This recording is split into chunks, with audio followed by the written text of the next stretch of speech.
Hey guys, Rorius here. Oh, sound working? Okay, good. There was an update the other day. I'm gonna get people in. Hello, hello, hello, hello. Oh, Jonas. Please, no! Jonas. Actually got to you. I have to be undercover. I was like, I have to be undercover. I'm not sure if this was a mistake. I have to don't talk. That was briefly successful, but I'm gonna have to say goodbye. No! Goodbye, No! Jonas. I appreciate the Please! want, but it's advices Harassment! only. It's advices only. Get out. I'm Take care, sorry. No. Jonas. It was lovely knowing you. No! Goodbye. Please! I'm sorry. Goodbye. Oh, I moved him Kicked and then he him. disconnected. Sorry. Okay. Oh, I moved him at the same time, so. Sorry, Jonas. Oh, Not your hey, Dylan. place, not your time right now. How you doing? Yeah. It was advices only. I am here. I am finally here. I was a little late because I didn't see the time. I was busy making one of my like comfort foods for the stream. and that I is. love comfort food. I love me some good comfort food. That's the best. It's just like it's noodles. It's like regular packet noodles. Yes, with- like instant noodles. Yeah, like instant noodles with just like a small tin of just like chicken soup with it, so it becomes chicken Yeah. soup noodles. Yes, I love that. That's really good. What I you remember- just had doesn't look like chicken soup. It's not really. It's kind of ceases to be soup once you put once there's like noodles, lots of noodles in there. Oh, that was it literally looked like scrambled eggs. Right. It's basically just like it's hard to see, but it's just like noodles. It's just like drenched in chicken soup. Oh. Oh, Jesus. I mean, that sounds good to me. I'm like Yeah. delicious. It was really good. Delicious. Oh, the sound wasn't working because I'd accidentally clicked off the screen. Alright. Oh. Straight off the bat, I'll just say, this level that we're about to play in Spyro, it's actually the... Remember Tiana, I was talking a while ago in one of the previous streams about how I really liked that one mission with the professor where I had to like spit seeds and stuff like that, and the seed would like land and it would like grow into a tall thing that I could then stand on. And do you remember that? Yeah.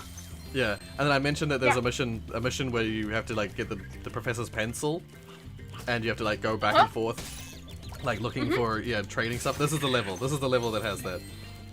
This is the other level that has one of my favorite missions in it. And I will. That's the magical place. Yeah. It's the good times. I can show you the world. Yeah. And I can show you the economy. I was gonna say it's a weird level with lots of weird stuff in it, but I love it. And that's These what monkeys. matters the most. Yeah. I'm sorry, Jonas. Dear. Oh, I'm in my high school right now, so I'm gonna be here for a little bit. Oh, okay. Oh, Yeah. yeah, At least for a little bit, that's all that matters. yeah. Mm. Oh, I was gonna say yeah. So what questions do people have of me? we have the Talk we have. about the Oh, actually- How's the Yeah. lockdown? I How's should- the lockdown? I should talk about that first, shouldn't I? Yeah. Yeah. So it turns out there was a new case. Our country goes into like lockdown real suddenly, you know. Like the basically what's happened is someone who was traveling from like Auckland through to the Coromandel, which is like halfway down the North Island, has tested positive for COVID-19. They're not sure if it's like the Delta variant or not, but they're pretty sure it's probably gonna be the Delta variant because like most of the world has a Delta variant at the moment. Yeah. So they're assuming it is, and given the like distance he traveled across the country, they're just like better safe than sorry. Level 4 lockdown, like harshest lockdown you can go into. And so now like I'm not allowed to leave my house unless it's for food or pharmacy stuff. Yeah. So we've gone into like a full But level you do lockdown. need. You Yeah. do need. Oh, here's the mission. I'm gonna skip the dialogue, but I have to.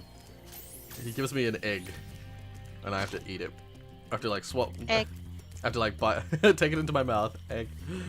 I love. I don't know if you're referencing Hat in Time, but that's what I. Yes.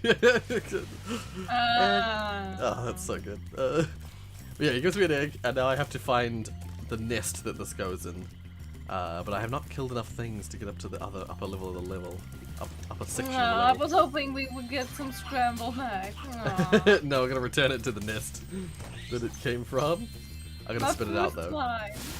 Oh. You're gonna spit the egg out to breathe fire. I can't breathe fire when there's egg in my mouth. Nom. That's actually pretty cool. I love Spyro, it's so good. Oh wait, does that one only requires 17? Oh no, 20, never mind. I think I have 17, don't I? It where are would some be enemies? weirder if you. It would be weirder if you actually wouldn't like Spyro but play it much. Yeah, it's like, I hate Spyro, but I'm just gonna play it. Out of spite. Oh, brilliant. That would be a power move of some sort. Just, I only play games that I hate. I think there are some YouTubers who are like that. Like, like, I think it's the... I think we all probably know of the videos kind of like, I did this thing, so you don't have to. Yeah. Yeah, you were telling me how much you despise that wording. Yeah. The ones I'm thinking of, I think I'm not 100% sure because I've not watched them myself really, but I think the Nostalgia Critic is one of those people who like plays old games, because I think that his like motto is that he plays, he goes back to the past to play shitty games that suck ass. And God. so his whole thing is that he plays like shitty old games. Oh, I know this guy. Yeah, he's like an Oh. old YouTuber. Like I say old, I mean old is in terms of like how long he's been doing YouTube. Yeah, he's like a yeah. Here's the nest, by the way. I gotta, damn it, Nom. I gotta aim and get this up. No, is this not where I gotta? Is this not the one that goes in the nest? There we go. Yeah. And then the bird's like, thank you for returning my egg.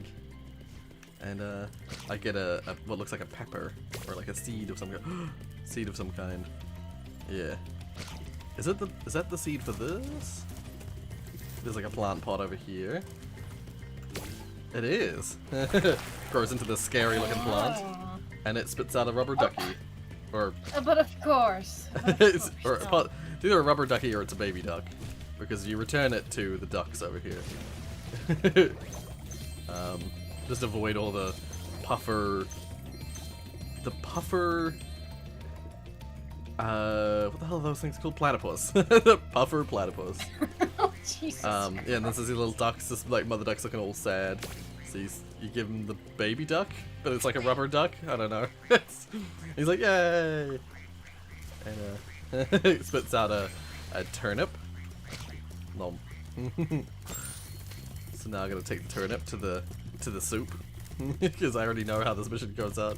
Like, that's the thing, is when I was little, I didn't know how this mission was supposed to go. I was just like running around with stuff, and the like, I don't know why, but just the exploration of like having to figure out where the little things go was always really fun. And now you know. The Yeah. more you know. Now that I'm like fully aware of where it is, I can just like beeline it to the things. It's like Witch's Cauldron. Put the turnip in, and we get a gold coin. Rory, how have you been this last year or so? How have you been? I've been pretty good. Oh, I see. That's Apart it. from being sick all the time. Yeah, like I was really good last year, because we were in lockdown all the time, and so I was at home wearing a mask. I wore a mask last night when I went out to the supermarket because I found out just as we were about to go to the supermarket, I found out that we're going into lockdown soon. Well, we were probably going into lockdown soon, so I wore my mask and got all my disinfectant stuff out again. Oh, damn it. But yeah, so until recently, I've been like healthy as, and then just sick from like June all the way through July. Yeah. Oh no. No. Right, so you put the coin in the fountain, you make a wish, and you get the pencil. And then I'm gonna take the pencil back to the professor. Oh in the wrong man, I way. wish that's how real life works. Oh. Yeah. Video games are great. Ooh, Nettie. Oh, hey. Rorius Nettie. old now, no more changing for a while. No, get Nettie here. Oh, I see. my bad. I just saw Maddie in the chat. I can't. My mouse is. Oh no, there we go. I can move it. There we go. There we go. Yeah. What's up? Yeah. But the. Other than that, like, we've had an interesting year. Like, it's been like we had the game jam, which was cool. Yay. And I've been like trying to mix up my content a bit more. Although recently I haven't really had the ability to do different content. I've been just doing game stuff. But I have 2 videos recorded already from like ages ago that are intended to be like alternate kind of videos, like weird videos. And I just haven't had the time to like edit them. Every time the videos like come up for like it's time to go out, I never have time to edit it, so I'm like, shit, I just have to do something else in the meantime. Give yourself so a break. Well, so yeah, that's why that's kind of what I'm doing. I just keep delaying them. Just keep delaying those videos because like they're gonna take a lot more time to do. So I'll just do something shorter in the meantime. Okay. Well, I think I've oh no, there's one more mission that I have to do. I was gonna say I've mostly done this level. I just gotta get all the underwater stuff. Yeah, these are they're like platypuses, but they also puff up with spikes. So they're like puffer platypus. How do they work? That's weird. But again, that's video game logic. Yeah, it's Let typical. please solve this. So I'll get a close up of these guys. So they're definitely like platypuses. Oh, Oh my They got God, the yeah, I tail can and see that. I'm the like, beak. But they like video game logic, what is this? this is like platypuses were already kind of an abomination of nature, an adorable abomination of nature. But True. this one is like you take it one step further and add one more animal's worth of weirdness. Oh. And then this whole mission was all about getting to this guy, this whole level. Oh, that's right. They don't have talismans anymore. When you finish the level, you just get an orb. The whole point of this level was this guy had fallen asleep and wasn't doing his magic, so we had to come up here and wake him up. He fell asleep on his job. Yeah, basically. Wow. Okay, now. Oh, there you. There's a bunch of little things, a bunch of little spaces around the level that have little hidden things that I've got to make sure I don't miss any. I'll go back down here. Especially in the water. It's easy to miss stuff in the water. This is a random thought I had, and I thought, wanna just ask it here. So Oh, sure. we all probably had popcorn in our life at some point. Yeah. Yeah. Do you guys eat your popcorn with or without the half popped ones? Ah. You know, like how Oh, in the bottom you usually have the half Yeah. popcorn. I Do you totally. eat that? I chew them. I Yeah. totally eat the non-popped like popcorn. Yeah. I actually like break my teeth with it. Yeah.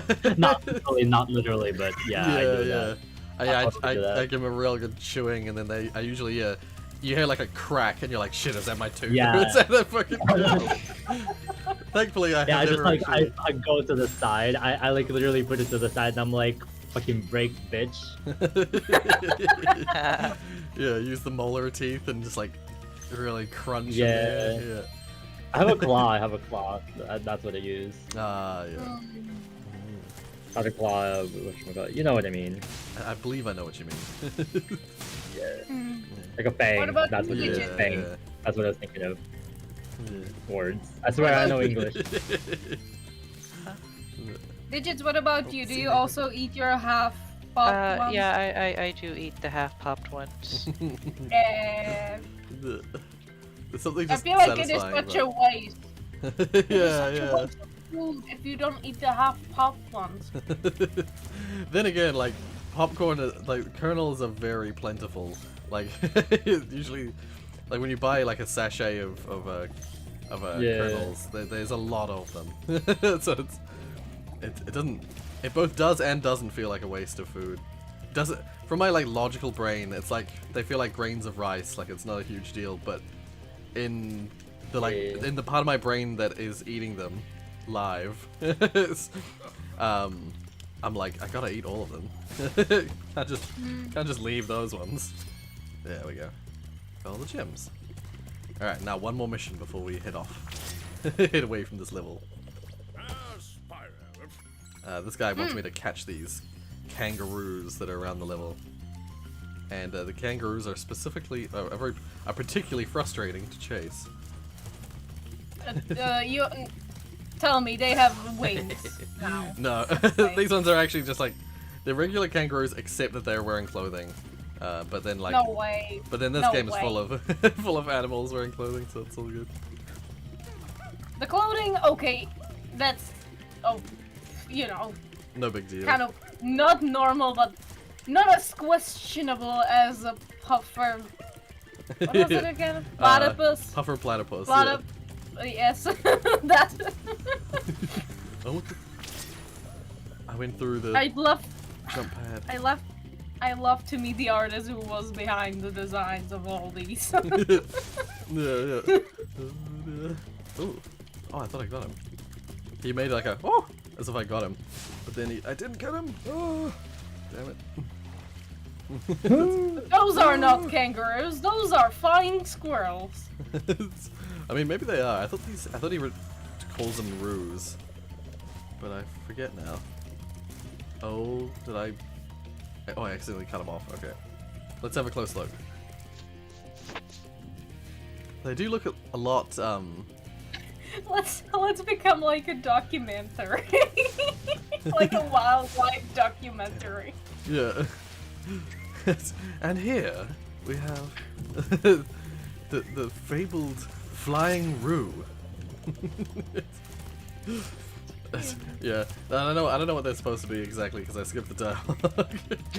But whatever the case, you gotta chase them, and they're thieves. They're like these little. They got the typical like thief eye band things, like a robber has. And I've got to chase them down. I believe it's because they've stolen his, like, the guy who gives you the mission, they've stolen his spark plugs from his car. So that's what you're trying to get back. God damn, so close. Not quite. Oh, why does that keep doing that? The power up keeps not activating. It gives the brew the chance to get away. Yeah, there we go. See, I'm collecting spark plugs. Huh. It's weird. Of course, what else you would be collecting? I like how, yeah, it's Spyro, a game where you play as a dragon in like a mystical land. I'm collecting spark plugs from a guy's car. It's some weird, Sounds like something else to me, but I'm not gonna say what it is. Okay. I will choose to pretend to not know what you're saying.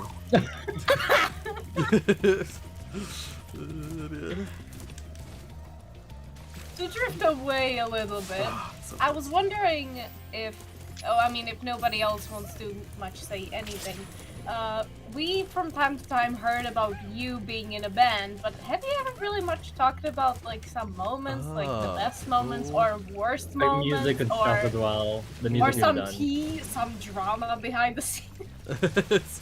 The closest thing to drama I can think of would be just that in the like first band that I was in. Like actually no, was that the first? I mean the band that I was in that was not in my music class. Because I had a band that I was in that wasn't part of my music class, and that was fine. You were in multiple bands. Yeah, I was in about 3 bands throughout high school. Oh. I was in one that was like my music class band. That was like it was me and this girl named Amy, who I'm still friends with, and as well as a guy named Daniel Louis, who is I probably shouldn't have given full name, but that's alright. He won't know. Yeah. I don't think he typically watches stuff, but he has commented once before. He was always like lead guitarist of that band. This particular Rue or Fox or whatever it is that I'm chasing is particularly difficult. Very little chances to catch up on him. Lots of chances for him to get away. You can do it. Yeah, so the closest thing to like I said, the band I was in music class, that was cool. That was a cool band. We played all sorts of stuff, but like mostly sort of metal-esque or like hard rock.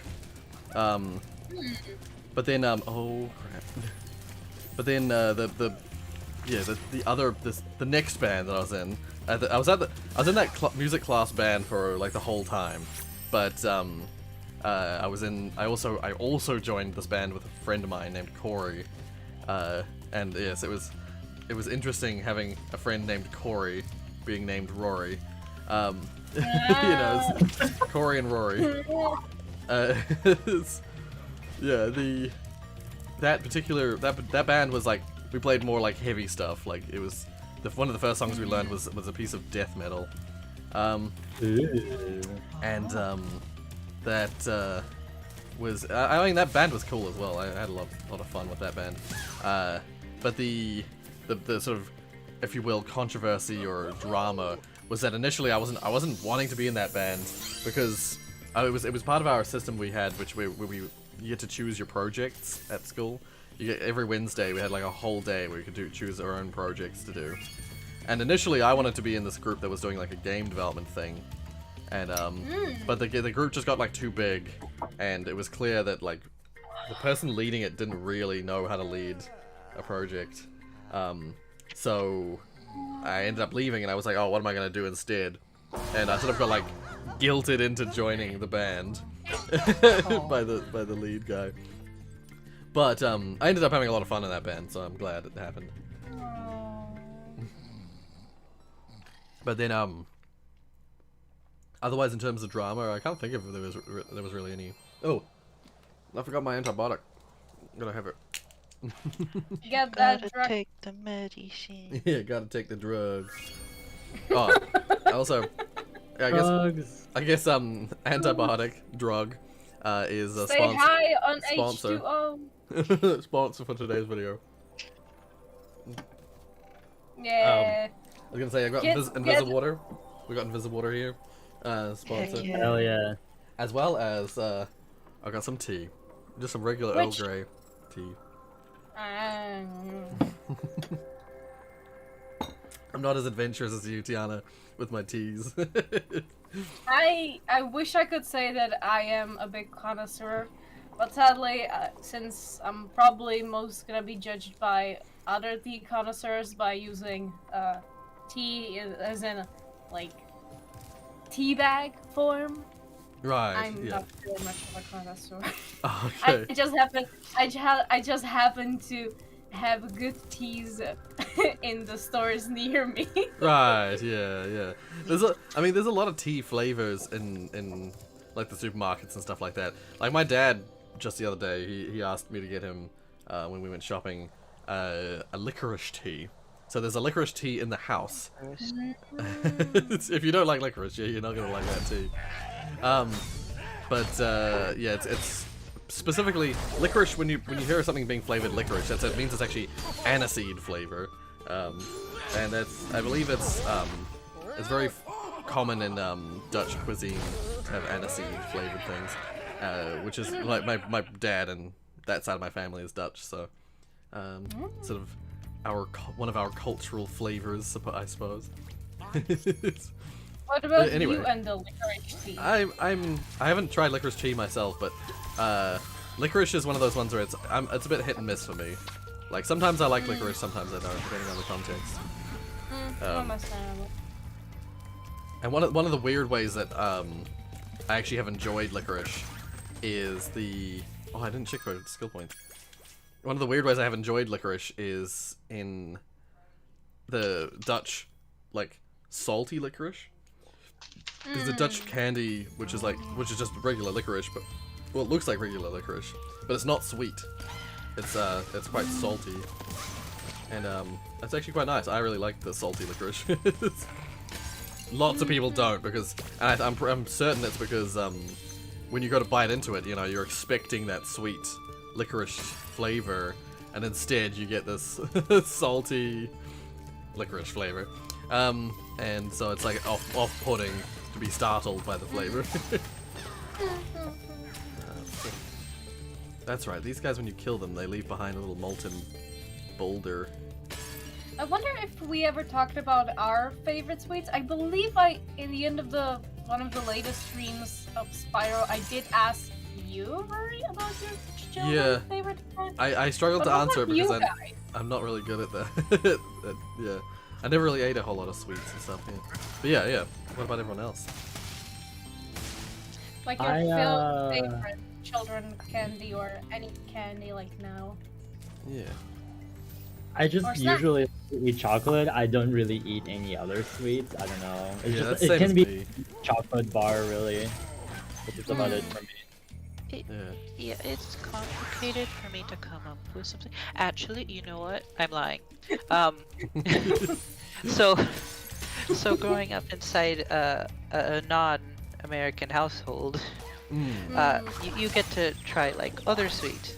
Right, So one of my favorite ones is gulab jamun, which is like a fried milk dough curd ball thing soaked inside sugar syrup with rose water and cardamom. Ah. I was It's gonna great. say that reminds That me of sounds fun. that reminds me of this. I remember seeing this this YouTube video about like a Korean sweet, which was like something very similar. It was like a milk. It started out as just milk, and then it you cook it somehow. I forget how it works, and it becomes like this doughy, like sweet, doughy ball of like milk stuff. I think it's got sugar in it. It's got plenty of sugar in it actually. Now that I think about it.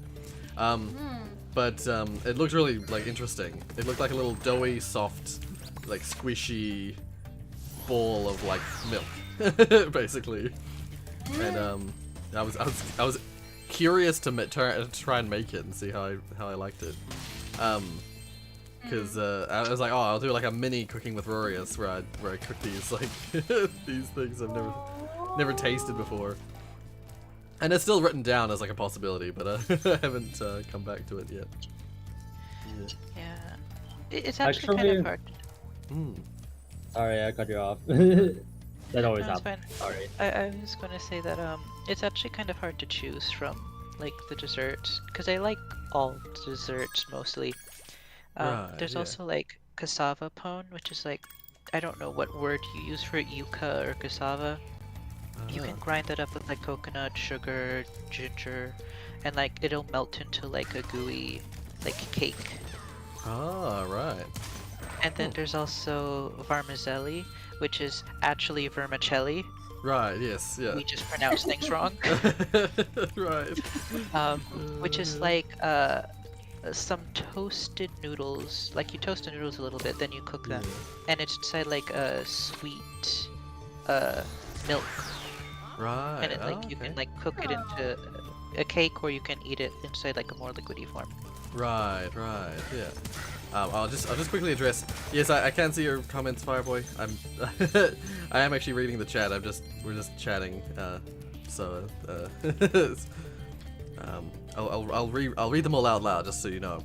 You should be better now. I'm not fully better now. I had to go back to the doctors to get more antibiotics. Is New Zealand doing bad now because of COVID? Yes. Well, yes and no. We've had one case, but we here in New Zealand go hard and early. I think is the phrase we were using to describe it. We're hard and fast, if you will. We Oh go my full God. strength immediately. Jesus. Shut up. Sounds low-key wrong. Shush. There's I can hear- apparently no way to say this I was sentence. gonna say, every time I rephrased it, I'm like, that's worse. It's just worse every time. We go like full level lockdown immediately. There we go. We go full force.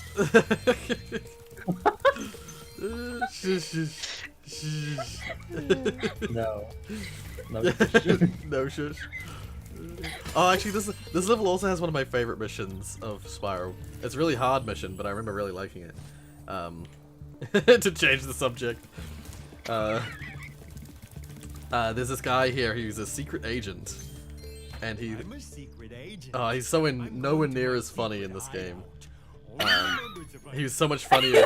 He was so derpy in the original. It was really funny. He looks so good now. He was originally like, I'm a secret agent. He was originally like super derpy. Okay, but his deal is that he and he used to move funny as well. They made him look way more normal. It was way funnier when he was like super stupid looking. Basically, yeah, he's like a secret agent, and you gotta follow him and not get seen. And he used to do all these like silly moves to make it so that he would like catch you. He'd like stop and turn around on the spot to try and catch you. Oh, it's all good. It's all good. And you gotta hide behind the trees and stuff like that. And if he catches you, he's like, "Aha!" Then you gotta get in before it closes. Yeah, I followed him. You managed to get in here without following me? No, I followed you. You just didn't see me following you. I don't know, he used to be really funny, and now he's nowhere near as funny in this version. Yeah, it was just like this weird like stealth mission in the middle of this game that's like, feels somewhat out of place, but it works. Like, they made it work with the way the controls work and everything. I mean, A Hat in Time is like 5 different genres in a single game. It's very true, it's very true. Mm-hmm. Oh, I love A Hat in Time, it's so good. Every time I often still to this day listen to the soundtrack. I have it on my phone. It's so good. The soundtrack to that game is so good. Oh my god. Oh, there it is. Oh yeah, Damien, were you going to say something about the sweets? Oh, yeah, right, yeah. I was gonna say, I don't know if it counts, but I love cinnamon rolls. Cinnamon buns, whatever you want. Anything hell with yeah. like and hell I love anything cinnamon, especially also apple pie with like Yeah. heavy dosage of cinnamon spice. Oh, Yeah. Ooh. good. Give me. Are you one of those Yeah. people that go crazy when it's like pumpkin spice season of everything in store? I have never had pumpkin pie before, at least, so I didn't know actually. I didn't have pumpkin pie until I went to the UK. I went to the when I went to visit my brother one of the previous times when he was living in the UK. Was the first time. It was the second time I visited him. First time we visited him was in springtime, and the second time was in autumn. And that autumn was the first time I'd ever had pumpkin pie, and it was honestly not what I was expecting. It was like, because I guess I didn't know what I was expecting. I guess I thought that pumpkin spice would be some sort of like savory spice, because I don't think of pumpkin as typically being sweet. And then, but then like pumpkin pie, I should have known because pumpkin pie is sort of like a dessert food. So I was very confused. Yeah. Oh yeah, but this is the first time I think it's the first time in the Spyro games where you get the ice flame power. Ah yes, Ice Flame, my casual choice of... Well, you see, earlier in the game you technically can get it.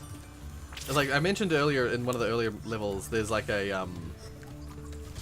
earlier level where where are these guys? Oh, there he is. I was like, where is he? Where is he? Need to freeze him. Earlier in the game, you got like the fire. You got like the fireball, fire thingy. It's power up, but it was underwater. It was in an area that was like fully underwater, and so when you went underwater, it turned into ice fire, like it turned into an ice orb, and that's what like. That comes from this, I think. Where they like changed it to they changed it to an ice orb because they already had this in mind as a power up, and it makes a little bit like it potentially makes a little bit more sense to have. Oh wait, I gotta get some things around here. I think. Yeah, there we are. Like perhaps makes a little more sense having ice underwater than fire underwater. If you know what I mean.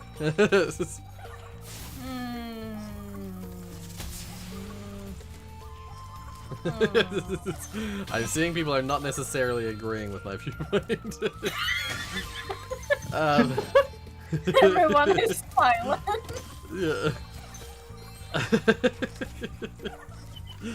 Yeah, that's yeah.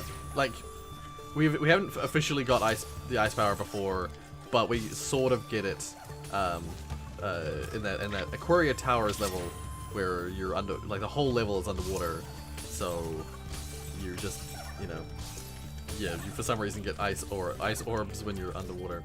Yeah, that's all I have to say about that.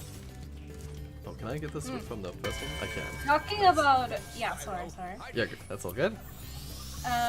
Talking about like food and possible crazy mechanics. Oh my god, I'm or gonna just be hungry now, please no. Have any of you seen any videos or ever heard of the Omega Mart? Yes. Yes. What? No. That's such a I have cool not. idea. Oh, it's love I it. have great. not. Wait, what So- is it? Wait, I need explanation. Yeah. I believe the. I was gonna say, do you want me to explain it, or do you want to explain it?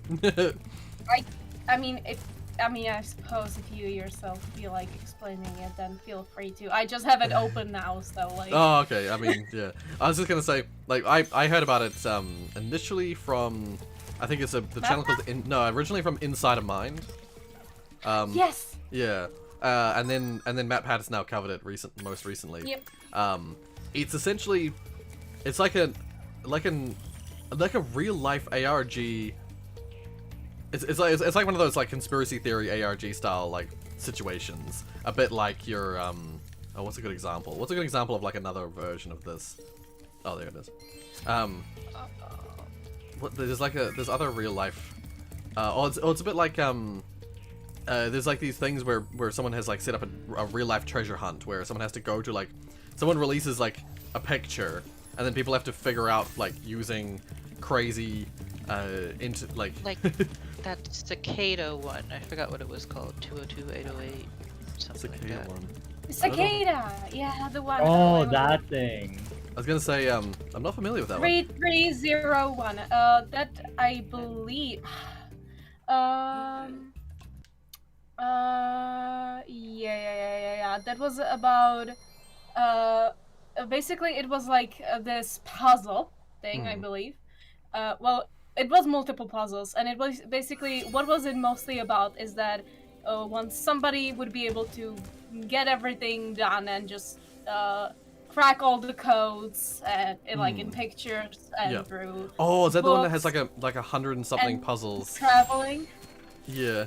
Not sure. There was a puzzle. But the end of but the end of the whole always like let's say puzzle was that you would be asked to be recruited into a team that would make internet safer. For example. That's like one of the main ideas. Oh, okay. Right. And exactly, the video that Mary put up is like, it's the like best video about the whole situation. Right. And I must say the music from it, I wish we could play it now. I'm not sure if it's copyrighted, but it's one of the best songs. Right.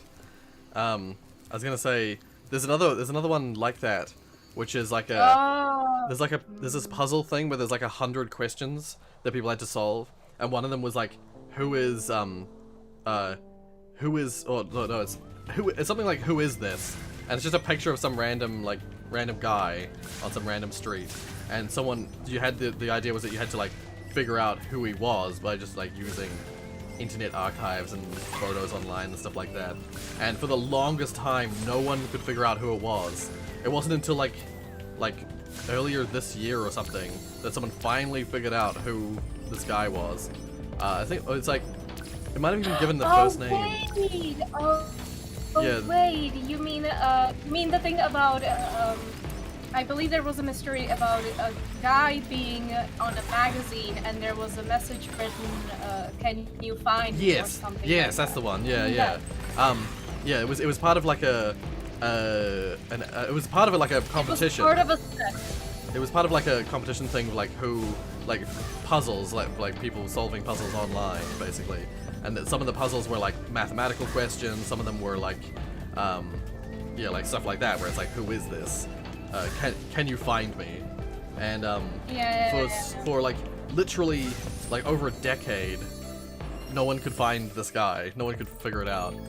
And maybe not a decade, but maybe I'm exaggerating. But for a long time, no one could figure out who it was. And only very recently, someone actually like found a picture.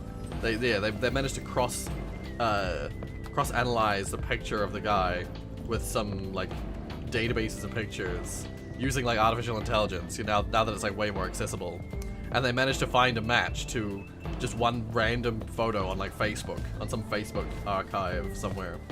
And yeah, they eventually. Anyway, the whole point of this was saying that it's like Omega Mart's like that. It's one of those like ARG things. It's like super interesting story. But It's created by Meow Wolf. yeah, a group called Meow Wolf. They've done Yep. They've done ARG things in the past, but this is their latest endeavor, and it is the cool thing about it. The thing that makes it really cool is that there's a literal store in America, in Arizona. Is it Arizona? Or I think it's Arizona, or somewhere like Somewhere that. to the west. Yeah, Where? I don't remember I exactly know where. Area 15. Yeah, Area 15, and oh yeah, Nevada. I think it's in Nevada, Area 15. And it, as a clear play on Area 51. And it you can go to the store, Omega Mart, and it's full of like weird oddities and things like that, and it's like a theme park. It's like being at Disneyland or one of those kind of places, or Universal Studios, where it's like everything's themed, Omega Mart themed, and all the items in the store are all super weird. And I love their motto, their logo thing, their motto is the only way I can describe it, is you have no idea what's in store for you. Yeah. You have no Yeah. idea what's in store for you. And it's really cool. Well, So- they are having here like futuristic stuff inside. yeah, it's like that you have super no weird idea about. items. The one that I always think of is the lemon with the eyeball, because that's like the most like Ah, just immediately disturbing. the ad. there it Basically, is. one of the very. I believe I saw the same video you did, but just today. Right. And person specifically talked about how they were talking with one of the Meow Wolves people, Ah, yep. and they mentioned how I believe they work with a person or a company that was behind like the Old Spice and other Oh, funny ads. Right. Yes. Yes. And they like work legendary with those commercial kind makers. of people. Yeah. They work with those kind of people to make a bunch of ads about Omega Mart. And Right. this Yeah. one particular ad about the Omega Mart lemons. Yes. Specifically, it says something along the lines of, "We're sorry that you." We're sorry people thought that the Omega Mart lemons were were just regular lemons. something like that. And then the lemon opens an eyeball in the Yeah. ad. Yeah. It's basically. Like, it has a human eye. Yeah. Yeah. And yeah. It's very disturbing. But the other advert that's really funny is the one with Willie Nelson in it, and it's just like it's like a face swap, but like you don't really see the face swap until like halfway through the advert. Yeah, there's the lemon with the eyeball. Yeah, it's like it starts off with like, I'm Willie Nelson. So you know that Omega Mart is good because I'm like selling the product basically, and then like halfway through the advert, like the face swap like fails a bit, like briefly, and you can see like the real person's face underneath it, and then it ends up sort of devolving into everyone in the advert has Willie Nelson's face. It's just everyone in the advert suddenly it's all like 10 Willie Nelsons all on screen just like singing the you have no idea what's in store for you. God, the tattooed chicken. The The tattooed chicken, yeah. That's so weird. What the fuck? Okay. Oh, I just love it. I love like commitment to the bit kind of stuff. I love the like I love theme parks. I love theme parks where you like go in and it's like I'm not a huge fan of mascots. I think we've talked about this before. I struggle with like mascot characters a little bit. Yeah, but I understand. but I love themed locations. Like I haven't been to any of the Disney parks, but I've been to 2 different Universal Studios now. And Oh. Universal Studios, I love Universal Studios just because the like I think it was specifically the Harry Potter space, like the Harry Potter area, like what's it been called? Oh shit, I skipped the cutscene. Oh, it doesn't matter. I've been skipping the dialogue anyway. What the hell is it called? It's not Diagon Alley. It's is it Hogsmeade? Is that what it's supposed to be? Something like that. Whatever the case, the location that the Harry Potter part of the park is. It's oh god, I keep hurting myself. Stop hurting yourself, Rory.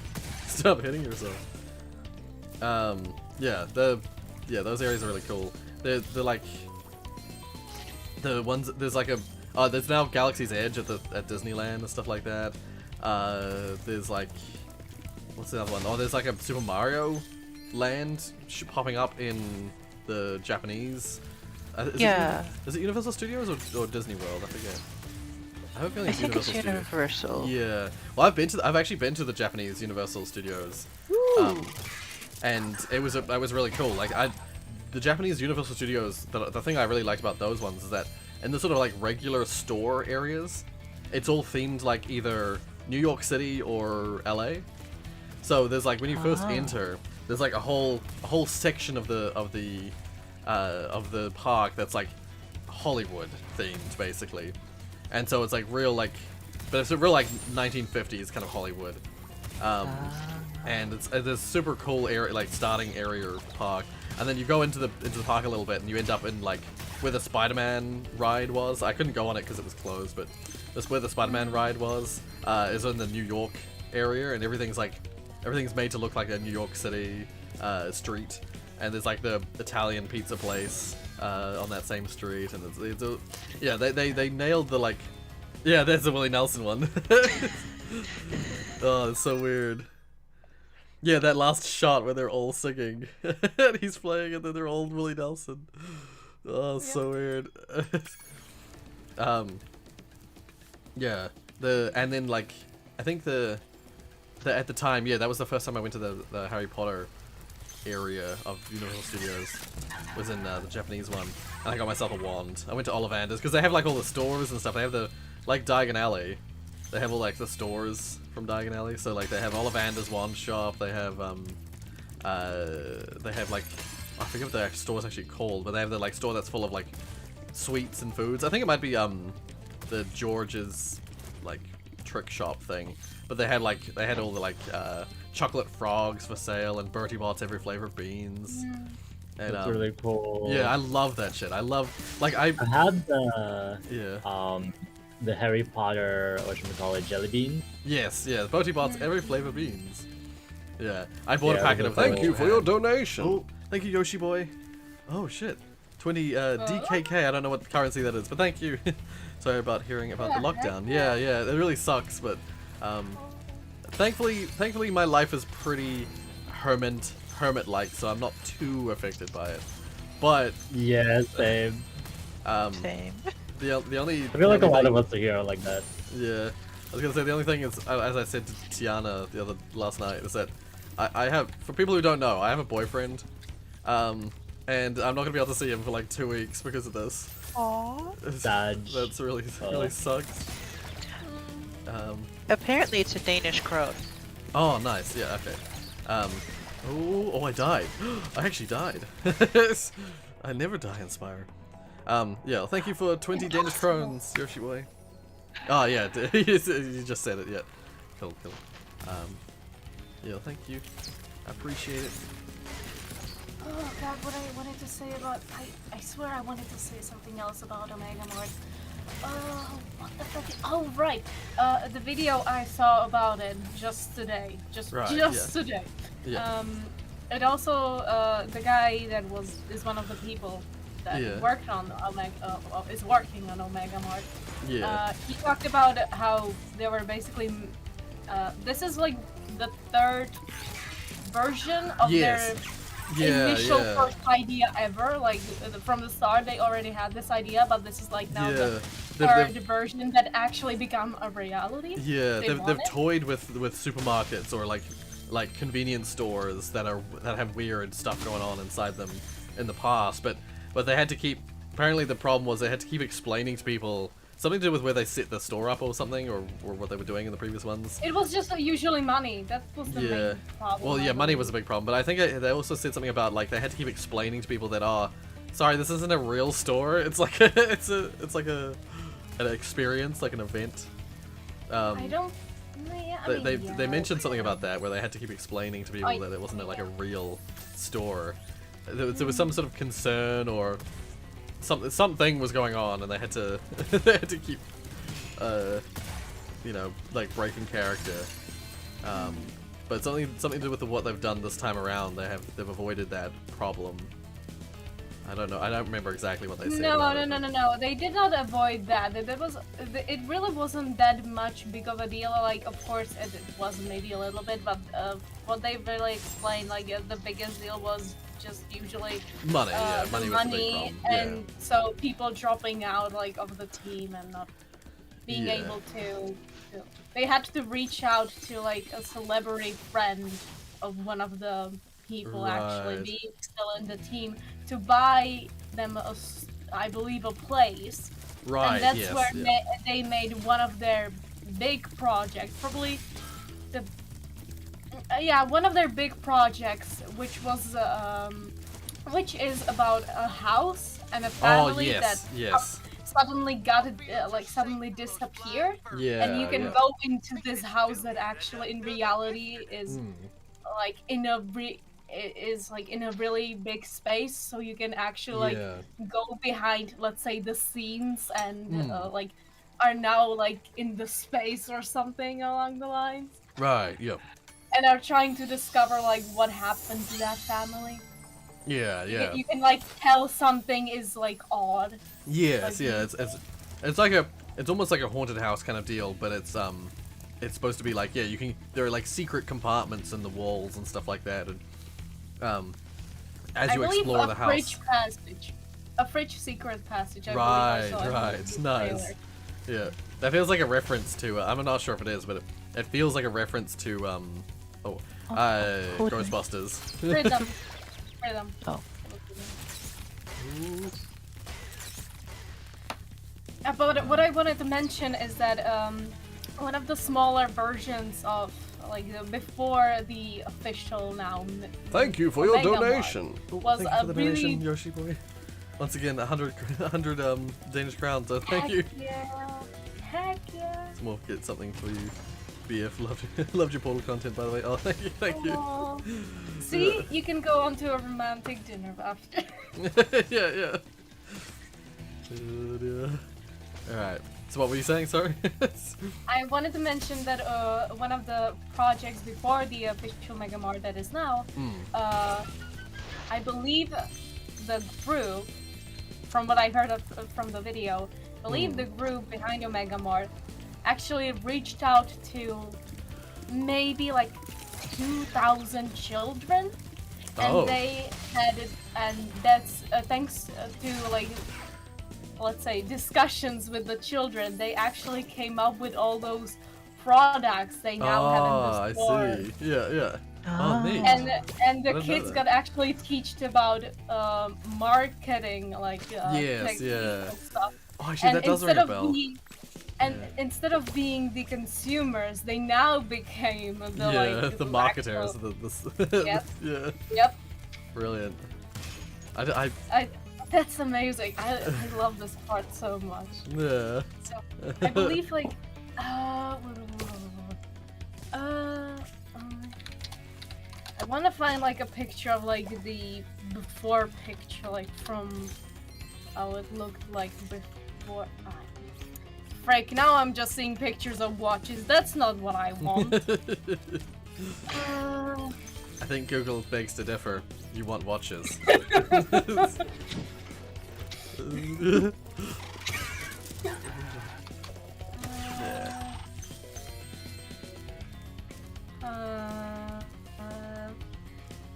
I just believe like one of the products probably were like the green happies or however they were called. Where, like the green things that had some happles. Oh, apples. Yeah. I just see that one of the pictures I posted has like an old ad on them. Right. Let me happles. That's awesome. Fresh is subjective.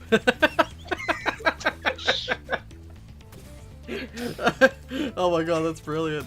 That's a brilliant statement. Yeah, I'll just quickly return to the people did some translations of the currency for me.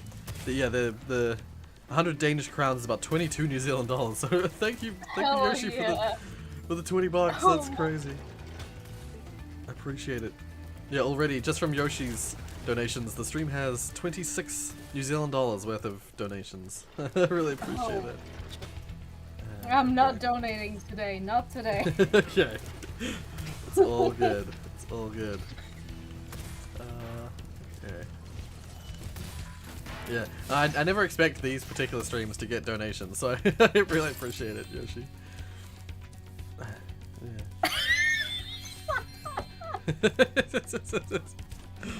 Oh my god. That picture being of Silent Hill is like too much for me. Brilliant.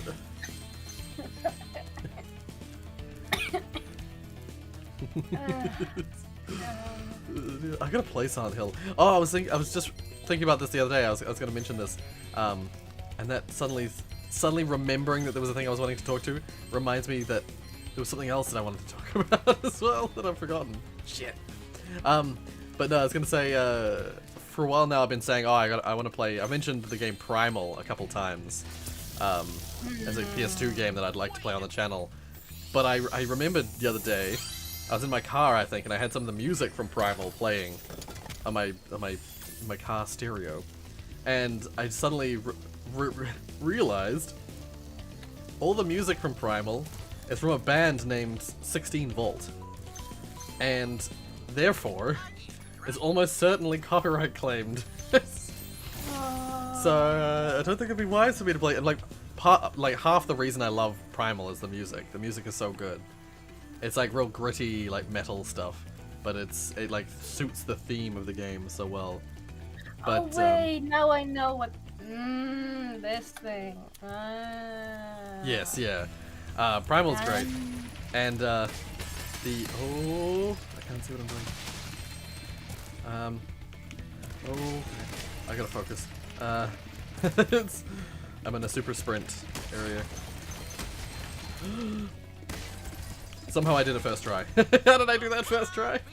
I never used to do that first try. Yeah, the game that game Primal. If it's hard to pinpoint exactly what the songs are. Actually, I should stop running. Because yeah, exactly what the songs that are in the game are. But I can just name them, I suppose. There's like songs like there's like Happy Pill, Alkali. What the hell's the other ones? There's one that I remember the lyrics of, but I can't think of the name of it. But they're also like gritty metal songs, and like just they always play when you get into combat. When you get into combat, I'll like pick one of the random 16 Volt songs that are in the game, and it's an instrumental version of the song, so it's got no lyrics. But Oh, those songs are great. And I'm sad. I'm sad when I was reminded of the fact that likely if I play that game, it's gonna get claimed. Have I got everything? I've got everything but the gems. Where are the gems? Where? What? Oh, it's probably this thing. Okay. I gotta chase down the mystery lamp for its gems. It always teleports when you try and hit it. But eventually it runs out of teleport juice.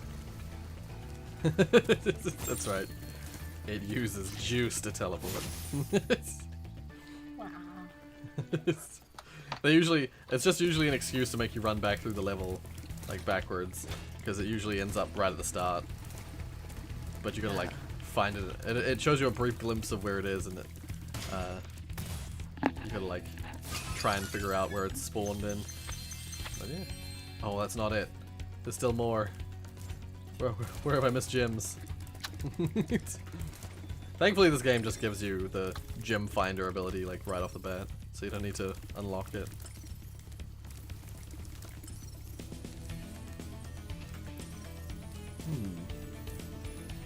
Have you guys ever had an imaginary friend? No. I think I wanted one as a kid, but I never had one. Because I'd heard about it, you know, I'd heard about that being a thing, that people have imaginary friends. But, nah. Never had one myself. I wanted one, but I never got it. Sounds so like, it's like the height of loneliness. It sounds super sad. Yeah. Well, I wanted one just because I thought that, like, I don't know, I guess I'd heard about them and, like, I was like, oh, that's cool. That's like, they're not real, but they're, but they are real, but they're not real. Yeah, I don't know. I keep checking there's actually no skill points in the whole of the third hub area. Interesting. Somebody, everyone, feel free to tell me that I'm wrong about this, but I just heard this today and I wasn't able to get a load of information about this, so I could be possibly wrong about this drama thing. But we probably all heard Overwatch, right? It's a game. Yes, yeah. It's a shooting game. And now it seems that one of the name's characters cannot be, or isn't much speaking of. Oh. Or like you cannot much use it in a normal conversation because there's a whole controversy about a certain dev that after that dev a character is named. Yeah, McCree. Yep. Yep.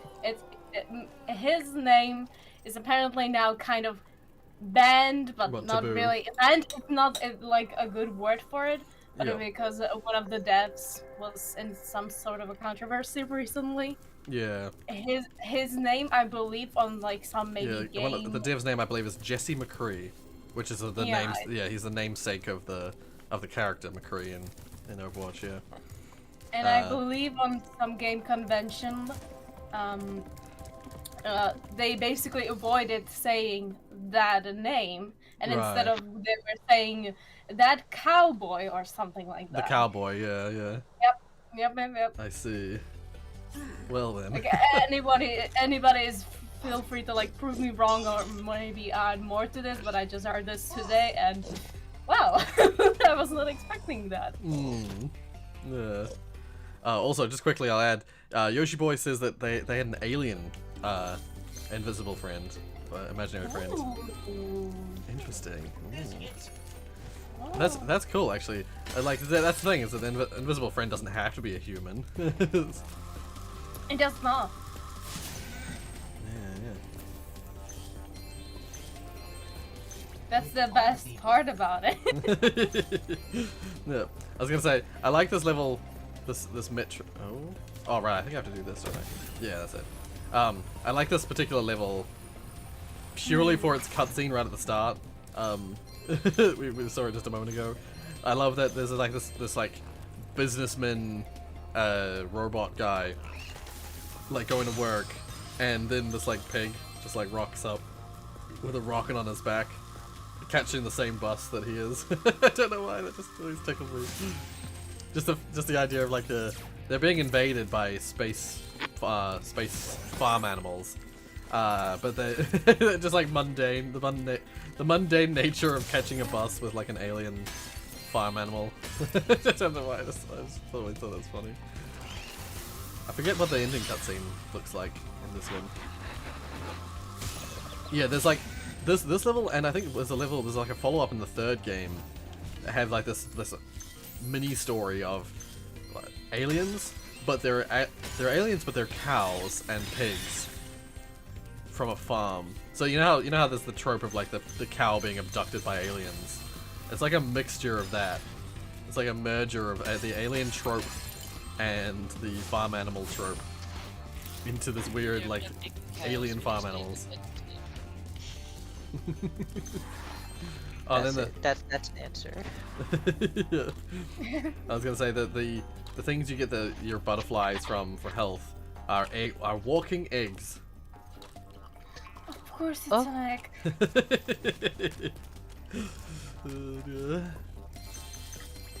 Oh, this mission. Aww. Aw. Yeah, I mean, it's fairly cute. Oh. This mission's really hard. Well, I remember it was hard. I don't know if it's still hard. I think it is still hard. You basically gotta somehow... This is another one of the farm animals that's part of the alien troop. It's like an ox. It's not really a farm animal, but whatever. Or maybe it's supposed to be just a bull. Basically, I gotta like reverse the bombs at him, but it's like it's super confusing because to move around on the ice is super like weird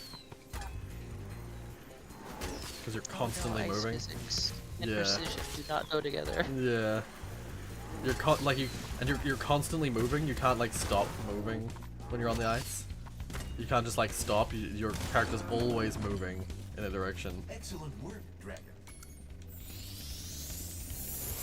Firstly, it's like you can't jump. You just when you're on the ice, you can never jump. You can only skate. But then yeah, you're constantly moving. I think in Spyro 3 they made it a little bit better in Spyro 3 by making it so that you don't have to constantly move. If you just let go of the stick, he'll like slide and stop on the ice. But in this one, he's always moving. Very frustrating. Alright. More chicken soup noodle things. Ah. Eat all of it.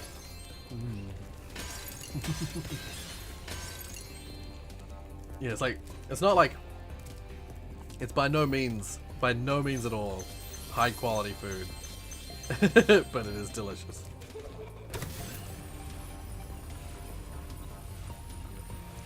Yeah, this I always found this level interesting, but it's not one of my favorites.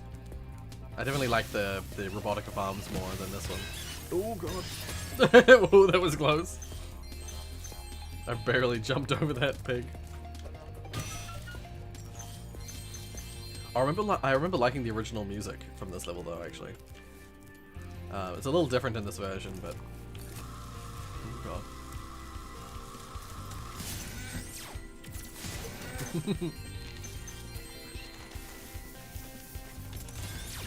I seem to recall thinking that the pigs were kind of creepy in the original. Something to do with the way they charge at you. I'm afraid to ask how did they look like in the original. They didn't look too different, but they just like anything in these games that like charges at you rapidly like that is always just freaky and scary. It's just the idea of it. Yeah.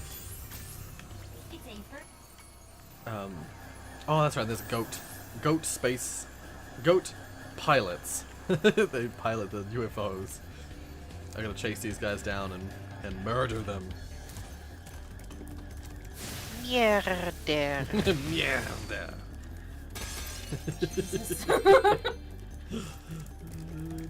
I can't do it. What's funny is that the other day I also had a revelation about the rolled R in Spanish, because I had a revelation that, like, if I put on, like, I often say I'm good at the like the French R and the Dutch R, but I always think of the Spanish R as being like the hardest, toughest one to do. But then, like, the other day I was just putting on a terrible Spanish accent and then saying the R, and it like came super easy. I was like, it's you just gotta like be in that zone, and then like the R just comes sort of more naturally.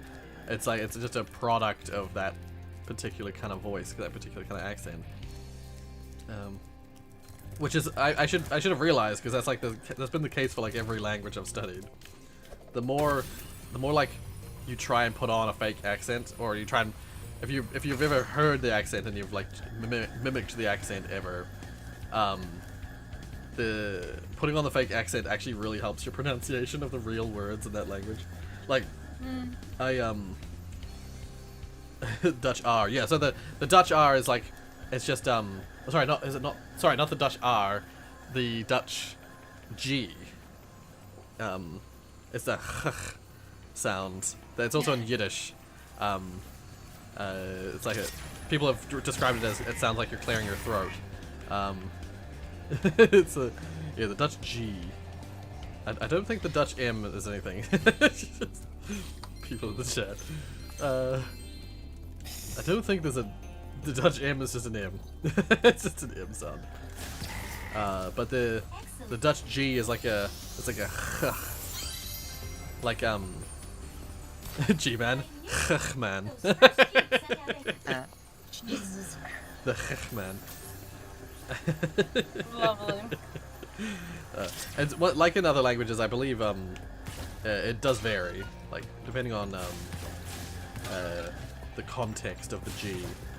But like where in German it might sound a bit more like a might be more like a g, or like a, when I say g, the word Nacht. Actually, that's a ch, isn't it? I forget. Is that ch or a g in Nacht? I don't remember. But there's a few examples of like a German and a Dutch word being basically exactly the same, except that when you say it in Dutch, instead of being a g sound, it's a h sound. Because Dutch and German are very similar languages. But yeah. Alright. So it's Dutch G. and Alright. every other language is ours. Yeah. Damien is in the stream. Oh, he fell out. There we go. Fixed. Give me the powers, I can bring the people back in. I'm editing a video. I'm trying to make a video. Ah, right. Yeah. Yeah, so I've been kind of like AFK because I need audio. Right. Yes. Yeah. I was gonna say, I to this day I have held off giving anyone the power to do that, just purely because there are times when I like to use that voice chat for like private conversations, and I'd rather not have advisors capable of just like hopping in and being like, hey. That's while I'm talking. understandable. Yeah. Oh, also this is the only level I think in the game, only regular level in the game that gives you the double power up.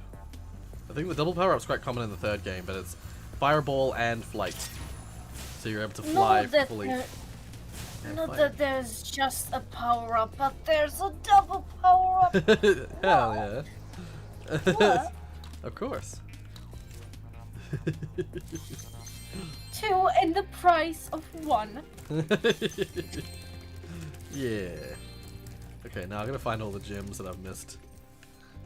This level is one of those levels that in the original, before you could get the like the gem finder power thingy, this level is super frustrating to find all the gems in. Just because there's a whole bunch of like balloons and stuff. Oh yeah. I was just gonna say, I'm sorry to interrupt and completely destroy the conversation, but Okay. just talking about Omega Mart and seeing these futuristic yellow blue thingies. It does not make me feel quite right.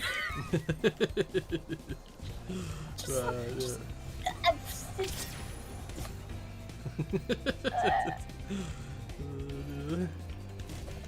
yeah. Yeah. I think I might have to take this back, all the way back to a previous chest, so I can destroy it. Where is it? Where is it? Going all Batman. Here. Yeah, alright, cool. Here. Yeah, gold gems. Yeah. Yay. 100% level complete. Oh, hell yeah. Gordon Freeman in the flesh. Or rather, in the hazard suit. Oh, hey Rocky. I'm okay. I'm pretty good. Hi, Jake. The word fart means speed in Danish, I see. Nice. Oh my god. Oops. Yeah, hey Jake. We're playing. Oh, I thought I was hoping to see you today because we're playing more Spyro. Yeah, on a Wednesday? What is this? It was just because we went into lockdown. I was feeling sad last night. I was like, I'm just gonna stream. I'm not gonna edit. I'm just gonna stream. It's Wednesday, my dudes. It's Wednesday. It is Wednesday, my dudes. I didn't thought of this earlier. Yeah, this is the one with the ball. Yeah. Oh, you're working? Ah, damn. Of course it is during the week. That is understandable. Oh. Oh, First day damn. of the show. Good luck. I forgot that it was. Yeah, he was just starting. Forgot Damn. that you are working. Yes. No, I forgot that he was just starting his new job. And yeah, and immediately we go into lockdown. So he has to go remote immediately. Feels good, man. Is that all the levels? Have I missed a level, or is that all the levels? Is it final boss time? I'm tempted to like check online. Check. Hey, I'll just see how many orbs do I have. Guidebook. Oh, I have 64, which I think is the max. And I have 10,000 out of 10,000 gems, so that must be it. Oh. All right, time for final boss. Oh. The final boss of this game is pretty tricky. So the end of the stream? Well, no, I'll just jump into Spyro 3. The third Spyro game. Of course there's Spyro 3. How convenient. And actually, no. Even when I finish the game, like when I finish the boss, there's a whole like post-game like theme park. I want to say. Oh, go down. Oh, okay. Oh, good. Thank you for coming around, Yoshi, and thank you for all the donations. I really appreciate it. Thank you for supporting this boy. Yeah. Wonderful. Oh. That's right. I forget exactly how this works. Indeed, he is done. This is the last thing he has to do. Yeah, this is the final boss. And the way it works is that basically all the orbs we've collected throughout the game are being dropped into the arena. And they all have like powers attached to them. And basically we've got to try and hurt Ripto using these power-ups. Some of them are really hard to use. Oh, and you gotta like try and not let Ripto get orbs himself. Does this mean that if you don't get all the orbs, you basically cannot even get to the boss fight? No, you can still. Oh, where is he? There he is. You can get like, I think you need 40 orbs to start the boss. So like as long as you've got, you got it. As long as you've got 40 orbs, you're all good. Oh, he's gonna do his power up, but I have my power up as well. I think I cancelled his power up because I used mine. Against fire, you use fire. Yeah. Yeah, he has his like magic staff thing, shoots fireballs. But I'm a dragon, so it's all good. It's literally fighting fire against fire. Yeah, basically, minus the beach, as you pointed out, Jake. minus the Sunny Beach area. This is the end of the game for me. Oh, Hunter.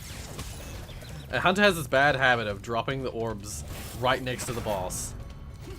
Like he's trying to feed the boss the power-ups. Wow. Oh my god, why? At least this boss is a lot easier to hit. He's slow. It's a robot version of a previous boss. No, mine! Mine! Oh, thank god. I stole it right out from under him. You could say, how could this happen to me? Yeah. I've made my mistakes. Oh fuck. I mean, you didn't do any mistakes. Your friends hunted him. Yeah. Or and does. And then, Hunter out of all of them. Yeah. Hunter is like that though. That's totally his thing. Is is like being awkward and difficult. Wow. He's always the one giving you the tasks that are like he gives you some awkward as hell task and then he's like, oh, by the way, I happened to find this orb that I could have given you before, and like you didn't have to do this task, but because I had this orb. Bastard. I think oh, that's right. I think it wants you to use the barrel rolls and shit in this part. God.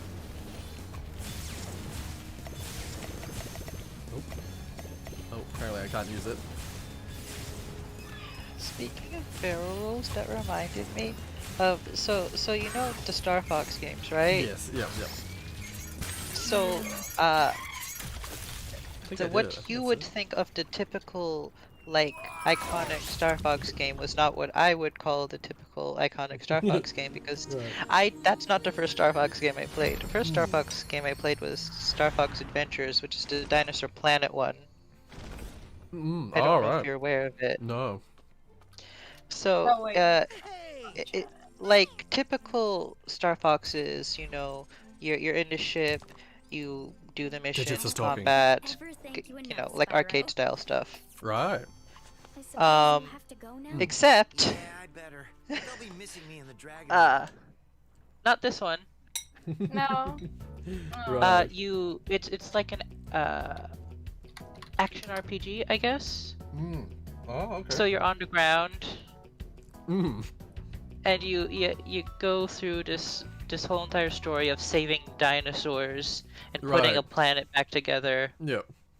and all of the like regular Star Fox mechanics, because they throw it in a little bit there just to call it Star Fox. Was the things I was bad at. And then I Right. play like an actual Star Fox game, and I'm like, I can't play this. Right, yeah. I suck. Yeah.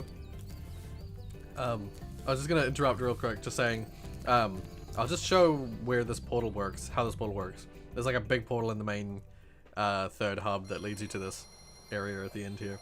But yeah, yeah, no, I've never played a Star Fox game before. I wouldn't know what it's like to actually play a Star Fox game. I don't know what I know it's sort of how it works. Like I've seen it visually, but I've never actually tried it myself. So yeah, I'd probably be the same as you, where it's like the action RPG stuff. Yeah, that's fine. The actual like flying and shooting stuff. It's sort of like bullet hell-y, isn't it? It's a bit like a bullet hell, where it's like you're flying. Yeah. Yeah. I would be terrible at that. I'm notoriously terrible at bullet hell games.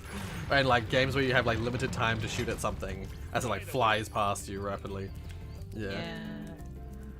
But yeah, so yeah, in the third hub of the game, there's now just like a huge portal that leads to this Dragon Shores, is what the thing's called, and it's interesting because it's Dragon Shores is mentioned, I believe, in the first Spyro, or is it at the start of this one? No, it might be the start of this one. At the start of the game, Spyro was like, he's just finished saving all the dragons from the first game, and he's like, oh, I could use a vacation, and he tries to go to Dragon Shores. But that's when the like good guys of this game like messed with the magic of the portal that led to Dragon Shores, and instead it took you to Glimmer, where you start the game. So like, you went through a portal to Dragon Shores, and you ended up in the second game's story. So finally at the end, they use all the orbs that you've collected, or the bonus ones you didn't use during the boss. They use all the bonus orbs to open up the portal to Dragon Shores, so you can finally have your vacation. And so you actually get to actually have the vacation that you wanted at the start of the game. And it's like a theme park where you do all sorts of like little gimmicky things, like shoot a baseball at a thing to drown the guy who's sitting on the seat. And you get like tokens for doing stuff. And when you get enough tokens, you unlock the like final.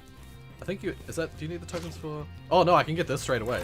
I unlocked, because I got everything in the game, I unlocked Super Flame, permanent Super Flame. So now I can just breathe fireballs endlessly. Like I have the super power up for the Super Flame forever. Yeah. Let's see. And yeah, I was gonna say, if I get enough tokens, I unlock this like, I think it's the theater mode and stuff like that. You like get a bonus room back here. That I forget exactly what it is in here. I'd sure like to let you into the I need 10 tokens, and I can get into this area. I think it's just a theater, so you can watch back all the cutscenes from the game. But I think there might be it might be a little more than that in the Reignited trilogy, but I can't remember now. And I also can't remember how many tokens I can get from each thing. But you're dunking when you're dunking these characters. It's always characters like bad guys from throughout the game. You just dunk them in the water. Have another shot if you want. Okay, how many tokens? He's already given me 3, and this is a super simple thing. How many tokens can I get from him? Good shot, but I'm clean out of tokens. Never-ending amount. Okay, he's out. He's out. He had 3. Some of the tokens are really hard to get. Welcome to the Dragon. The coaster is. I'm not going to ride the coaster just yet. That's the hardest one. Let's do this. Wait, yeah. Still see. Even though I don't visibly look like I should have the power up, I still breathe fireballs, and that's a permanent. I can go back to the previous levels and I'll still breathe fireballs. It's permanent change. But then that's the only thing that you don't keep in Spyro 3. Spyro 3, you go back to regular flame. Everything else you've unlocked in the game though, you keep in Spyro 3. It's kind of cool. Oh, that's right. I've got to get as many of these as possible in the time limit. Oh, I gotta get 10. I remember always thinking this is BS because if you have the Super Flame power up, it's like you should be able to just have infinite time.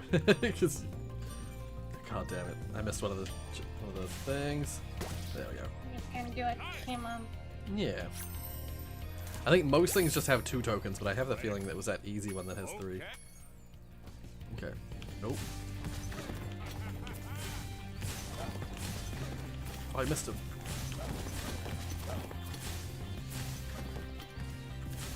No, don't go up and down. Side to side. There we go. Jake's asking the important questions. I see. I think last time we talked about mods and stuff like that, I was like, I need you to promise me that you won't immediately abuse your mod privileges, and Jake was like, you know I can't promise you that, Rory. Ah. I was like, all right, that answers that.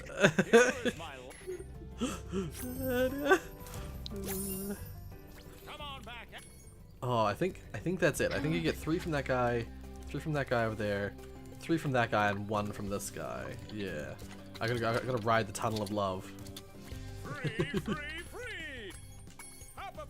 All right. You get like you start out with just an empty love boat. You hop on and it chooses a random NPC from throughout the game to like pair you up with.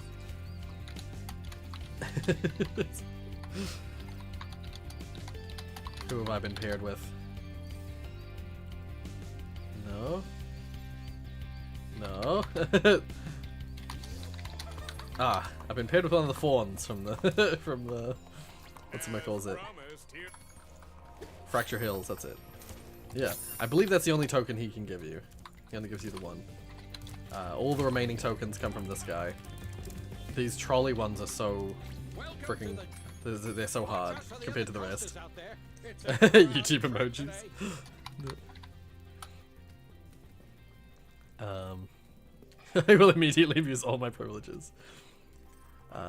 Who wouldn't? Yeah. So yeah, Che. In terms of mod, it's like I prefer people who are relatively active around the places, but also yeah, just people I can trust to use the powers without abusing them generally.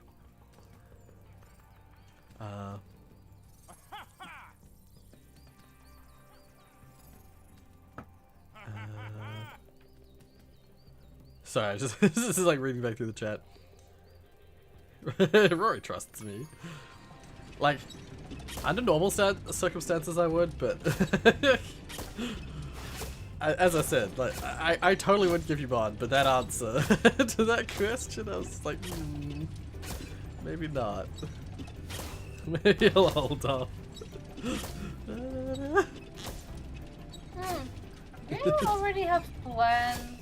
Oh wait, no, it's Wednesday. Shit, never mind. Oh, now I'm curious. I was gonna say, what do you plan on tomorrow to play? And I was like, oh wait, it's Wednesday. Please. Yeah. It's like, just a minute. That's not right. I know I'm usually the stupid one here, but No stupid. Only smart. alright, we already talked about this. You yourself know. We already talked about this. My grammar mistakes are incredible. I missed. No, I'm the stupid one. I just missed a whole side of the level. I'm gonna Yeah. Call yourself stupid or yeah. Guys, I don't know if you guys have it, but me and Rory have this kind of friendship, I guess, where I do grammar mistakes in the most basic words, and Rory just keeps on reading the words in the way I initially wanted them to be. Yeah, I've talked about this before. I have my brain autocorrects. Like, I will see sentences. Like, I would be a terrible proofreader because I read sentences and my brain just autocorrects for what I believe the person is intending. And so sometimes I'll just completely miss, like a real bad spelling mistake or something. Oh damn it! I hit him. Shit. Yeah, there'll be something spelled so wrong, but I just won't even see it because my brain, I'm like expecting it to be this particular word. So I just read it as that word. It's only until it's pointed out that I'm like, oh shit, yeah, that word was like so misspelled. Or it's like the wrong word entirely, but just because like convention would tell me that the word that they're intending to say or spell or whatever is this kind of word, the specific word. My brain just is like, yep, understood. Have a nice day. Oh yeah, no, I get that. I do that with my own work, but when I'm reading someone else's, Right. I tend to see it more. Right. Okay. Yeah. I'm almost the opposite. I'll see it in my own writing more quickly than I'll see it in other people's writing for whatever reason. So, I guess, yeah, I don't know. That's just my brain. My brain doing brain things. Yeah. Oh my god. Hey, not bad. Yeah, and the other day, I can't remember when I was thinking about this specifically, but I was thinking about it the other day. How I was like, Watch out. I've been trying to like not like talk bad about myself all the time, because like I frequently find my, oh god, I missed the balloon. I frequently find myself like bad talking myself, and like that perpetuates me thinking negatively of myself. No. And I just I need to calm down with the bad talk, because it's not good. It's not healthy. It doesn't lead to a healthy mindset. This mini game is giving me Mario Sunshine vibes. Right. Because of the shooting mechanic it added. Right. Yeah. It's a bit like that. I only know of the Bowser fight that has like you have like missiles that you have to collect in Sunshine. Yeah. Well, there's one that's on rails on a roller coaster. Yeah. And, There's one I've seen the Game Grumps playing, where it's like, yeah, you're on like a roller coaster thingy. You got to like on the rails. There's like these missiles you got to pick up. Yeah. And you got to fire them at Bowser, and he's like a Mecha Bowser. Yeah. But yeah, this coaster, that coaster hitting the red balloons. Oh, whoops! I didn't mean to go into it again. I was gonna hit the first thing I can hit. This coaster thing was so hard. Back in the day. They definitely made the like fireballs. You used to shoot cannonballs. They made it fireballs in this game for some reason. But definitely the cannonballs hitting the red balloons in that final version of the thing was so hard in the original. Yeah, as Jake's just they were so awkward. Because it was like in this version they made it really generous. Like the hitbox is super wide, and I just remember in the original going around in loops, the same area loop over and over and over again, trying to get singular red balloons because it was so hard to hit. They made it so much easier in the remake. I've seen the game's Tribes of Midgard. I've seen it advertised, but I don't know much about it. But yeah, all right. That's the end. Well, goodbye, guys. It was nice knowing you. Yeah, I unlocked the movie theater, which is the cinema thingy, which is the very last thing in the game. Which does it leave to? No, I still. This game doesn't do the silly thing of having like. Oh, actually, I didn't get all the skill points, did I? Oh. I can't bother getting that skill point. There's a skill point for finishing the final boss without getting hit. Oh, I can't bother doing that. I'll do that in my own time. But let's quit game and go to Spyro 3. Spyro, you're the dragon. A couple of our buddies got it. Oh, I see. We've been playing it a little. It's pretty cheap on G2A. Oh, right. I've been seeing it advertised. Oh, damn. Okay. I will consider it. I do need to edit, as usual. But, No. if I can get my editing done in decent time, I'll buy it and join you guys. We managed. Play with up to 10 people. Oh.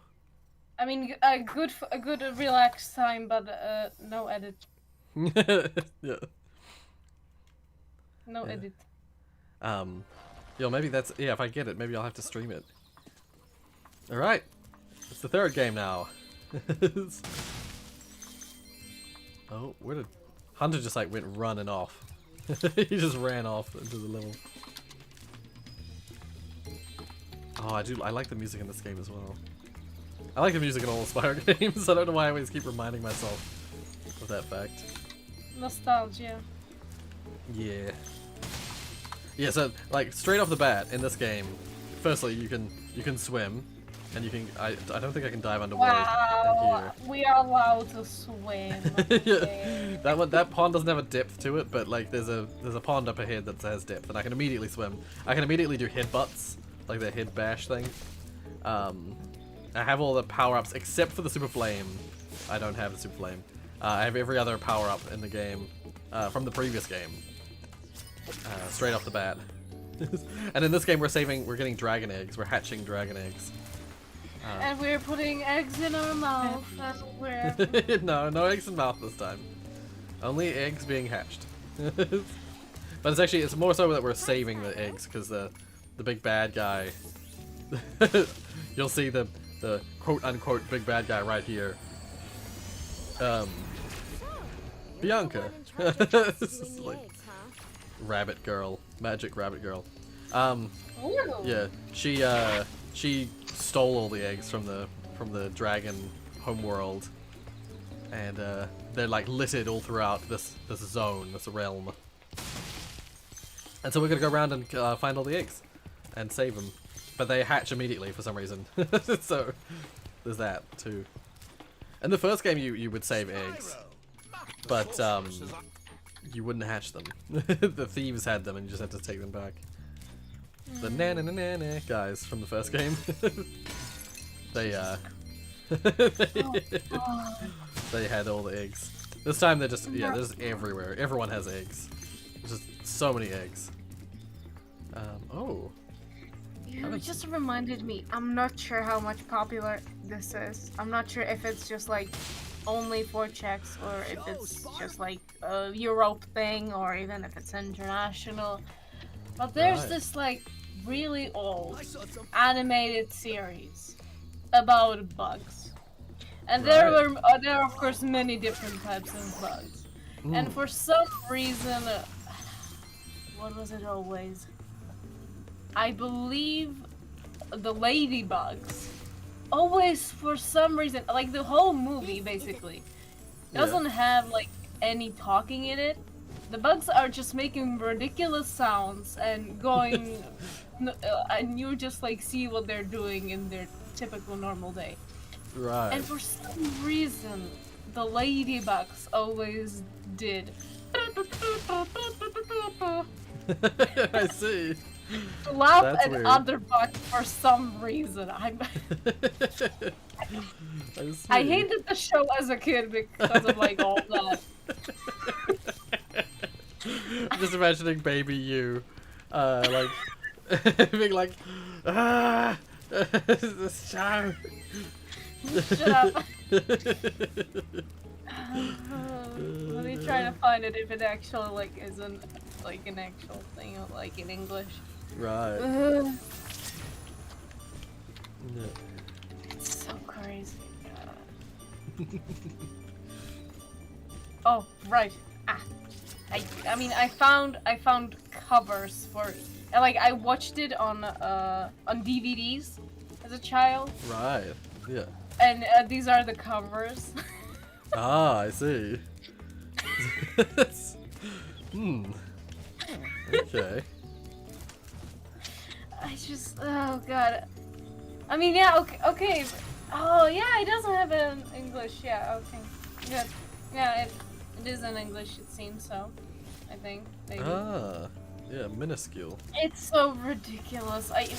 Since there's like no language, you will have no problem understanding it. But I guess since you're one of the people that like SpongeBob, you would probably take a big liking to this. Okay, I see.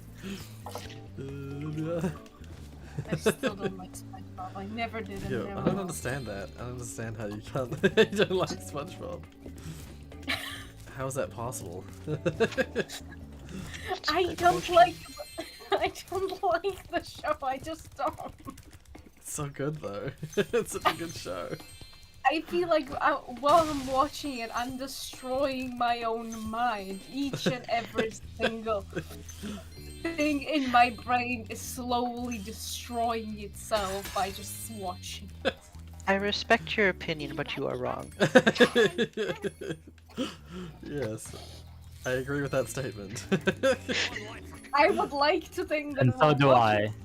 I'd like to think that while watching SpongeBob, somebody probably out there must have lost a little bit of their IQ, and maybe it was me. I don't know.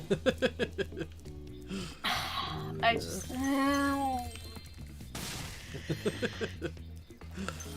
Okay, fine. The animation, great, but the rest. It's just, every time you say that, my brain just conjures up some random line from the show. Usually, The inner machinations of my mind is an enigma. I was gonna say, for me, it's just like SpongeBob, or Exactly. Just, I feel so bad. I feel so bad for Squidward. Oh my god. Poor guy. He has a terrible job. And even if SpongeBob is like this like kid that is trying its best, just the situations that usually happen. Of course, like there are many times where SpongeBob helps Squidward in order to like be on top of things and just, I don't know, be impressive and stuff. But come on, a lot of times I feel really bad for that. I mean, yeah. You're supposed to kind of feel bad for Squidward. I feel super bad for him. You're only not supposed to feel bad for him when he's actively trying to make SpongeBob like sad or miserable for some reason. I mean, yeah, I guess. Because he does do that. He does do that. Most of the time, Squidward is just trying to, for example, have a nice time at home, and SpongeBob, I don't know what he's always doing, but he always does something. Yeah. But Patrick and... Patrick was always my favorite character. Really? Yeah. I would be... I always love it. I was thinking SpongeBob would be your favorite character. Nah, I generally preferred Patrick. I love how much of a lovable idiot he is. Sand all the time? Because he ate sandal? Not ate, used I just love the lovable idiot characters in shows and stuff. In conclusion, he loves himbos. No one must know. I mean, so do I, so do I. It's funny, I mentioned, I referred to something as a himbo the other day. Just because someone I was talking to didn't know what a himbo was, so I had to explain it. If people don't know what a himbo is, I can explain it if you wish. No, don't worry. I already googled it. Yeah.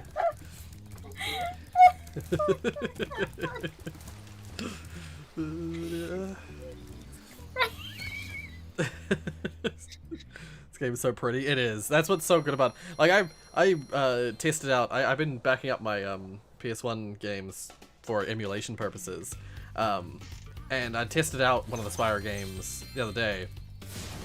And like while it's still totally playable and like it's not exactly ugly, it's just like you compare the graphics of the original to this and you're like, holy crap, this game is like nailed the graphics in terms of like what I feel like their intention was when they made the original game. Like if they had the ability to make graphics this good back in the PS1 era, this is what it would the game would have looked like. Like I think it's so well done. Oh, I like this game. I like this level's music too. Yeah, actually, weirdly, it's only, yeah, that's right. It's only this game starts in a hub like the first game does. It's only Spyro 2 that starts out in an actual level to start with. For some reason, yeah, in the first game you start off in the artisan's homeworld, which is the dragon homeworld, and then you like go into a level. That's like how you start the game. In Spyro 3, you start off in what's the area called? Sunrise Spring, and you go in, and then yeah, you go into a level. In Spyro 2, you start off in Glimmer, which is a level inside the hub world that is Summer Forest. So yeah, that's weird. Just my musings on the levels of Spyro. Yeah. I'm still glad that Lixian seems to be doing better. Yes, yeah. That's good to see that he's at least like back into being able to stream and stuff, and yeah. Yeah, you guys probably don't know about this, but basically, since Lixian played like, let's say, a big important part in like Rory's career, accidentally. Yeah. Rory wanted to show his latest game he made for the Game Jam. He wanted to show it to Lixian, and so he did it in a way that Lixian said is the best, like a few years ago. Yeah, Lixian just said to tweet at him if I ever made something. Yep. Yeah. And sadly, it seems it didn't really work out yet because of Lixian actually posting a community tab not so long ago about him not feeling well. Yeah, I didn't catch the fact that he was like not in a good place at the time. Nobody did. Yeah. Nobody. It was only like right after I tweeted at him, he posted a thing saying like, "Hey, I'm not doing too good as my computer exploded and just other life things have been bad." So it was like the worst time for me to try and like say, "Hey, Lixian." That's fine. I'm sure he doesn't mind. He He seems to be like, and yeah, like I believe yesterday or 2 days ago he streamed, and Yeah. I still like the fact that he wasn't able to stream due to all the donations happening because he kept on thanking everyone and he just couldn't play. Yeah. I found that super wonderful. Yeah. I was gonna say I don't know what's going on quite with the chat, but hey Zach, how you doing? Ooh. Hello.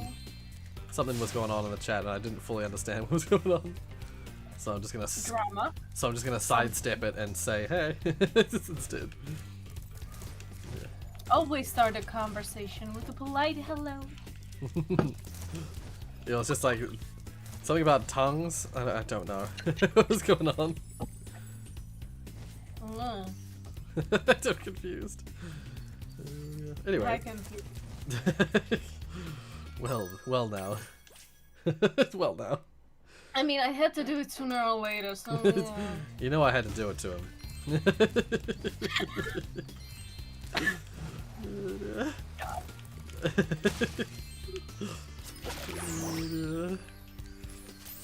Once again, now I'm just imagining you, but you're in that pose. And which? You know, which pose? The pose that you know I had to do it to him pose. There's a meme called. Oh, there's a.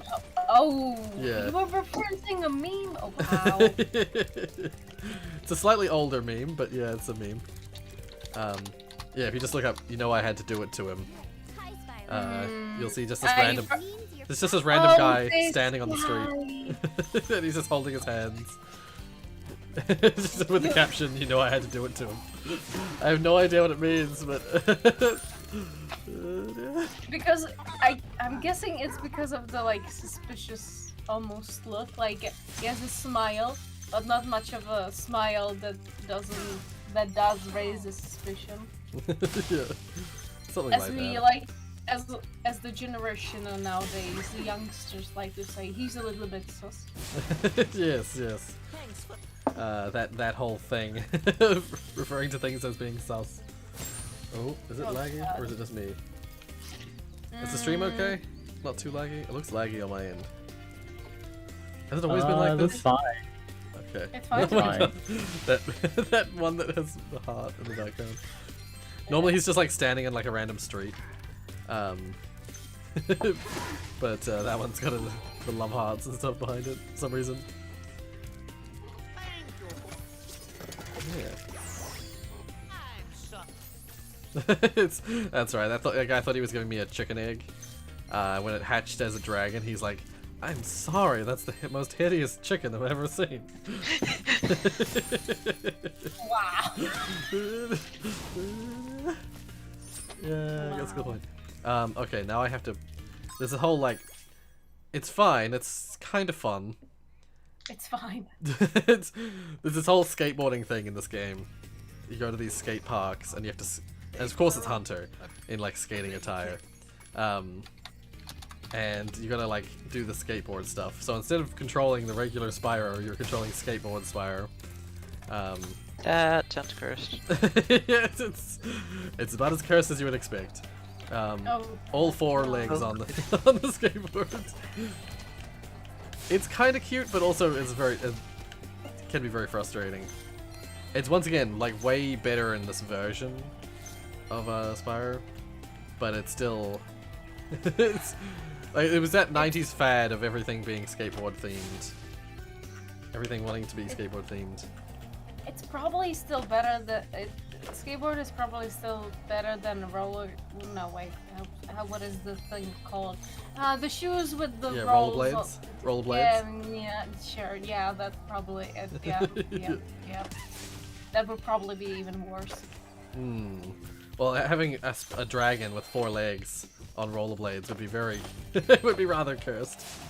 Oh my god, I just imagine how some people would put like small boots or small socks on cats and they forget how to walk normally. Yeah. They're like confused as heck what's happening. I'm convinced, I don't know for certain, but I'm convinced it's because like dogs and cats are used to using their paws to determine whether or not their foot is on the ground or not.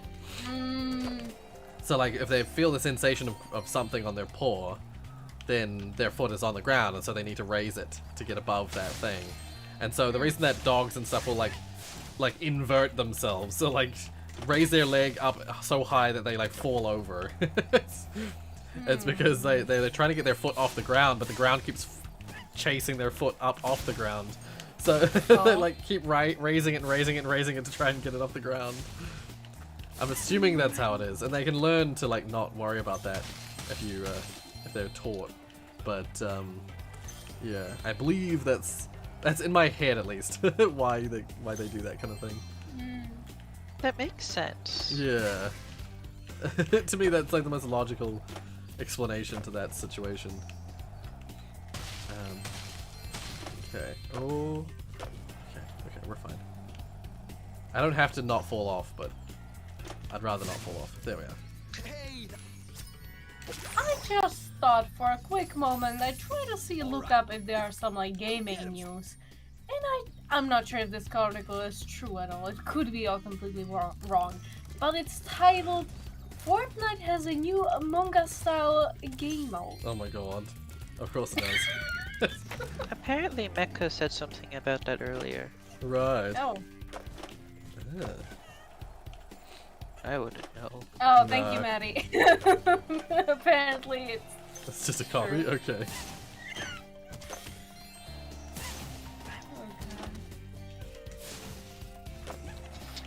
I was kind of actively trying to fall off my skateboard just now, and I just couldn't do it. I guess I'll try and do the mission.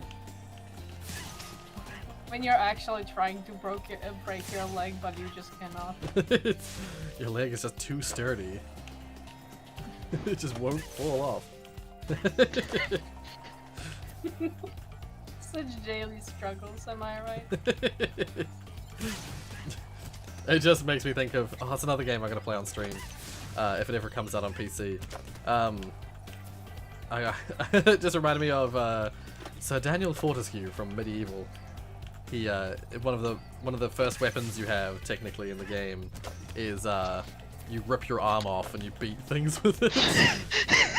Because you're a skeleton, so you just like pull your arm off, and your arm from the shoulder is just like completely detached.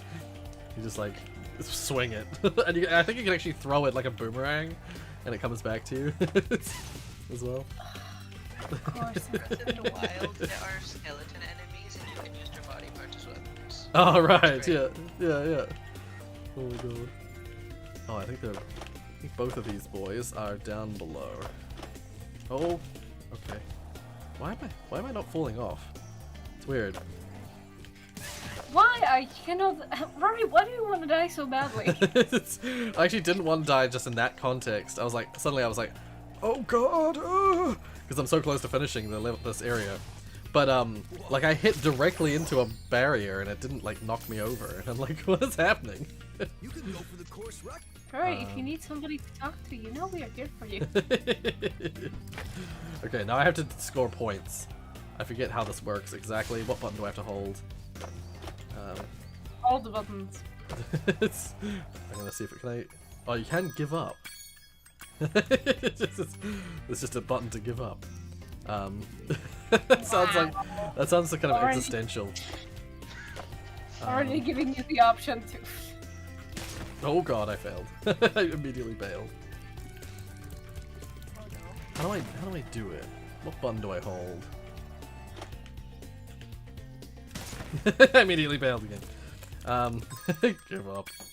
Oh god. I just hit give up because I want to reset the time. What button do I hold? Is it triangle? I gotta figure out the button. There's basically a button you gotta press that will mean you go into like trick mode, and when you're in trick mode, there we go. Yeah, it's triangle. Okay, you can do like spins and stuff like that. And if you want to get points, you gotta do like combinations of spins. Oh, I'm very lucky I didn't fall off just then. This is literally see when I hit like the wall there, I just fell off. This is literally one of those skateboarding simulators back in the day. Yeah, it is. It's 100%. Yeah, and I gotta get like 3,000 points or something like that. Oh, what the? I feel like I landed that one. That's bogus. I've today looked back at the Forest series, Oh, yeah. and Oops. I completely forgot about a really funny part that a joke that Damien made Oh. about it was What? the first episode. Yeah, it was the first episode of the Forest, and you made a joke about what if we were talking about like we need to find Rory's son, and you were like, what if one of the sons is among us?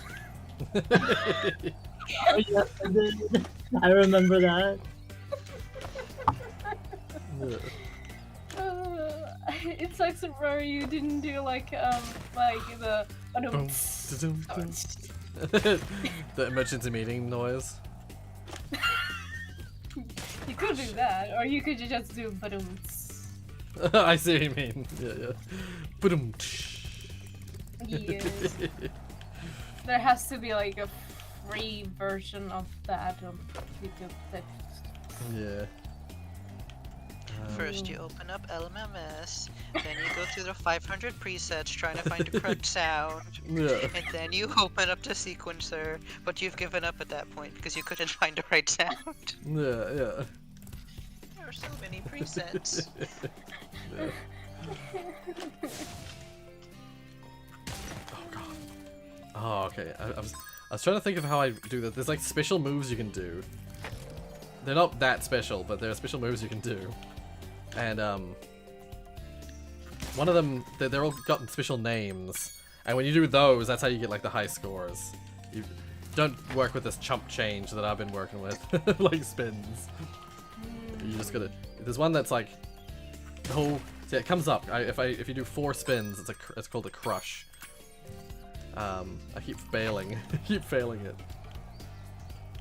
That's an article. Yeah, I keep trying to do an extra spin like an idiot.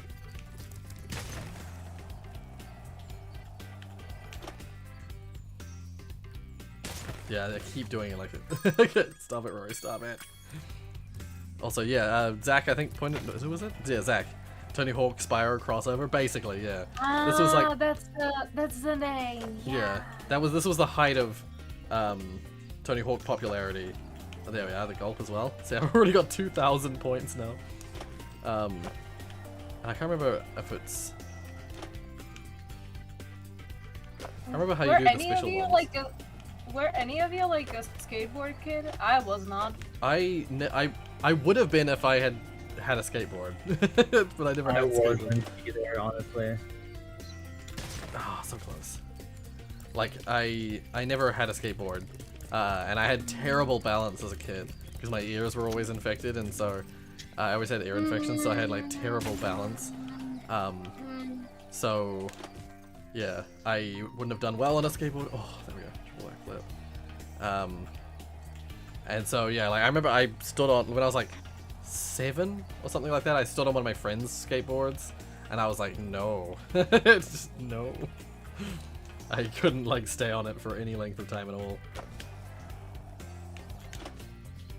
I keep doing backflips like an idiot. I gotta do front flips. I keep on doing these cool tricks and I cannot stop. Oh, I'm I so cannot close to stop being cool, guys. Help. the front flip. Okay. How to quit this? Oh, I just need a few more points. Because I need 3,200, so I just need a few more points. I just gotta do some regular spins, even though I've already done them. That wasn't a regular spin, that was a crush. I accidentally did a crush. I just oh, actually, is there a list of? No. Okay. Whatever. You wanted to do regular tricks. Wow. Well, I just wondered if there was a trick list that I could like reference to see. All right, I got 4,100. It's fine. Yeah, skill point. I actually don't need to do those. Those are only for skill points. What the hell was I saying? Yeah, I was just wanting to see if there's a trick list of like the special tricks, because there's like I got the crush and the gulp, which are named after the bosses from the second game. Oh, there's still... Oh, the rest of the gems I think are in the other level part I can't go into yet. There's like... Oh, there's one that's like the... Oh, what the hell is it called? The Twisty McSomething. And it's like multiple spins in different directions. It might be like a forward spin, back spin, left spin, right spin, or something like that. There's a Twisty McMarks or something like that. I forget what it's called. But yeah, I'm gonna free Sheila. Hey Sheila. Let's do her mission. Hey. Yeah, so this game, I kinda like this game for this sense. It has new characters you can play as. Thanks again, Spyro. Now I have to find out what that Food nasty time. sorceress is. So now we've got Sheila, the kangaroo.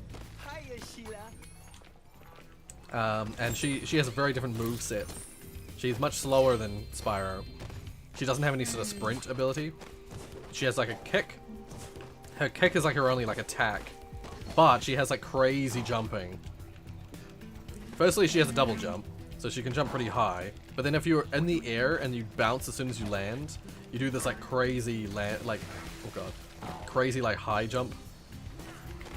And so you just get massive height. She like unlike Spyro, who struggles often with the height, like Sheila has like all the height. She has mad hops. Aww. Oh, and she does have a slam as well. She can slam like Spyro.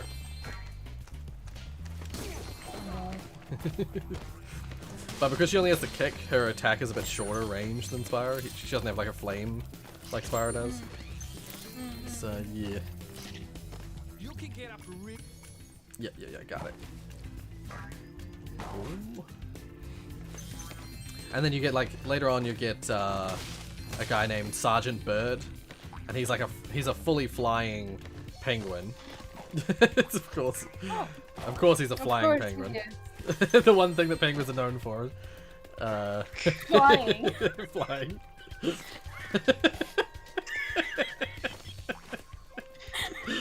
But, to be fair, the reason he flies is not because he has wings, it's because he has a jetpack.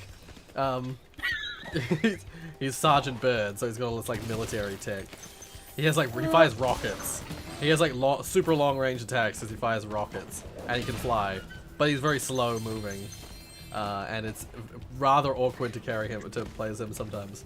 One of his cool things is that if you want to pick up something, if you have like an item that you can pick up, to pick it up as him, you have to like hover over it, and he picks it up with his feet, and then you fly up into the air and you can like drop it like a bomb. He picks up a lot of like bombs and stuff like that. Yeah, Sergeant Bird's awesome.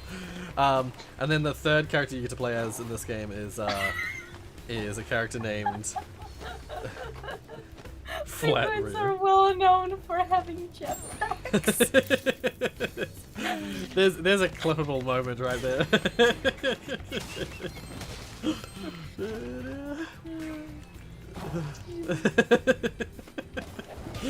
At the start, I was joking about how, like, all these different creatures in that Spyro game before this one were like interesting. Yeah. But now we're making our own ones, and we're combining the penguins with well, we are not. We are just started.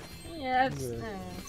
That is why I appreciated that whole bit, is like the return to that idea of like an animal. It's just like weird animals.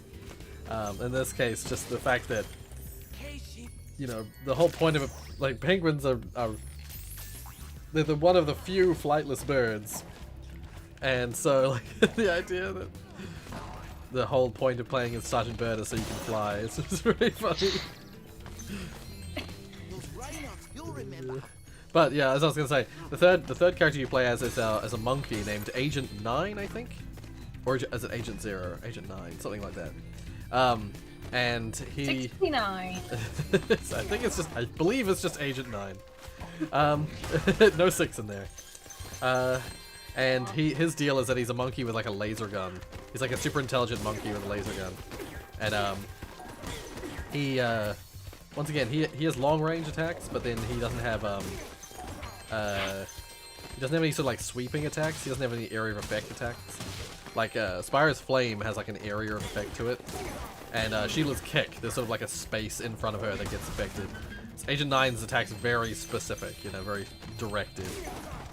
And he doesn't have any jumps or anything. He doesn't have any height. But his gun, you can like aim it like properly, and you can get real good long shots and stuff like that with it. Yeah. But for whatever reason, I don't know why, that particular episode of Spyro, where I first got Agent 9 in the episodes of Spyro, that has for some reason done really well on the channel. It's one of my most popular videos. No idea why. None of the rest of the series has particularly good views. Just that one video. It's just monkey. Yeah, basically I had monkey in the title. It was called Monkey Madness, I think. And that just has brought in all the people. Has literally like 1,000 or something views. So yeah. I like how they made the animation for the getting the eggs like able to be skipped like super fast in this version. I believe you could skip them in the original. Like the animation for hatching an egg was skippable, but it used to take, you have to wait for a certain point in the animation before it was allowed to be skipped. In this version, you just like mash X and it just like immediately cracks, then immediately hatches, and then immediately teleports. Yeah, immediately teleports away. It's like, it's nice. He's nice. But coming back to like your most popular videos, I like just before the stream I was like, why don't I just look at like the most popular video list, because for some reason you have it on the channel. Right. Yeah. I found it quite interesting that basically, wait, 1, 2, 3, 4, 5, like the 5, like on the list, like completely down there are 5 videos / streams that have the same amount of views. Oh? Completely the same. Like 176. There's like a Portal thing, then there's like a Minecraft / Left 4 Dead 2 thing, then there's House Flipper, then there's your first video with Go with Friends, and then there's specifically Portal Stories Mail Episode 2. These all have 176 views. That's weird. That is so weird. Yeah. And if you go back, if you look more on that list, now I see like 1, 2, 3, 4, 5 things that have again same like view count. Right. Yeah. I suppose that just happens when you have a generally slightly lower view count than other channels. Like there's more chance of having the exact same number when you're dealing with hundreds of views rather than thousands. I suppose. True. Now just the animatic needs to be on that list. Somebody make it happen. It's already well on its way there. It done super well. Yeah. Like, since it came on, I like keep on checking numbers and everything, and I'm like, I feel bad, but I started to like compare it as to like, wait, how did it did more views than highlights? Like, oh, the highlights used to do really well. But I guess people have lost interest in the highlights because they get less and less every time. Every now and then they resurge. Yeah. And there'll be one that's super popular again, but yeah. It used to be that the highlights would get like, because I would premiere them, the highlights would get about like 70 or 80 views like pretty quickly. Like first couple of days it would be like between about 70 and 80. But these days it's like more like 30. In the first few days. The latest one is 30, but the one before that has like 93. Yeah, but it didn't get 93 until way later. Like that one, that last one, that the previous month's one. I think it upon the premiere, it only had I think that might have been the one that it was either that one or the one before had literally only 16 views in the first like couple of hours, and I was like, oh no, oh no. But it swells up over time. Because I use those as a channel trailer as well, so people coming to the channel will see that first. So like it does get extra exposure, but yeah, just initially it's distressing because that's the thing is like I look back at series and things like that and I often find myself thinking like, why was I worried about that series? That series did fine. But then like I realized that at the time when I was actually like uploading those videos, the initial response wasn't super like good or super fast, so I tend to worry about them.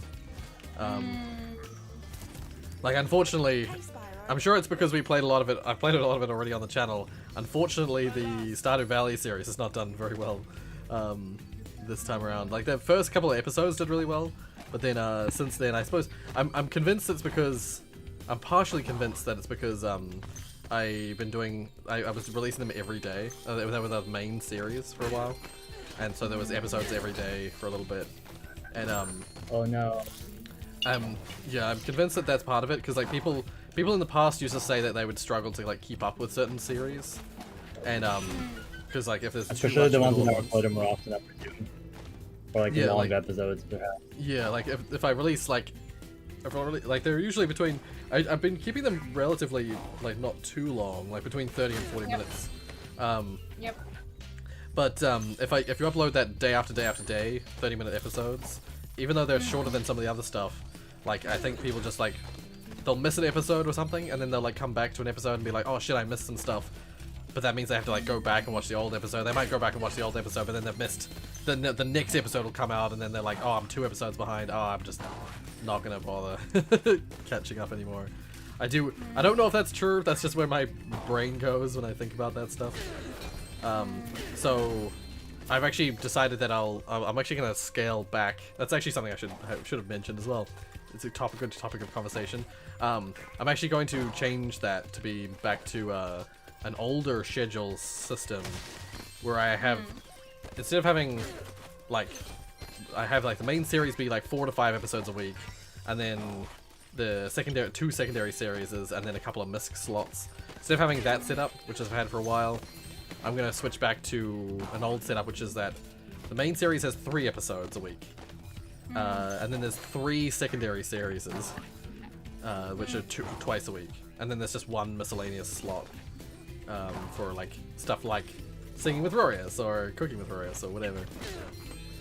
I like that a lot better personally. Yeah, I think just for the slight reduction in like the amount of episodes of a specific thing. But the reason I changed it, the reason I had it being like 4 to 5 episodes a week, Multiplayer of it? it's because of it was mainly because of like time taken to finish the series, a series. So like if I'm playing a game like Death Stranding that's 60 hours long, God, yeah. I need to upload episodes every day, or else that series is never gonna end. That series would go on for months, and I just can't do that. And stuff like Dark Souls too. Yes. Dark Souls, because I was doing that as like a secondary series, Dark Souls 3 went on for months and months back in the day. It was so long. Yeah. Oh god. It was like a good like 3 to 4 months of Dark Souls. 50 episodes. Yeah. Oh, I think no, it was only 33. I think Oh, Borderlands is technically longer. Oh, that's true. Yeah. Because we were we were like figuring it out. We're trying to like see which ones are longer. And yeah. Borderlands was a longer series. Once again, like that going on for that long, that people natural decay of a video series takes its course, and so it's a lose-lose situation. No matter what I do, it's never gonna be perfect, because either it takes too long to finish the series and so people lose interest, or it comes out too quickly and people can't keep up and so people lose interest. So it's like, fuck, how do you do it? How are you supposed to do that? I'm looking at your Dark Souls series, like 3, Dark Souls 3, Yep. It seems that you did 34 episodes. 34 episodes. Yeah. And yeah, they all, Jesus, most of them are almost like more than An hour. 40 minutes. Yeah. Yeah, some of them do get to about an hour long. Oh god. Yeah, because that's like at least a 40-hour series, at the very least 40 hours. And that's why those kind of games I don't play them really anymore, because it's just I don't have time for that shit. Oh, I love God. them, but I just don't have time for them. I just like looked at the first episode when it came out, and the last said it was 3 months. 3 months, yeah. So like that's the thing. When a series for me goes for more than 2 months, or like if it's like 100% complete, nice. If a series goes like straddles 2 months, I'm like okay with that. But if a series starts in 1 month, goes through an entire month, and it still has episodes in the following month, I usually like worry a little bit. I'm like, oh no, I just gotta get that finished, you know, because it's too long. Yeah. Oh, I should just exit. And then exit. I forget that I can just do that. In Spyro, in this version of Spyro, you can just exit level at any point. You don't have to go back to the portal. Ah, the kangaroo. Sometimes when I used to play. By the way, can I just say something? Oh yeah, yeah. So, like, the entire time I was working on like my own like video that I was doing. Right, yeah. I might post it in like the Reddit reaction so you can react to it later. Ah, okay, cool, And, cool. Yeah. It was literally just like, I don't know, 20-minute like footage, and it took me so long to like edit it. I don't get how you do that with like 2-hour plus videos. How you do videos? How you freaking do videos? Yeah, well, it depends on. Firstly, it depends on how much I'm editing, how much editing I'm doing on the actual video. Some series like Death Stranding, I kept it to just cuts, no like special edits. And when I would cut, and when I was playing the game as well, any time where like not that much interesting stuff was happening, I would just go quiet and just like not say anything. If I was traveling like a long distance, I'd be like, which is like 90% of the game. I'd be like, okay, if I just like if I'm not specifically doing anything super interesting, cut that out. Yeah, what I'll do is if I come up with something in my head to talk about, I'm like, hold on to that. I'll wait until I'm in a more interesting area, and I'll talk about that at that time. Because it's very easy to turn that edit into a bloody nightmare. That's once again why I don't typically do games that last that long, because it's just too much. As it stands, the Power Wash Simulator episodes that I've been doing, the one that I was meaning to edit for today, the one that I was supposed to edit last night and bring out today, it was a 2 hours 20-minute recording, just because I was doing a thing and I just wanted to finish it. So I ended up with 2 hours and 20 minutes of recording. So I'm gonna have to like tackle that tonight and try and get through that. And of course, that's also the series now that I decided to do to be a copycat and do the that like montage-y stuff in it. So I have to like, it adds editing time because I have to like get some music. At least the music is super. I'm just like dropping that music on there and not worrying about it. But it means I have to put music on it and then like slow down clips or speed up clips depending on how I'm doing the montage. Yeah. I set myself up for disaster with with the Power Wash Simulator series. It's really fun to play though. I really like it. I was so my friend started streaming as like a VTuber, and the thing they've been casually doing for their past few streams was Power Wash. And like, you know, they streamed like 8 hours one day, 6 hours, then like 4 a few times. But they streamed so long they completed all of the campaign. Right. Yes. Yeah. And they're like, what, like, no. What do I do now? Yeah. What do I do with my life? Oh, I saw some footage of someone actually power washing something in real life the other day, and I was reminded of like how actually in real life satisfying that is. That's what they have to do. They have to get out, buy a real power washer, power wash something in real life. Maybe rent one instead. Yeah, perhaps rent one. We're just gonna try it out and not do it all the time. It is rather fun because it's like a water broom, but you have to be a little bit patient. Yeah. Oh, these enemies can't actually hurt me. They just push me around. But Yeah. No, I've been tempted because I think my dad might actually have a like a water blaster, is what we call it. I think he actually has one, so like I'd be tempted to like see if I would see if he has one or if he just borrowed it or rented it or something, and try it out for myself because that would be fun. How to turn cleaning into fun. Yeah, no, I've seen that there is an end, but they're actually I believe the developers are currently actively working on the next level, because it's in early, that game's in early access, so it's still being developed. There's actually, I think the next level, by the sound of it, is going to be like a temple, like a Mayan temple or something like that. So, yeah. I'm curious. I'm very curious to see how that's gonna go. Because some of those levels are huge. Cat. That's a classic picture. Like, that's old school internet. Cat on the Excuse me, keyboard. that is not a picture, that's A GIF. Yes. But that oh, it's so classic. Just the rapid. I love this. Oh, dear. I'm gonna drink more tea. No. I love this cat so much. It's so big. I mean, the sounds he makes is literally like no. Yeah. No. Yes. Weird sounds with the Rorius crew. That's what the stream devolves into, just me making sounds. Just like not even playing games anymore, just me making sounds. What is this ASMR? Oh, I just suddenly thought of like, you know how you like jingle keys in front of a baby? And it makes it like all happy and excited.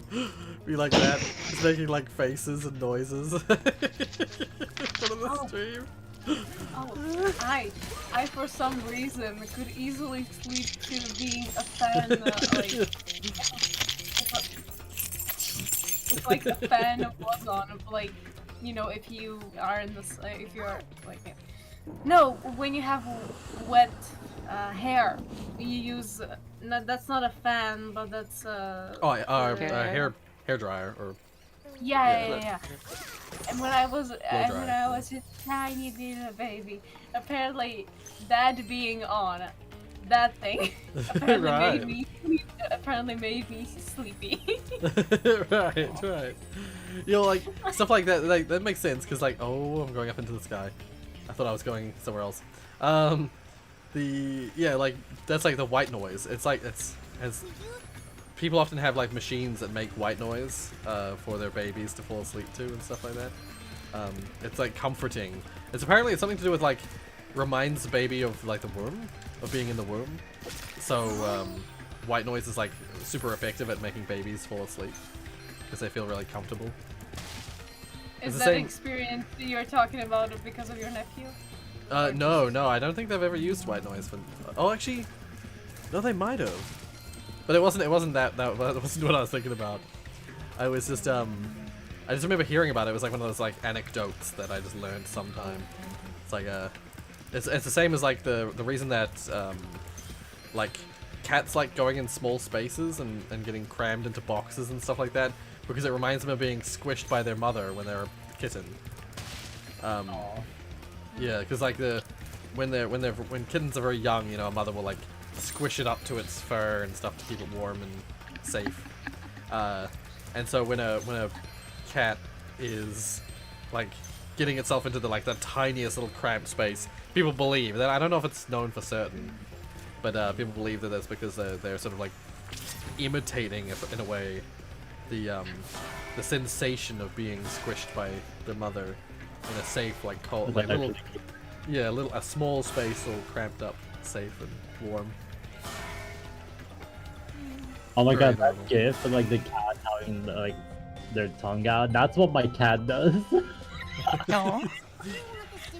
I'm not kidding, she does that sometimes. Oh, right. And I actually I love seals as well. Seals and the way they. Yeah. They just mentioned egg before. I love that that video of that seal that's like not wanting to go into the water. Just making egg. Yeah. Oh my god, they're my spirit animal. Eggs? Oh my god. Are eggs your spirit animals? No, no. Seals are my spirit animals. Seals.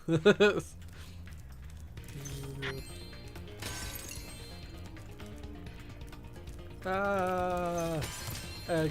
I kind of want to bring it up, but I have a feeling it's one of those memes that, or one of those old like internet videos that probably claimed by some digital media group, so I probably shouldn't show it. But Oh, okay. it's so perfect.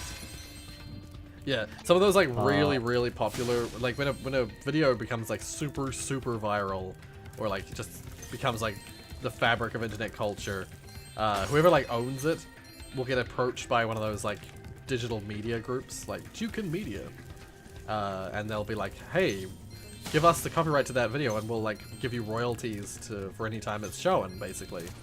And so they become like the police of that video, and then if you show it on your reaction video on YouTube, the YouTube video will get claimed by Jukin Media. Bastards. Yeah. Bullshit. It's typically like the person who made the video originally won't really fully understand what they're signing. They're like, oh, I'm gonna make some money from this video, cool. But it becomes really stingy, awful for the rest of the online usage. Yeah. Because every time it's shown anywhere, copyright claim. Yeah, other people are like, what the fuck? Yeah. Like I'm all for a creator making something, getting there. Like I love that. The seal with hands.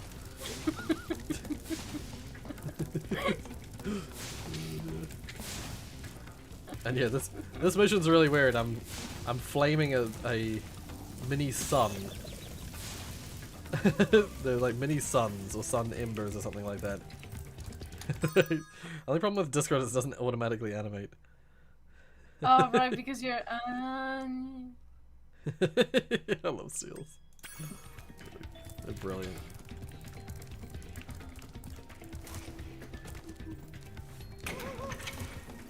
Alright. But yeah, fortunately, I'm gonna have to.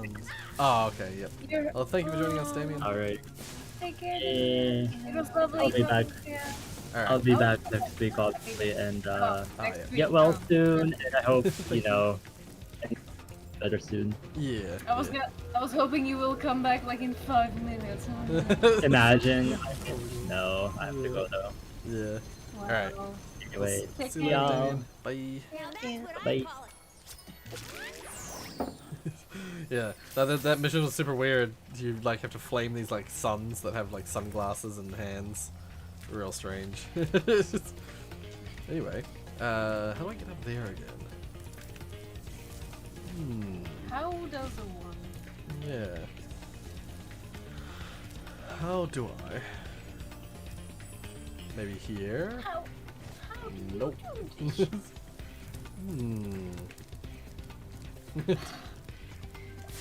And now I just remember the thing again. As I saw today, I rewatched the clip I made of you playing. What was the Jesus?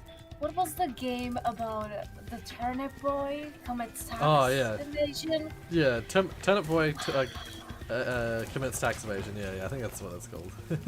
I made a clip of you basically doing the granny. Yes. Yep. The I one. recall you making that clip. Yep. Yeah. I recall seeing it. I just of course. remembered it. Yeah. Oh god. The Granny Apple woman. I love Saying, that "Oh, one whoa." point. I love that at one point when you did, I believe, an OVO, you like looked up. Did I? I don't remember Yeah, that. I think you did with your eyes, like you looked up, like oh. Oh whoa. Yeah. I mean, it's always difficult to see because when you're looking at the camera, it's most of the time difficult to see like where exactly are you looking. Sure. So it's possible that you were just a little bit looking up. Yeah, maybe. Yeah.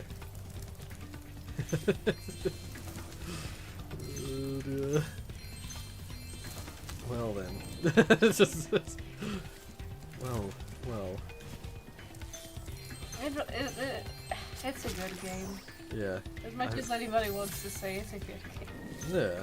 No, it's a really good game. I really like that game. Where did I miss a gym? Once again, I missed one gym somewhere. Oh god, it's always, like one of those.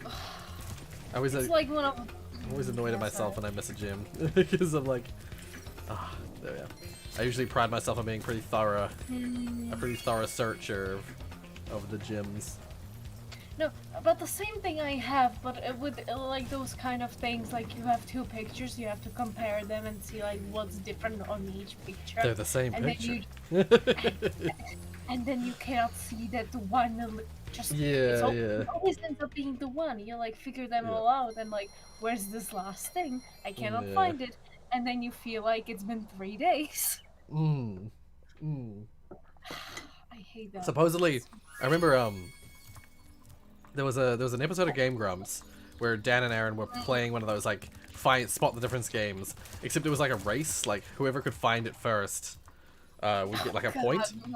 And I was like, at first I was like, I'm terrible at those games. I'd be terrible at this game. But then like Aaron was like somehow just like doing like got it. All right, next level. Like saying like immediately, and I was like, and of course Dad was like freaking out, and I freaked out. I was like, what the fuck? How was it even possible? And it turns out it's because he was using an old technique that I remember I loved as a kid with those old books. The magic eye trick stuff. If you use if you know how to do the magic eye trick, you know those books that had that have like if you look at the book and you cross your eyes in a certain way, you'll see like an image inside this pattern of nonsense.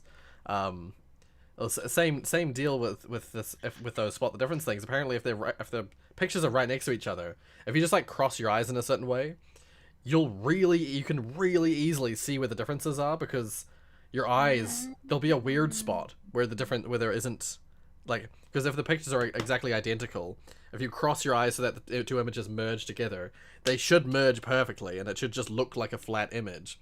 But if they don't merge perfectly, it's really obvious where they don't merge perfectly, because there'll be this abnormality, this like blurry spot in your vision. And so like Aaron was able to just literally just sort of like in this space be like click click click click. All right, all the differences found. Go to the next one. And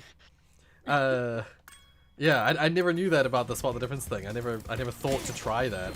I got really good at those spot the difference things. Sorry, not this spot the difference. The Magic Eye books as a kid, because I loved that shit. But yeah, you'd be looking at this random like nonsense pattern of like red and yellow like colors. You cross your eyes together and suddenly there's an outline of like a train in amongst it or something, or an outline of like a mermaid.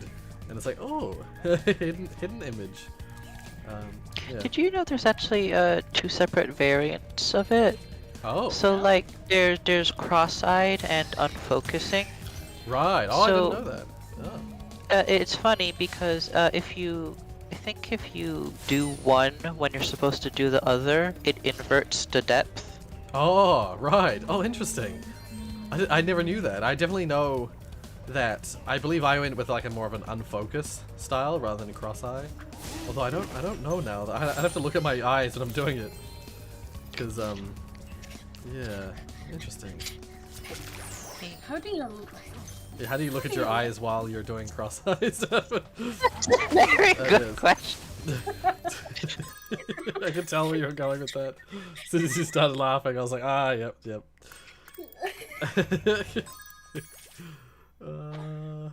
Supercharge the wall, okay. Yeah. No, I actually can't remember now what I used to do. I remember it used to hurt my eyes though, if I would do it for too long. I would end up with like serious eye strain. Because you're like forcing your eyes to not focus in the right places anymore. So yeah. I watched a video Wow. like that because the whole video was designed to work with it. Right, yeah. Oh. It was very interesting. Right, yeah, yeah. I can't say I've ever seen a video of it, but I remember there was a few different like versions of books that I saw. There was the ones that are just like patterns, like color patterns, and there were ones also that were like there'll be 2 images, and if you do your eyes, if you do the cross-eye thing right, the images become 3D. So they're just ever so slightly different images. They're like almost identical images, but they're just slightly offset in the same way that a camera or your actual eyes would offset a 2D image to make it 3D appearing. Yeah, these images were just offset enough to get that 3D effect, and so you could see like there'll be like an old-timey image of some like scene, and then when you cross your eyes, suddenly it's a 3D image, like a full depth image. So yeah, those are the 2 variants that I've seen of those things. I'm not as good at the 3D one. I'm better at the patterns, random color patterns.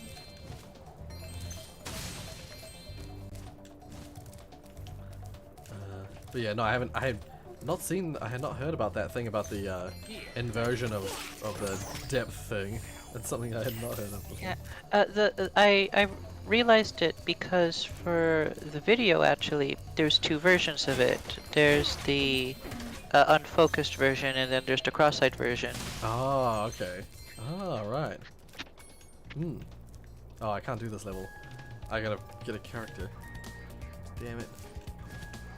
Yeah. Yeah. Spyro, thank you. Moneybags is particularly egregious in this game, with all the like the times you have to pay him to unlock stuff. That bastard. But like I didn't show it because I skipped the cutscene in the previous game.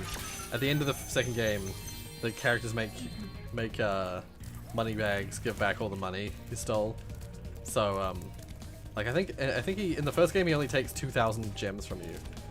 So you like at the end of the game you have 8,000, and then the characters like give him back his money, and you get the 2,000 back. So you have you end up with 10,000 again. But in this game, I believe they do it again, but this time I believe at the end of this game, Moneybags actually says like he like upon them trying to make him give the money back, Moneybags is like, no, you can't take it. You can't take the money from me. And then you actually chase him down, and you like punt him with your horns, and you flame him, and he drops money. And so like you just chase him around for a bit right at the end, getting all your money back from him. Yeah. Like you almost feel bad for him until you remember the fact that he's kind of holding those things hostage from you, trying to save your own kind. So it's like yeah. At first you like almost feel bad, and then it's like, wait a second. he's kind of a bad guy in this game. He's technically one of the bad guys, but you just tolerate him for some reason. Because why not? Well, you have the gems, so you may as well deal with it. But like, yeah, like the characters. When you unlock the characters, you unlock Sheila. He's literally keeping her in a cage, because in fact he's keeping her in a cage because the actual bad guy of the game told him to keep her in a cage. He's literally one of the bad guy's lackeys. Okay then. He's like literally one of the bad guy's lackeys. Oh. Well done. But he's like, it's one of those cases where it's like he's relatively oblivious to the fact that that's what's happening. Like he's sort of just like there. He's there doing a thing, but not that he knows what is happening. You know, he doesn't know that the bad guy is a bad guy. He's like, oh, they just offered to pay me to look after this cage, so I thought, oh, why not? And basically, you have to pay him the amount that they would have paid him to guard it, to stop guarding it. That's kind of like the way it works. Oh, is this not powered up? Do I have to do something to power this up? Is there any game that you guys would like to actually like live in? Like, if you had the chance to be one of the characters or be the player itself, is there any game you guys would like to be in? I just thought of this weird question, and I honestly have no Yeah, answer I've heard yet. other people ask that as well. I don't know actually. That's a tough one. I played so many games. Same. I'm like, where do I start? Like, what game do I consider first? I guess I would go for games that I cannot just die. I like to not feel hurt. Thank you very much. Yeah. But then I wouldn't want to be stuck in a game like Power Wash Simulator, because the only thing you do is power wash, and then like you also only have a very limited amount of spaces you can exist in. So yeah, I don't know. Spyro is pretty good, but like I don't know. I feel like the landscapes are fun, but I wouldn't feel at home, I think. Okay. If you know what I mean. No, I get what you mean. Yeah. I must think about this for a second. Actually, I'm gonna look at my Steam list. Slime Rancher would be cool. That's what I'm doing right now. Slime Rancher would be pretty fun. Yeah. It would be a little scary That is though. true. A little scary. Yeah. Oh, please, guys, you would radiation, just a bit of radiation. Come on. Just some casual radiation. Oh God, I would not like to live in 2 Point Hospital. Please no. Zach says Resident Evil 8. Oh my god. It's like the worst place. Oh my god, living in any of the Resident Evil games, just ugh. But especially Resident Evil 7 and Resident Evil 8, they're the worst. They're awful. I like the fact that you look back at your shelf of games. Yeah. That's just like... Well, it's all my old games. Like they're the ones that I'm most fond of, because it's all my PS1 and PS2 games. Oh God, don't starve together. Oh no, thank you. No. Outer Wilds was such a good game, but you only get 20 minutes to live. Yeah. Yeah. Oh, dude. I love that game so much.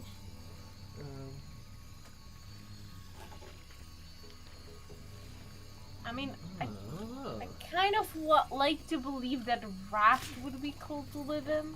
I think, yeah, but also the just existential horror of it. It would also be a little much for me. And the forest is just too much. Oh God, Too not serious. Phasmophobia. Oh no. No. Coffee Talk. That's Coffee a nice Talk. little universe. Oh, that's what you told me about Coffee Talk. I forgot about that Coffee game. I don't think I have it. Ah yes, Dead by Daylight, my favorite. Dead by Daylight. Yes, definitely. Oh my god. Okay, so what I'll ask, one extra question, extra context. If we were living in this world, would it be restricted to like the spaces in the game, or would the theoretical world that exists behind the game also be there? So like in this Coffee Talk, for instance, like would you be limited to the spaces in the game, or would there be like a literal like city that you're living in that has this space in it? To be fair, the only space that exists in the game is the cafe. I was gonna say, that's why I was like, the city looks interesting, but there's literally just a cafe and nothing else. Let's say that there would be like an actual option for you to live a normal life. Let's go with that. Okay, so that, yeah, But you don't know now how that would look like. True. I was just gonna say, just as a slight tangent to what we were talking about, just thinking about existing or living in the worlds of games.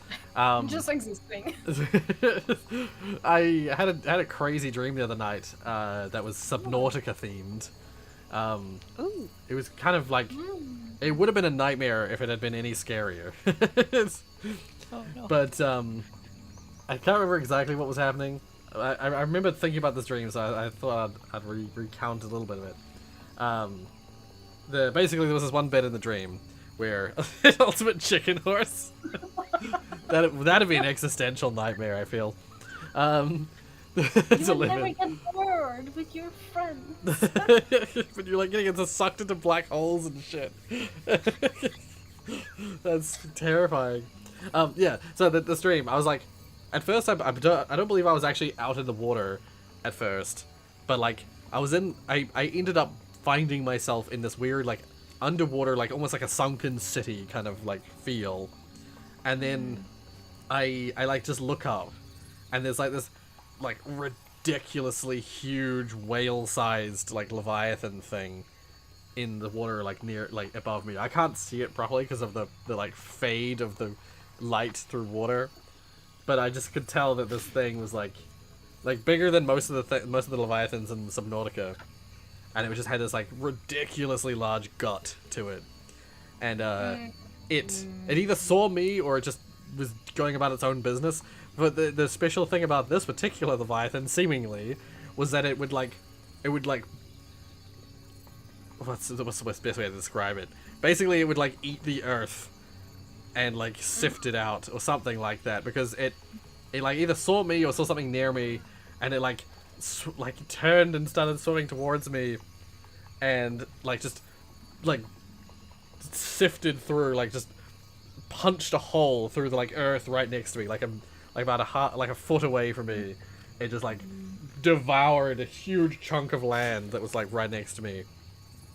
And I just, after it had like swum by, I just like looked over, and there's this massive gaping hole in the earth next to me, like a cross between like a worm from Dune and like a whale from Subnautica or something like that.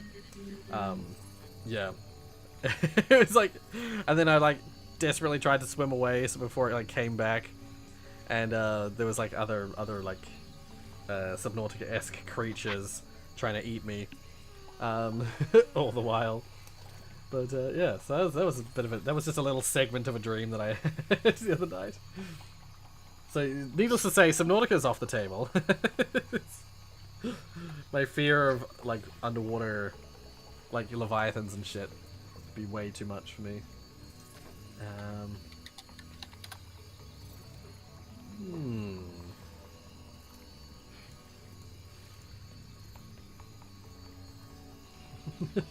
don't know why I'm looking in. Oh, actually, that might be some interesting ones. I was going to say, I don't know why I'm looking in simulation, but actually, simulation ones might not be too bad. Wolfenstein, of course. No, I'm good. I don't need to live in Wolfenstein. Other than being constantly harassed by a goose, Untitled Goose Game could be a good one. Feels very homely. I just saw I'd make friends with the goose.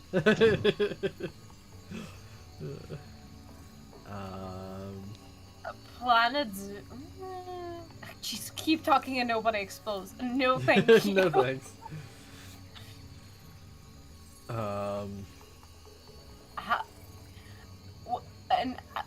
And golf with friends. How would we take it? Would if golf with friends was an actual reality? Would we just be ball? I imagine that it would. I imagine you just be in an endless golf course, and you just be golfing endlessly. It's like the back rooms liminal space. It's just golf courses instead. Yeah, it's just endless golf courses. There's no other point of existence, just golfing. Oh my god. Yes, of course, Tetris. I love being this. I love being the L shape.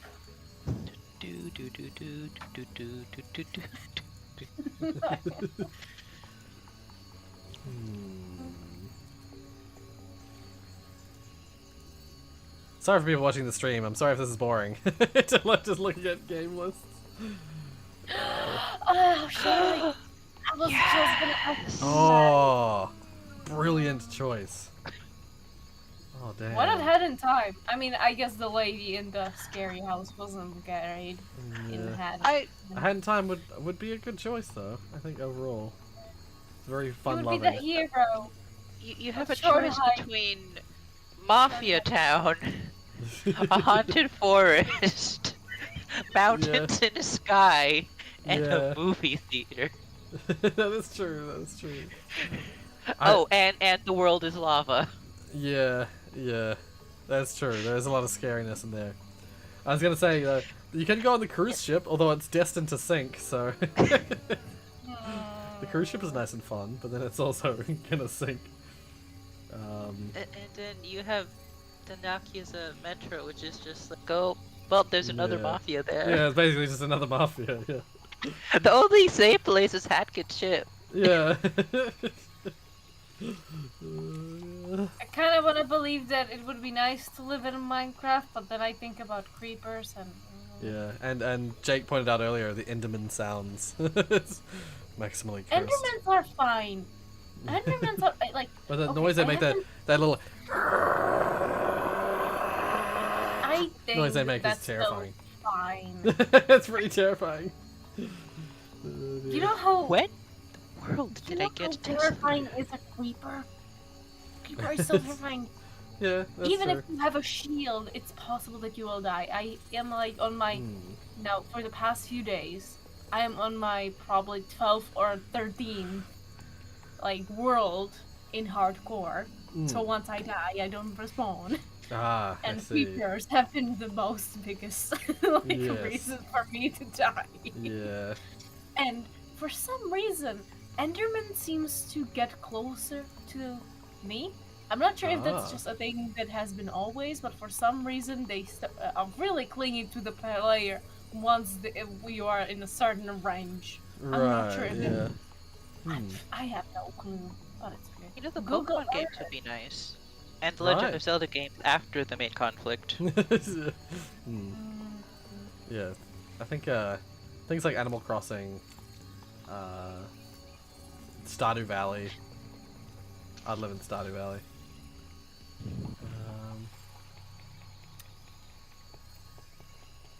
I'm guessing that living in the game Rory made for the game jam would probably not be the best. Like, No, I'm no, sorry, I but would not want to live in Brew. No, thank you. Did you see the image that was posted inside your art and projects? Or was it project? Yeah, your art and fan art. You're holding a cup of tea. Oh, yes, I'm like, yes, oh, I did no. see that. Yeah. Oh no, you got a cup of tea. Charlie has tea. Google Earth VR is also a pretty good choice. Living in with spare. Nah. The risk of being swallowed by like an ocean of slime, not particularly appealing. Yeah. Yeah, living in the world of Castle Crushers.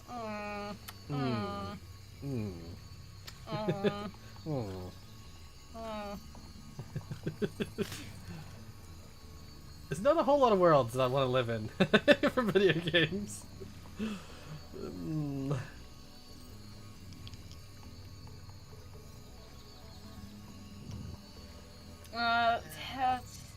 I wish we should. No. The sounds. And Terraria is too dangerous for me. I would freak out every single time. Yeah, Terraria and Minecraft are just too. Yeah. No, we're not changing games, Mika. We're just we were just looking at. Five Nights at Freddy's. Yeah, no, thank you. we're discussing games that we would be willing to live in or would enjoy living in, and yeah. The Chibi Robo universe. It's basically our world, but you get robots. Ah. While I was gone, I see. my friend Spec Ops: Spec Ops: The Line is not a world I'd want to live in. What was the vampire character you would cosplay Yeah, as? that world is a scary world though. I probably wouldn't want to live in that world. But what if you were the bad guy? I mean, if I was Kane, maybe. But again, like, he's being hunted constantly by the humans because he's a vampire. So, and if you're one of the humans, there's vampires around that you're gonna be eaten by. It's not. It's called Legacy of Kain, by the way, the game that you're thinking of. It's bless you. Thank you. It's called Ooh, where? There he is. Oh, I do have a Scooby-Doo game, but the thing about the Scooby-Doo universe is that you have villains make these insane contraptions to take over the world, and it's just not a good time. yeah. See, that's the thing. Is like I'm imagining the things in the game or in the spaces are like actively happening frequently, or either on loop or like just happening every now and then randomly. So like, that's why I said, like, in the Hat in Time, like that ship is destined to crash, and the cruise ship that you're on, and the bonus in the DLC is like destined to crash because it crashes in the game. Yeah, that's unfortunate. So, yeah. There's only a matter of time if you're living in the Scooby-Doo world. There's only a matter of time before you're caught up by some guy with a contraption pretending to be a mummy or something. Exactly. What about It was Astroneer? old man Sanders all along. Sorry, Astroneer. Astroneer's not bad because there's no real like enemies per se. True. But I do think it's like it's one of the better options, definitely. And someone put Flower there. Flower would be pretty nice. It'd be very, but you'd probably get very bored very quickly. Like it would, the satisfaction of being in like a satisfying, pleasant space would grow old probably. Well, if we're counting the DLC in Hat in Time, will we also account for the workshop content? Oh, I suppose you could. Because if we include the workshop content, then yeah, you got endless spaces, yeah, and you can theoretically have whatever kind of like levels people have willing to make, and so that's kind of why I was concluding the workshop maps for Golf with Friends, because like that's why I was saying like endless golf courses, because it's just there's just there's this endless supply of golf courses. So yeah, I guess so. But I don't know what's possible with a Hat in Time levels. It's the workshop levels. It runs on Unreal, so I guess whatever you want to shove into Unreal. Yeah, it might be too broad to include it for a Hat in Time, because you could, I guess you could theoretically pretty much have whatever you wanted. You could basically include every other game in existence in that. I suppose it just depends on our semantics, our own definitions of what living in that space entails. So, yeah.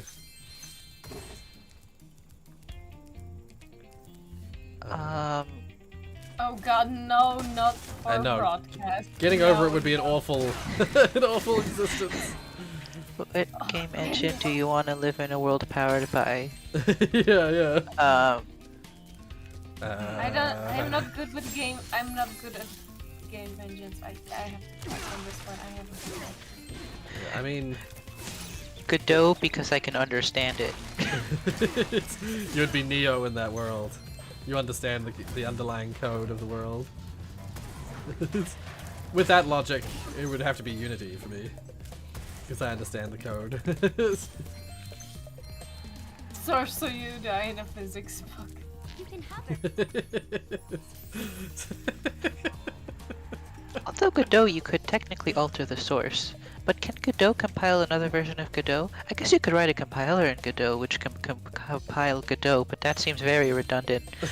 That sounds like a future project. Yeah. Oh my god. Implement the entire GCC compiler inside Godot script. Yeah. Holy shit. That would be horrible. Now I'm just imagining building the Unity editor in Unity to run Unity, to create and run Unity games. The thing is that Godot is written using Godot's UI library. Oh my god. So you could technically write Godot in Godot, the editor. Yeah, yeah. Oh my god. Brilliant. Brilliant. Oh my god, I can't get up to the space because this guy keeps hitting me. Oh. Source, so you die to a physics bug. Ah. Yeah. That's what, that's what I was laughing at before. I was like, I'm just imagining. You're just like, someone's just going about their daily lives, and then their like foot gets trapped in something, and then they're just like, they're like clipping like real hard into the floor, and then it's getting like sucked in. Oh my god, that's a fucking nightmare. And it's just making that noise that like. Can you imagine your bones in that moment? Like, Yeah, exactly. Non-existent. they would happen to be dust by the Yeah. Oh, that's a nightmare. I don't wish to have to experience. I'm gonna dream about this tonight, surely. Have you ever watched the Valve's Dev reacted Half-Life 2 speedrun? No, I haven't. Actually. Ooh. I was gonna say, how long is it? Because I could watch it in the reaction stream. Oh, if I recall correctly, this is a hard mission. Well, you just have to. No. I'm not gonna say anything. Oh. No. Now I'm curious. No, I care. No. How dare. How dare.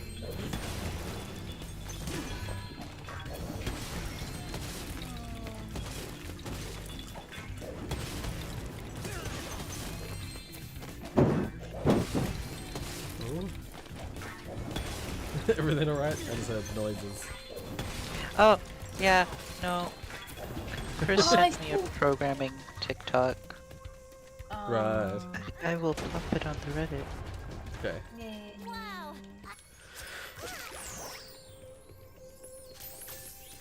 Right. Gems. Where's the gems? How's our gems? I mean, how about if we were in Haddon time and just be the seals? Like, Egg. Egg. I mean, yeah. That'd be so adorable. little me. I don't know how they talk to that girl. It's pretty close. Hello, miss. Yes. Hello. It's the voice actor. Oh, who was it? It was the voice actor or voice actress who I think it's the same one that did the Temmie character in Undertale or something like that. It's something like that. It's some connection like that. I remember reading. Oh, is it literally just Temmie? Yeah, I think it is. If I'm not mistaken, it's Temmie. I could be mistaken though. I could be thinking of something else.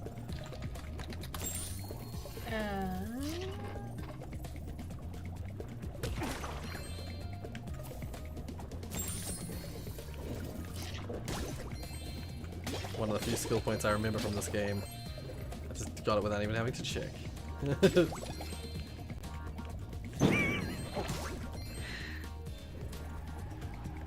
Was I remembering correctly, or was I? What? Was someone searching it, or was? I'm trying to search it up, but I. Oh, okay.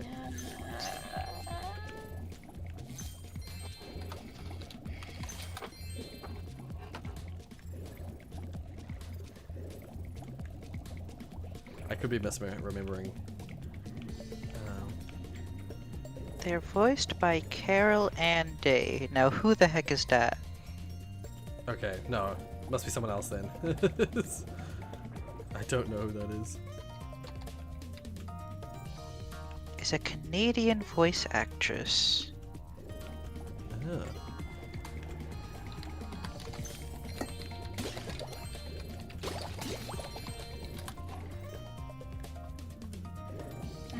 Oh, apparently she also voiced the Nomads. Oh. Oh, yes, that's right. I do remember reading that. I thought I read that it was... I am sorely mistaken. Ludo the Rhinoc has challenged us to a naval battle. Our speed, what do you say? Okay, good luck. A lot of her work is anime, so if I start listing them, you wouldn't know half of them. Ah. I see. I would not know any of them. Yeah. Yeah, it's very unlikely that I'd know any of them as well. Let me try to pick out the more known ones. Pretty Cure, Hunter Hex Hunter, the 1999 version? Oh. Gintama, Future Card Buddy Fight. One of I guess she voiced quite a few people in Dragon Ball. I see. How is Spyro controlling the ship? Excuse me. He's just like, just standing on it and it's just moving. It's fine. You don't need to worry about it. He's not doing anything. It's fine. He's literally just standing on it. Oh, brilliant.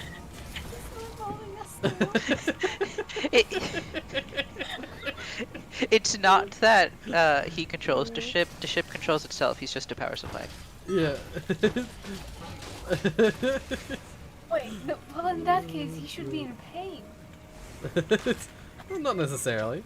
But actually, it's funny you mentioned the power supply thing, because the part of the premise of this story, the reason that the bad guy steals the dragon eggs is that the supposedly like they're these magicians, or these like mages, the sorcerers, and they used to live with the dragons, or they used to live near the dragons, but then when the dragons chose the artisan homeworld as their homeworld, where they will like move to and live, there's no more dragons in the area where these sorcerers live, and apparently their magic is derived from the dragons.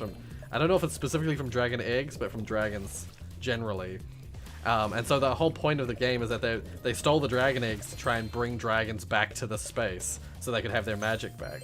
So they are actually using the dragons as a power source for their magic. Have they considered tourism? No, theft, thievery of dragons. I have a feeling the idea is that in this space, in this world or whatever, dragons are a little bit of a snob. They're a little bit snobby.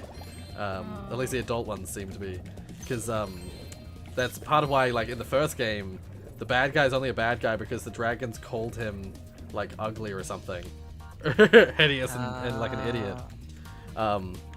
They called him bad names, and so Nork was like, how dare they? Was watching. They were literally on TV. There was a dragon on TV calling Nork like a buffoon and idiots and like ugly and stuff like that. And so he's like, how dare they say that about me? And then he cast crystals magic on them, turn them all into crystal. And for some reason, Spyro was missed. Spyro didn't get hit by the magic, and so Spyro had to go like round and save all his dragon family. Yeah, so like, and the reason that Nork wasn't living in the space that they lived in is because Nork was exiled to this like trash land. And that's where Nork's like home base is. It's just like trash land. So the dragons kind of cause their problems. Like they're definitely part of the problem. Yeah. Yeah. They're not innocent in this. Yeah. So, I'll just get the end of the level opened up, and then I'll do this one last side mission. Is that an otter? I think they're supposed to be sort of otter-esque. I don't know what the creatures actually are, but the main inhabitants of this world are sort of like seal otter sort of like looking things. Now I want my crab. I'll go back to the first one. Go back to the first one here and have a closer look. I can't wait until the Crab. Yeah. Hello, ambiguous sea creature. Yeah, this is a sea creature of some variety. I guess do it's it. a seal. I think they're supposed to be seals because of the whiskers and stuff. You forgot the green part. I'd say that the green part is one of the most concerning parts. Wait, green? It does look green, doesn't it? Well, I think it's just the color of the. It's supposed to be like gray brown color. It's just because it's underwater, I think. Yeah, he looks green. This is like that dress thing again. It's just, to me, it looks brown. Well, Rory. I was just thinking of that, you know, the dress that was like gold. It was either white and gold or blue and black, and it was like a big thing on the internet for a while. I talked about the dress too many times to my teachers. Okay, yeah. I was one of those people who was super convinced that it was white and gold, but apparently it was just a color. The thing they put on the picture. The actual dress was indeed blue and black. I was shook. I always thought it was like how it was always. It was either dark blue and black, or light blue and gold. Right. And I saw something in between of that. Like, let's say I maybe was thinking it has gold, but it's a dark blue, you know? And I was always joking about how there are two categories of people, and then there's me. Yeah. Yeah. Damn it. Well, actually, when I first saw it, I saw it one color, and then I saw it the other color, and I'm like, gosh darn it. Right. I saw both, what do I do now? Yeah. I saw it one way and I never saw it any other way. It's just like, I don't know how it, like, I was a little salty when I found out that my eyes betrayed me. Oh no! Oh, I missed the last one. Damn it. I'm not sure if the correct way is this to say this, but like an illusion, but in a way of hearing. I believe there was like. Yeah. I don't know, what was it called? It was like either you hear. There's Yanni Laurel. Yes. Yeah. That's exactly. Yes. Yeah, there's a sound does that a lot actually. Like there was a TikTok, I think. Was it TikTok? Something like that. It was a video online. That recently it was like people chanting for like a sports game, and it had like 7 or 8 different lines of what their chant could actually be, and depending on which one you're looking at depends on what it sounds like. I gotta see if I can find that. Sports chant lines. Wait. Deborah, you know about sports? You watch sports? I don't know sports. This is just happened to be on a video recently. Wow. Oh, what the hell is it? What the hell would you call that? Video. Illusion. Put illusion there. Because it's one of those cases where it's like, there's like, I believe it's like 8 or 10 different lines, and depending on which one you're reading, it sounds like that.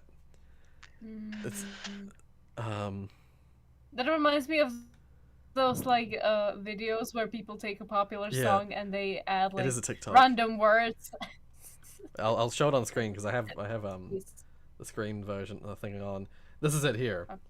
So look how many there are. 1, 2, 3, 4, 5, 6, 7, 8, 9 different things it could be.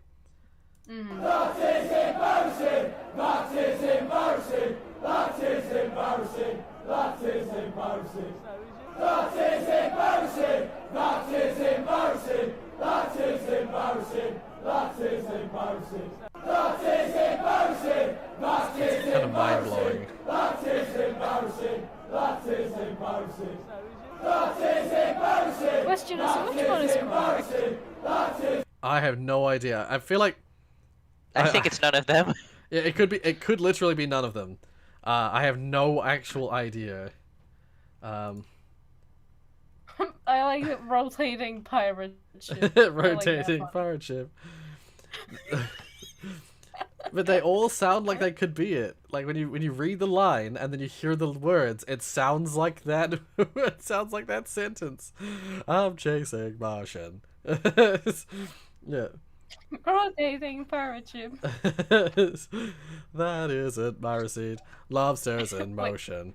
How is it? How does it work for both of those sentences? How does this sound work for both? That isn't my receipt, as well as lobsters in motion, as well as rotating pirate ship. How do they all work? Lactation in pharmacy. It's wild. It's wild to me that all those work.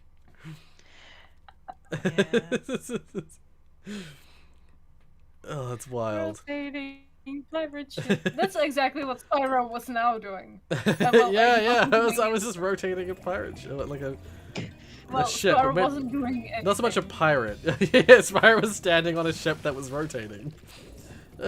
This happened to be rotating. What am I missing? Hop to the secret cave. Oh, that's right. There's like a. This is a level that has like a couple of little secrety things that are actually quite hard to find. Secrety. Yeah. It does say hop on it though, so maybe. Oh yeah, it'll be in the Sheila area. It'll be somewhere up high.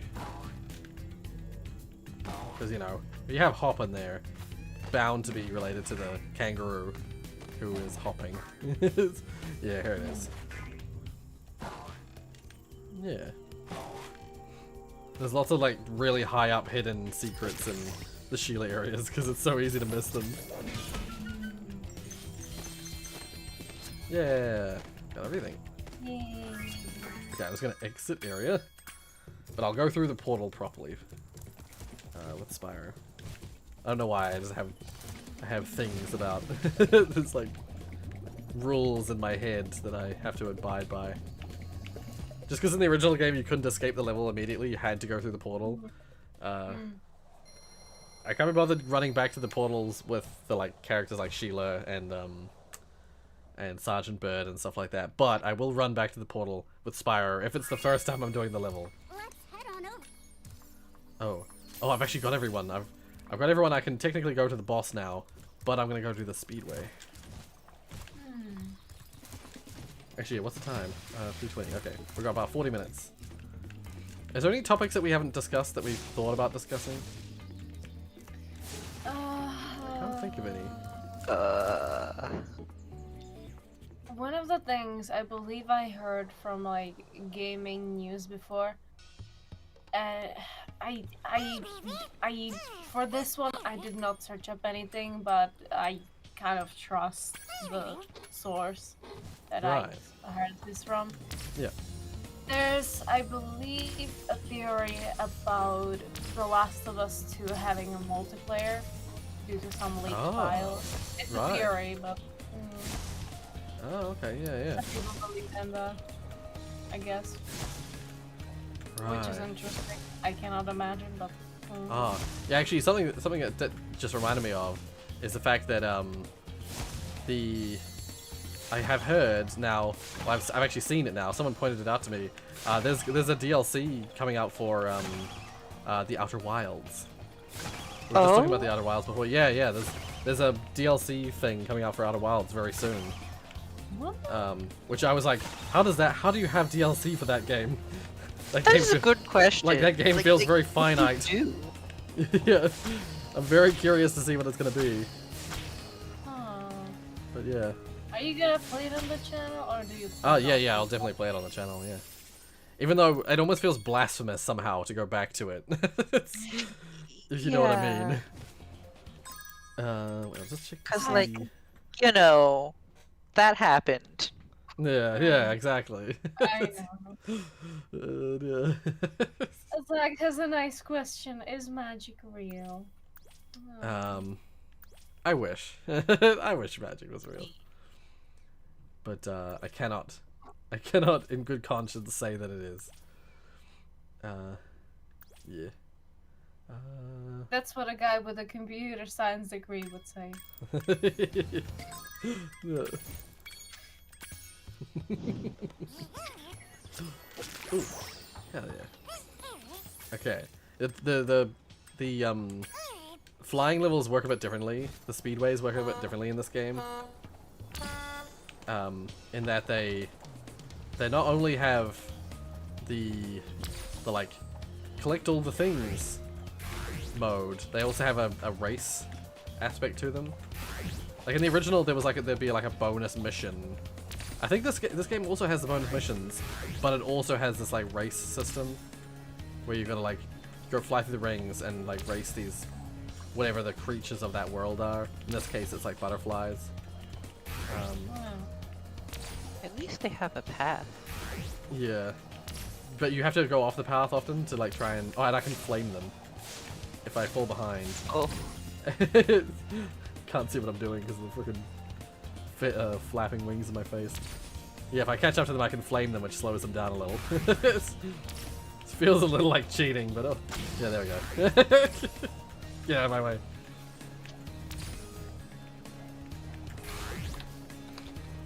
But yeah, you have to sort of go off the path to get the little star boosts. And you need the star boost to win. They're too fast otherwise. Hey, get back here. Alright, just one more. What are you laughing at? I'm looking straight, I'm like, what? I can't see it at the moment. I have to focus for now. I'll see it after the race. Focus. Yeah.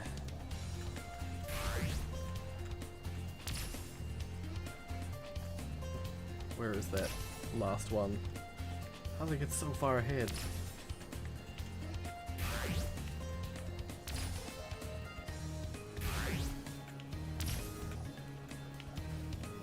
Oh, how did I not win? I feel like I did that perfectly. What the hell? Okay, wait. I'll just go. Oh, I can't pause it. I can pause it. Oh. Okay.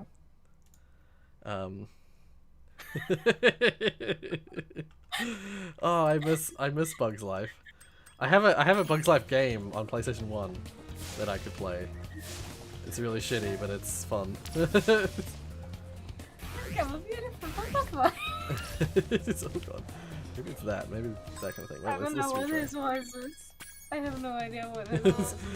I'm pretty sure it's one of those like, I'm a beautiful butterfly.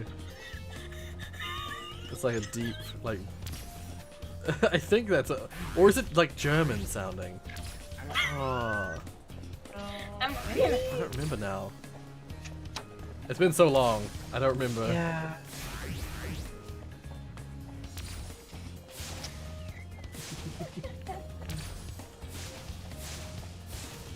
Get back here. Get back here, butterfly.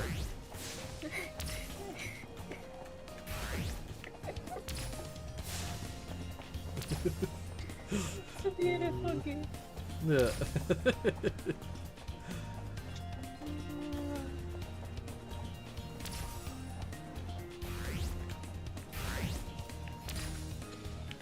Oh god. This stream has been amazing.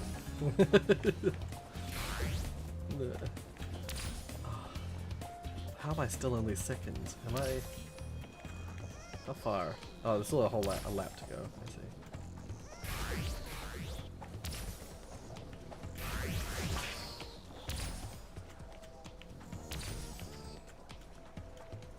I'm coming for you. No, I mustn't hit anything like a fool. Or I will clip it and then remind you of it. Oh. No!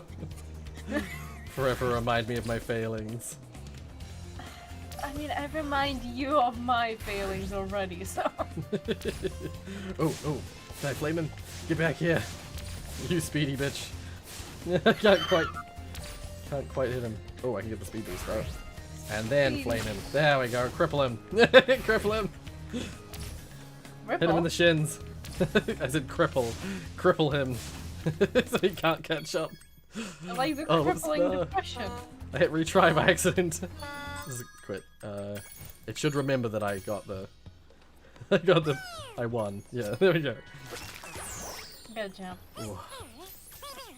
Alright, now I think if I just go... If I go back to time attack, there should be Hunter somewhere around here. Just in a random location. Does Sparks, like, already know where the eggs are? Because he's like, wow, you did the thing. No, I think in these levels the context is that the butterfly people of this world have found some eggs, and essentially we're racing for them. So like or we found them just while we're flying through all the hoops and stuff and doing stuff. We just find an egg. It's something like that. I'm not entirely sure. I do know though that there's something cool that this game has is you got these special Sparks missions that only Sparks can do. They're like in these like small spaces, and so you get to actually play as Sparks a little bit and fly around as him. And for some reason, Sparks is able to shoot these like energy shots. It turns into like a top-down like what would I describe that as? Almost like a dungeon crawler type game, where you're playing as Sparks and you're shooting little projectiles, and there are lots like swarms of enemies that come at you. I'll have to see if I can play it now, because there's one for every hub, and each time you do one, you get like a special ability. Originally in this game, that was how you unlocked the ability to find missing gems, as you'd have to unlock it with one of these like Sparks side missions. But now in this version of the game, you just start with it. Let's see if I can do it now. I might have to fight the boss before I can do it. Got special attack for Sparks. Meet me back here later. Yeah, damn it. Yeah, you go into like little small spaces and you're just like you're fighting like bugs and stuff like that. It's kind of neat. What were you gonna say? Well, we just like mentioned a few times butterflies, and I immediately went to a topic that probably has been discussed online too many times. But why not? Like butterfly effect in games. Right. I like now remember that you probably know the channel DA Games, right? Yes. Yep. He just a while ago released a second video of Detroit Became Human. Oh, right. I'm not sure when did the first episode came out. I don't want to bet on it, but it has been probably months, maybe a year, who knows? I don't remember. It's been a while. And he talked about how he likes it, and now I'm just like trying to think what other games are like famous for the basically butterfly effect. Like then you have the... Well, Life is Strange would be one. True. Yeah. Life is Strange, its main like symbol is the butterfly, because its whole thing is about the butterfly effect. Yep. And its premise is that that's why. Does that just blow your mind? The whole blue butterfly thing in Life is Strange is all about the... Oh, do I punt him? Oh, there we go. I never thought of the butterfly having like this meaning like in the game. Right, yeah. I knew it was like important to the story, like yeah, but yeah, and even it's related to as well, like the whole like the reason that at the end of the game, well, the reason that the effect that you're having by using your time powers, the effect you're having is that you're causing a storm.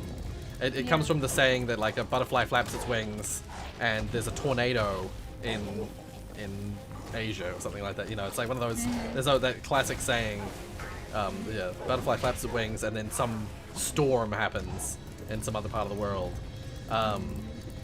Yeah, that's why literally a tornado is like approaching the city. It's all about that phrase. It's all about the butterfly effect. It's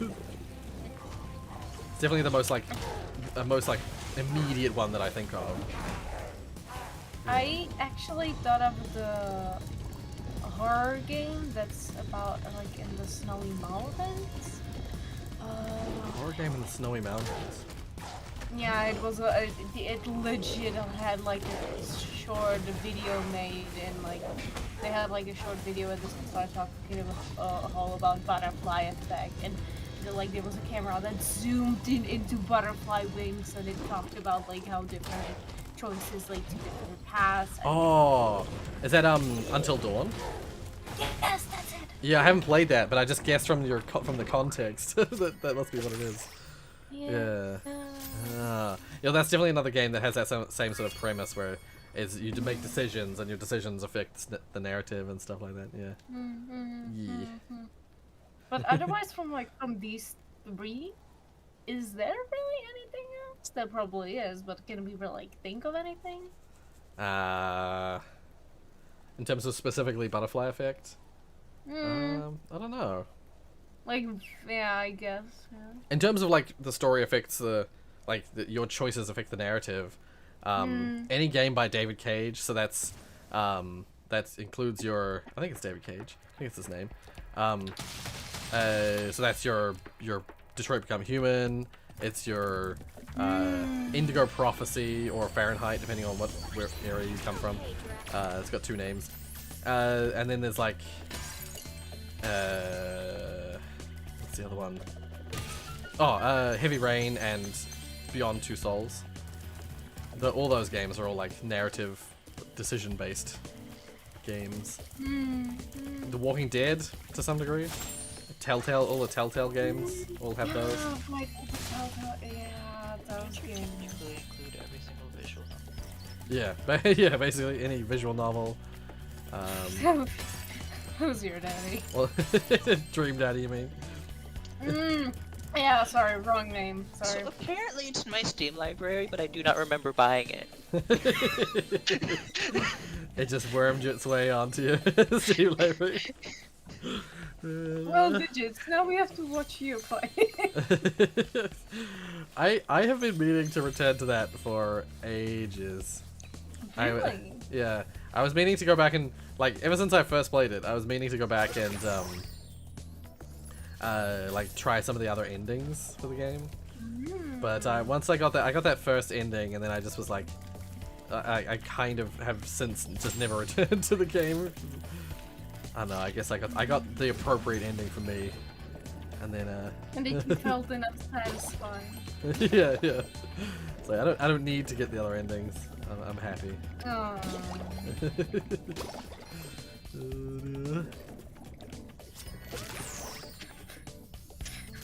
Who's your daddy as like a butterfly game? Jesus Christ, I can't even think how that would work. Well, it's just because like you're going to you're making decisions, and it's affecting the story, affecting your overarching narrative. So it's got like butterfly effect depending on what you chose in the early game. Depends on what you end up with at the end.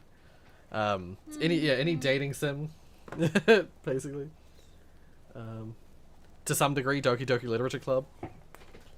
But that's only for the like what you do during. It doesn't affect the ending.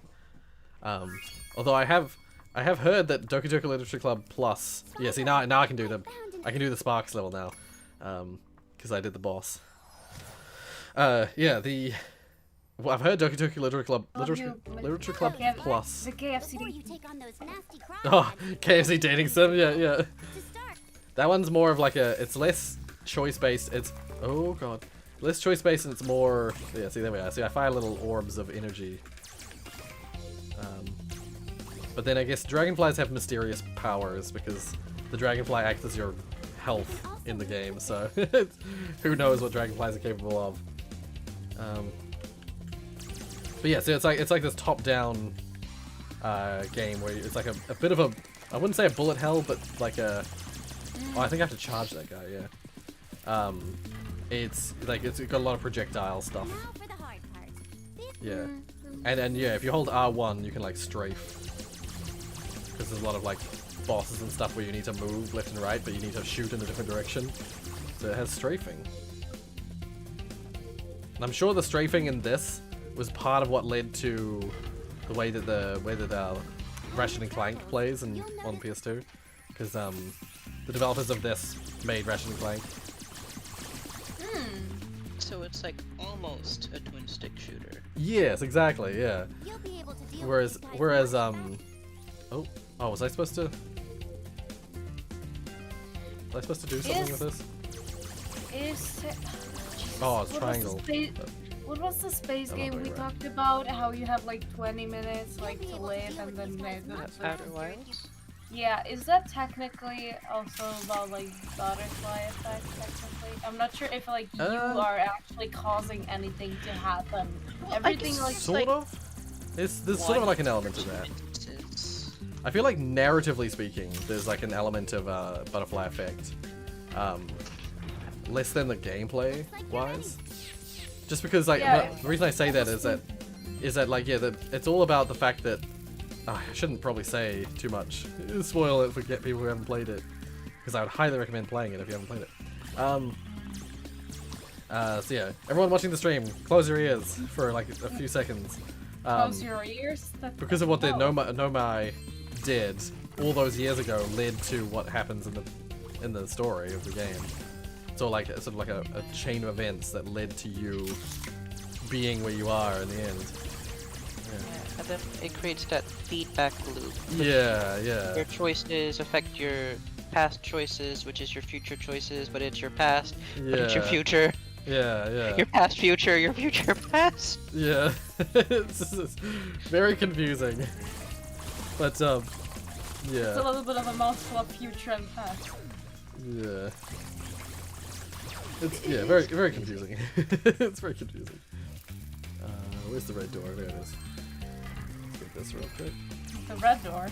Yeah. Where's the green door? I would like to have a choice for this. Yeah, these levels have your like door key logic, where it's like you gotta get the red key to get the red door, and then you get the blue key to get the blue door.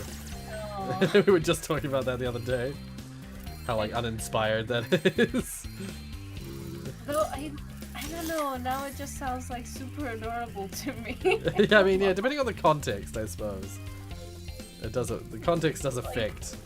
Like, the mechanic your interest. being so old, it's almost adorable. Yeah, yeah.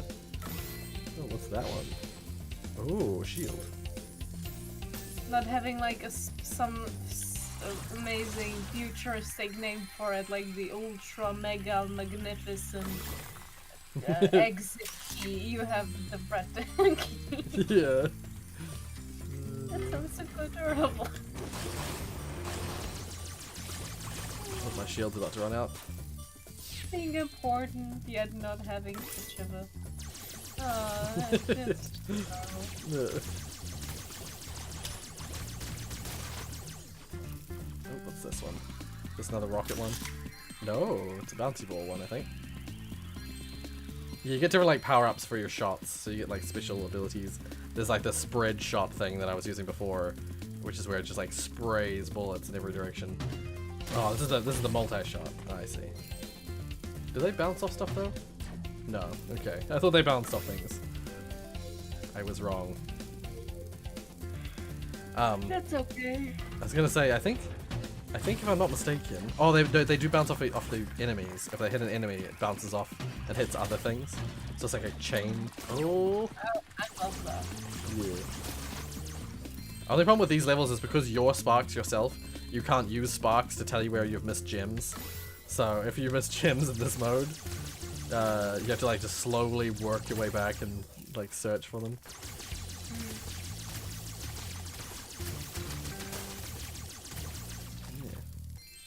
The red things you're just fighting, are those crabs or They are. They're crabs. This particular one is a big crab-related level. This is kind of spooky, this part. I can't see that because I'm watching it very low. Oh, right, yeah. Fighting a giant lobster thing. Destroying his crab claws. Oh! Oh yes, the lobster has crab claws. Yep. It was actually, apparently it was a crawdad. Oh, this level is actually called Crawdad Cove or something like that. Now that I think about it. Yeah, I got all the gems. I got all the eggs. Yeah, I I got an achievement called Who's Your Daddy? Who's Your Crawdaddy, sorry.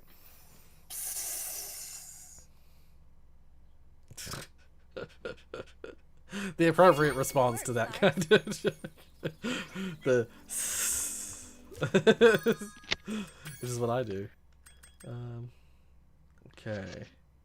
Why not just have a if there just wasn't a compilation of you, or possibly even us, making random sounds.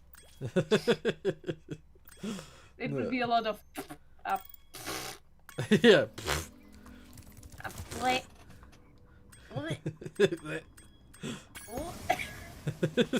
Yeah. Oh yeah. So I talked about this in the one of the first Spyro streams. But yeah, each game has like a different like concept that all the hub worlds are named after. Actually, no, the second and third games have it. First game has all sorts of interesting, like the first world is called the Artisan's home world, and then there's like beast makers and stuff like that. They don't really have anything specific. But in Spyro 2, you got the summer forest, autumn plains, and then winter tundra. In this game, we have the sunrise spring, midday gardens, and then I think the third hub is like twilight something or other. So it's all like different times of day plus some space name. So this is the sunrise. First one's sunrise springs. Start of the day.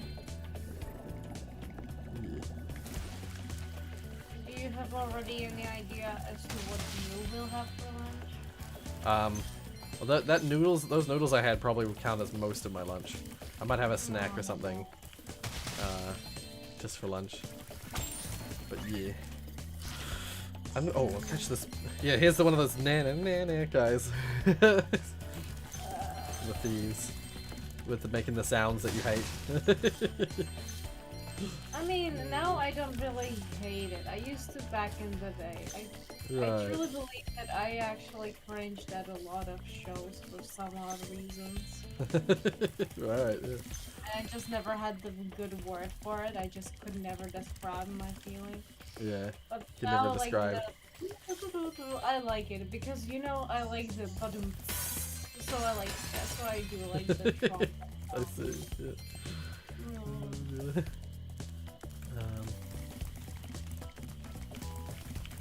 Yeah. No, I always just hated that noise because it meant that something was running from me and I was having to chase it and kill it. It's like, so the I'm like, fuck you! Give me that shit! Actually, those ladybugs I talked about, I believe they were pretty annoying. Yeah. I believe they also did the same thing. Right, yeah. Yeah, I was gonna say, it wouldn't surprise me at all if they were hiding something or holding onto something and you just, you know, you had to... Oh, I didn't mean to go onto the level. No! Yeah, because that's like, that na-na-na-na-na. It's like an old school, like... It is. Yeah, old school thing. Taunting someone. Alright, oh, I accidentally picked up a gem immediately upon arriving. Damn it. I didn't want to actually do this level because I want to go to a different level first. Wow. I'm just gonna have that two gems just taunting me for a while. Because I like to sweep through the games where possible, so I like try to get everything every time I go to a level. So having levels that are incomplete is upsetting to me. And yeah, there's a thing that I'll go deal with that thing in a minute.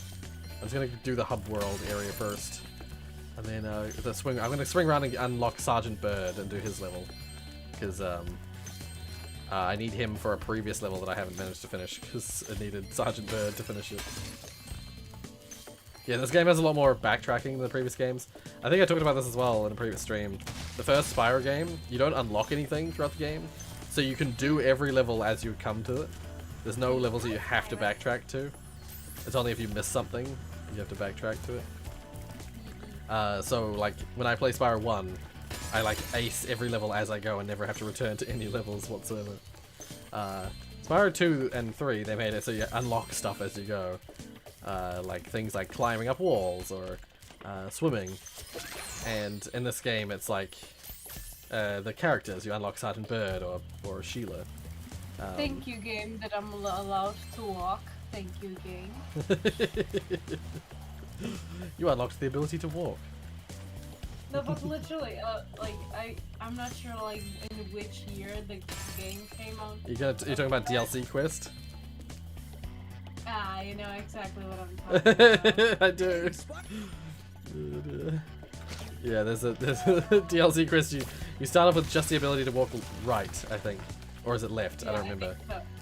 One of those. Yeah, and then the game grants you the ability to walk to the opposite direction via DLC, via quote unquote DLC. And then as you go through, you buy more and more DLC, unlocking more of the game. I'm thinking of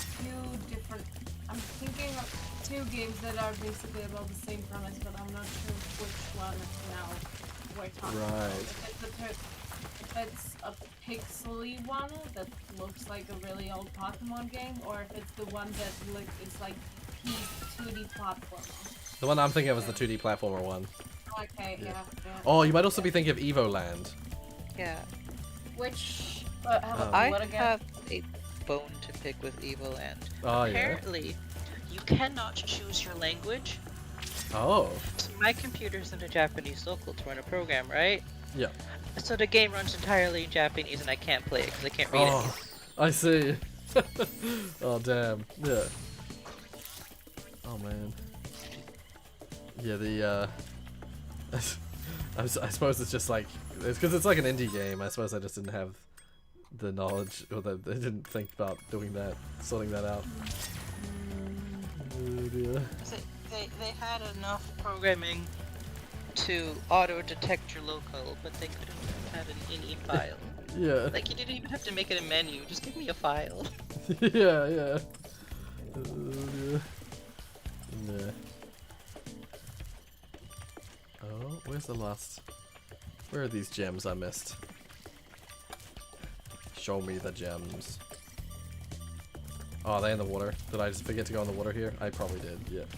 Ah, yeah, Okay, they are. I think I found the DLC quest.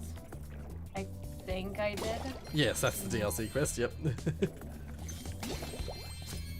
Hell yeah. But yeah, Evo, there's an Evo Land 2 actually as well. I haven't played Evo Land 2. I played the first Evo Land. Evo Land starts off as like a Zelda-esque top-down adventure game, and slowly it turns more and more into like a modern JRPG or something, where it's like turn-based combat and stuff like that, and random encounters. And it evolves. Hence Evo Land. It evolves as you go. Okay. Yep. Do I have time for? Oh, I'll do Sergeant Bird's level, but I'm gonna be annoyed because there's a level I want to go back to, but I have to do this level before I can go back to it. Unless I just do both.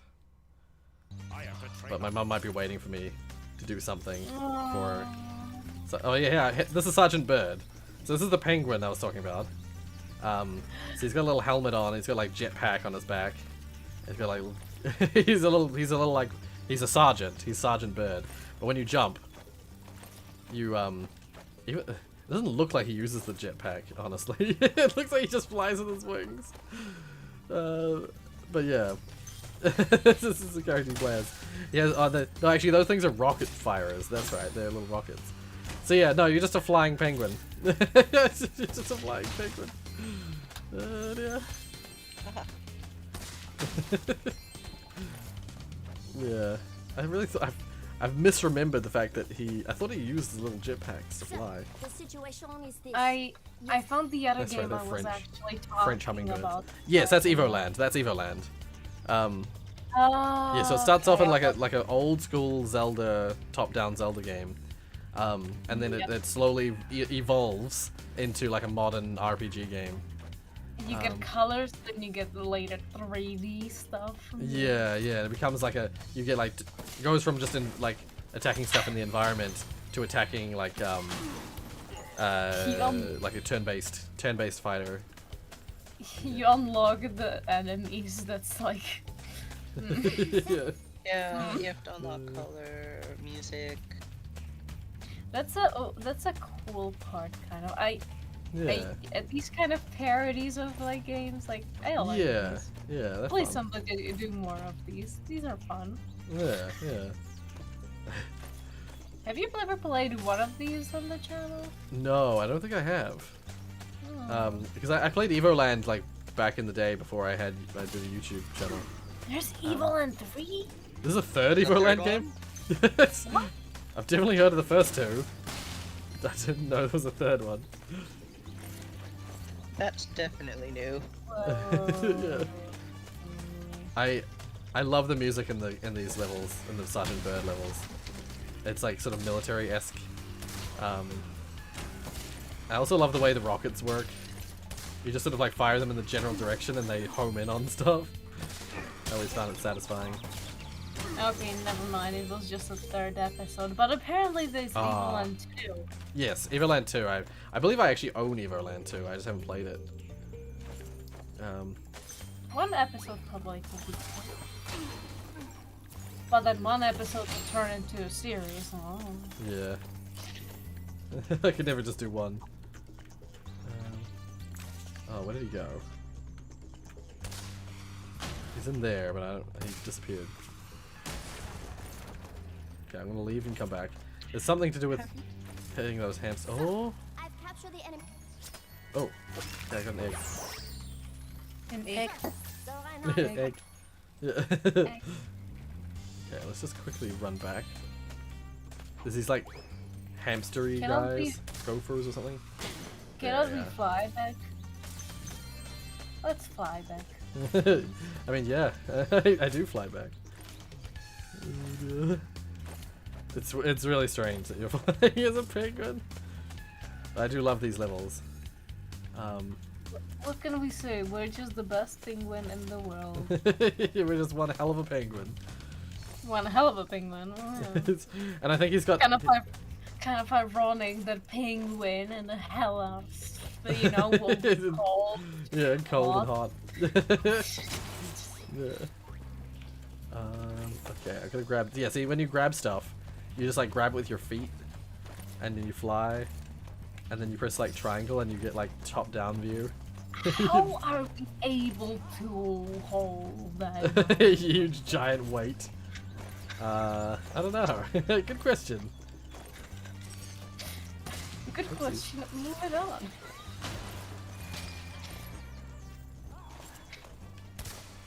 Is penguin technically the opposite thing of a phoenix? It's, I wouldn't necessarily say opposite, but it is different. It is indeed different. Then what could be opposite of a phoenix? I guess it defines on what you define as being opposite. So if a phoenix, you know, ignites and turns into ash and then reburs, would it be a different element, or would it just...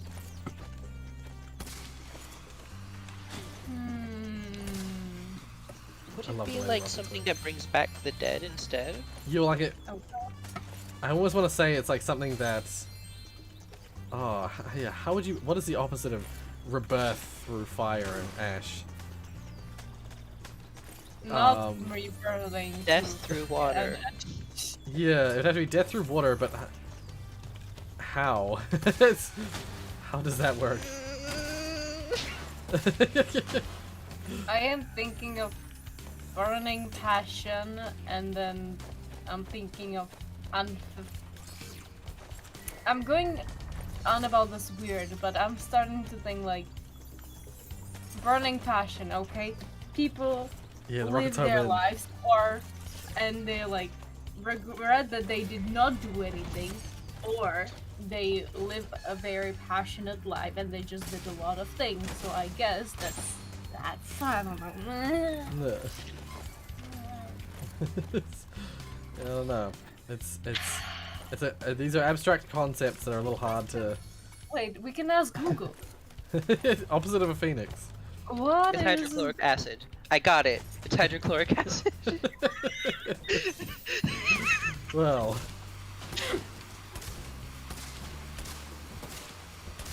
Yeah, I was gonna say real quick, Jake was like, these rockets home in, bruh. I believe they did in the original, but not this much. Like, I believe in the original Spyro 3, Sergeant Bird's rockets would home in on enemies, but the amount, the sheer amount of variation in movement, like the sheer distance they will curve, is way higher in this game. Wow, actually somebody already asked this question somewhere about what's like the mythical creature opposite to Phoenix, and in their own question they basically had two answers that are possible. One of them is peacock, and one of them is dragon.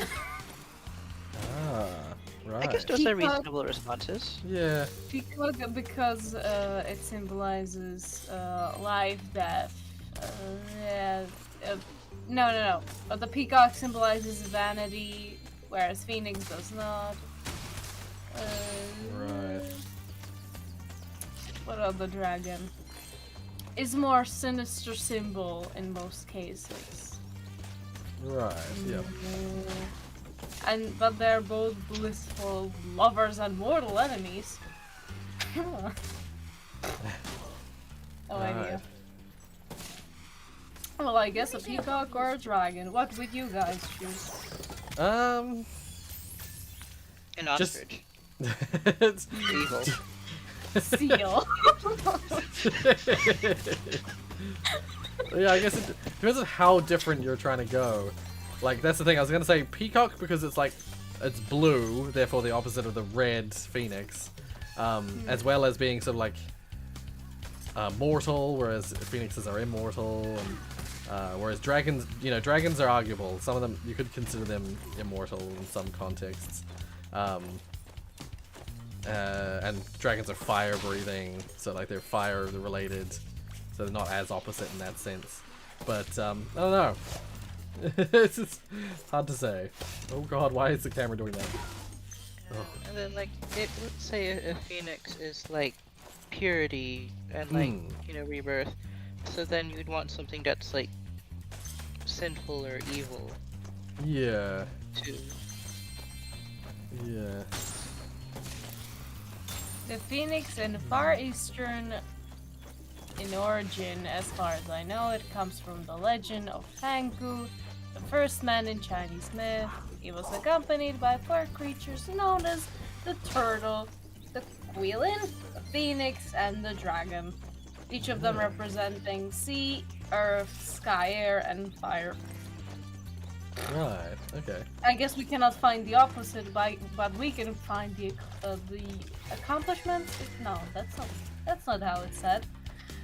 The Accompaniments? partners. Like, yeah, the accompanying, Ye.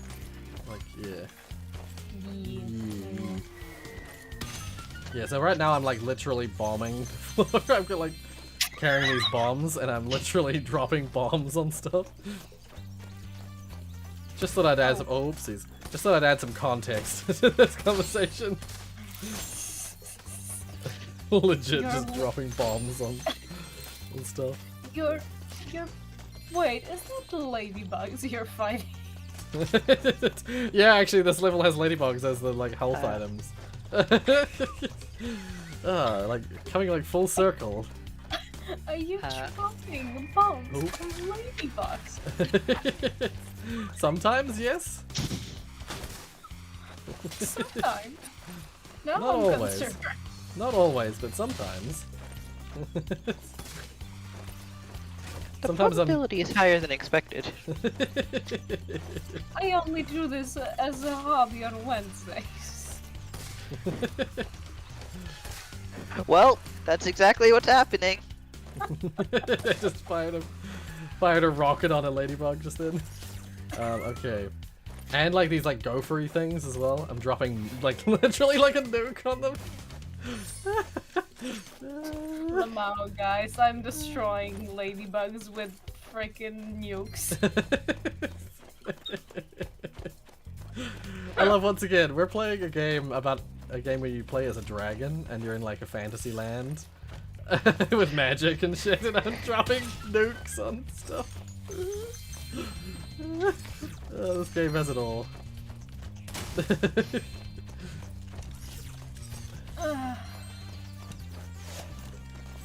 I love the music in this level, I don't know why. I've always loved it.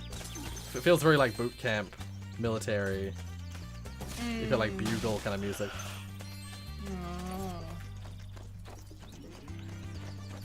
But yeah, so like these levels, the Sergeant Bird levels are very vertical because you can just fly. You can just literally fly.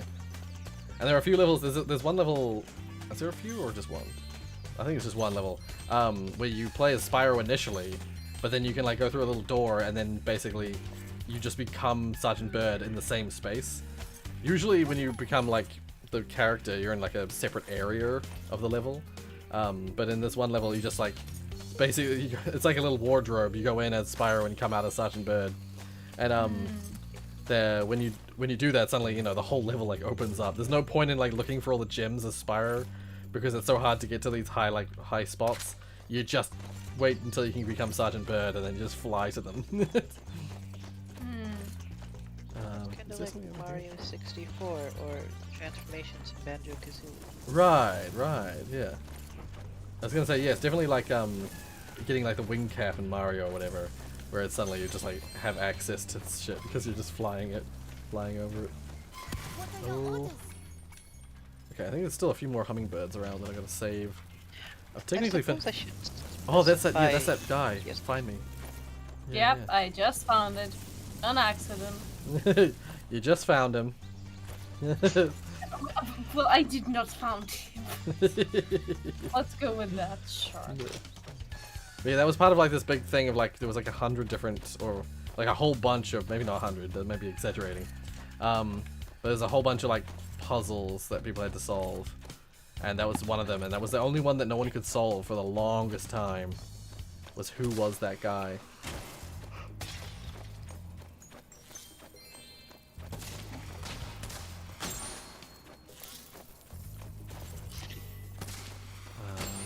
Alright. Nearly done with the level. Just gotta go back and find some gems that I missed. Because I gotta drop a bomb on them.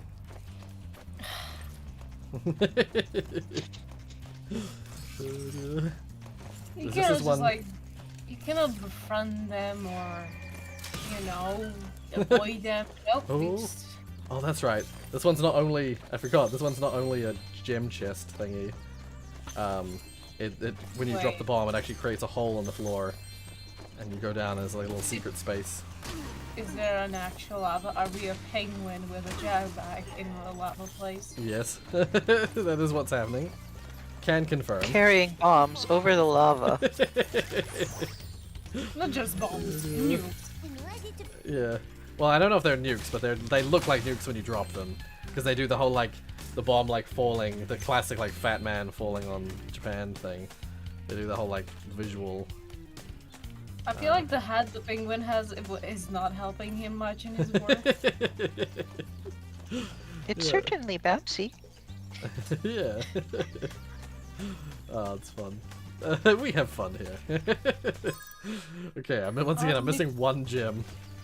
Only found it on the server. Ni hao. Wait, am I translating this in Japanese or Chinese? I was gonna say, ni hao. Ni hao, ma. Hold on, I need to get closer. Chinese. Okay, ni hao. Well, yeah, immediately ni hao. Ni hao is how you say hello in Chinese. I can't read the last two. 100% complete. I cannot read anything. I see a drawing. That's a full-on drawing. Yeah.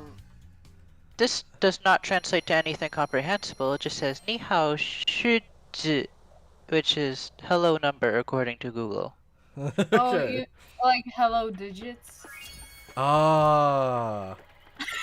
Oh, it's hello digits. I guess? Because there probably isn't a specific translation for digits. They probably just have a word that just means number. or numbers. That makes sense. And there's no plural in Chinese, is there? So they don't have. There would be no hello numbers. I get it. Yeah, I get it. It would just be I hello get it. number. Yeah. Apparently, I got it. That's amazing. Gosh, what? Oh, there it is.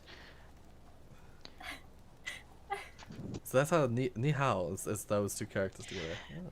Yeah. So actually, greetings in Chinese are a little interesting. So Right. for instance, Lao Shi is teacher. Right. So ni is you, and then hao just means good. Oh, So you right. can say Lao Shi Hao, which means hello teacher. Ah. You can put like the person's name or whatever in front of it. Hmm. Right. I see. Okay.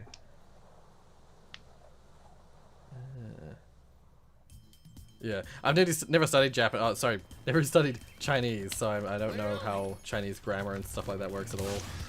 It's entirely a mystery to me. I studied English. Yes. Yeah. You did good. We can understand you very yeah, well. I mean, yeah, you did exceptionally well.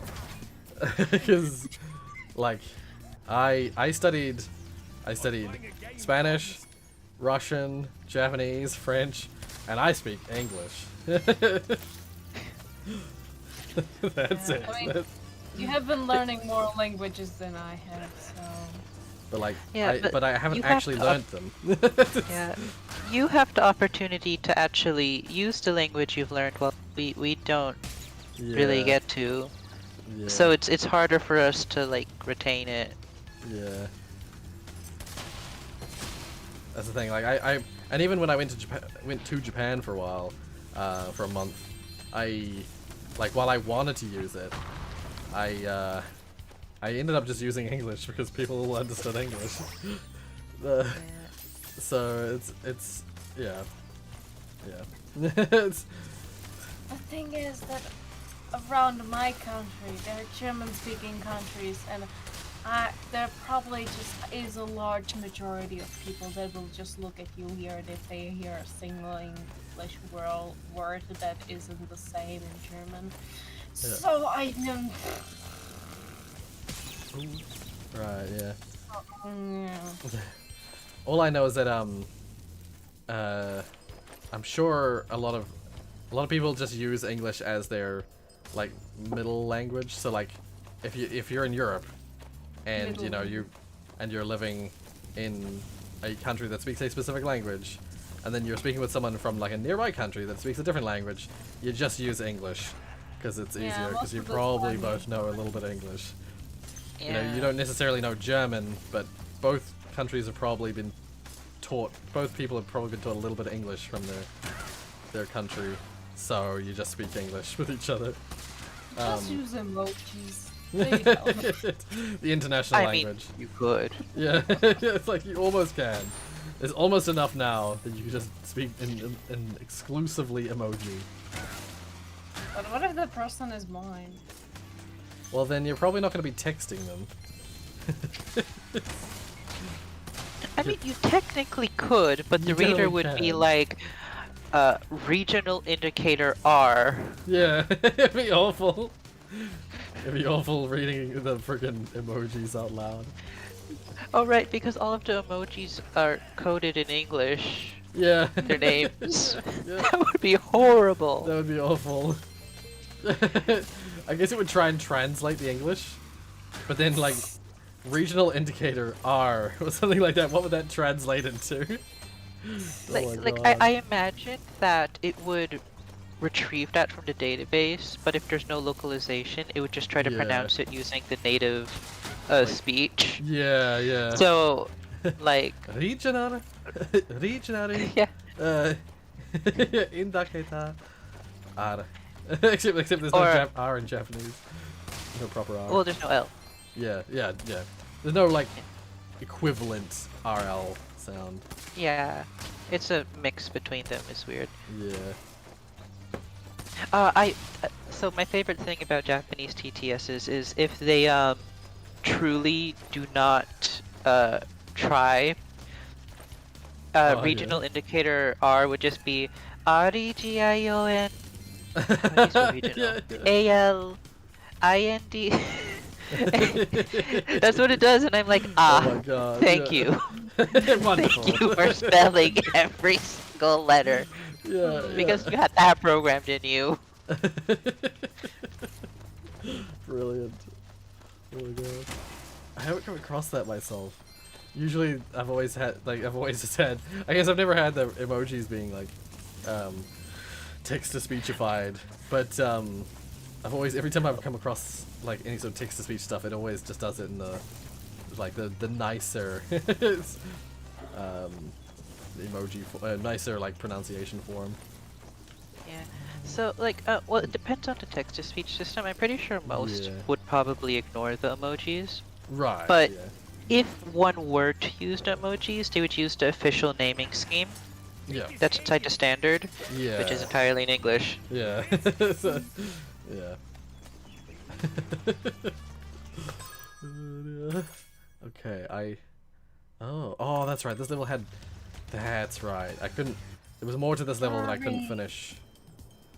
Oh, I forgot Take a about break. that. Yeah. I was like, why haven't I finished this level yet? And I remembered it's because there's this whole like chasing the thief thing. I think I actually can't get this until way later. You need to pardon me. You need a certain amount of eggs to like activate this system. So I actually have to leave it there. I can't do any more with this level. Exit level. Yeah. Yeah. All right. Well, we'll call that there. 15 likes, I'd say that's successful. Yeah, that's pretty good. Only character I can recognize is the last one. Right. Subscribe me. Oh, okay. Oh, why is this video autoplay? Rorius is equivalent to the Energizer Bunny. It just goes on and on and on and on. It just keeps going and going and going. Never wanna stop.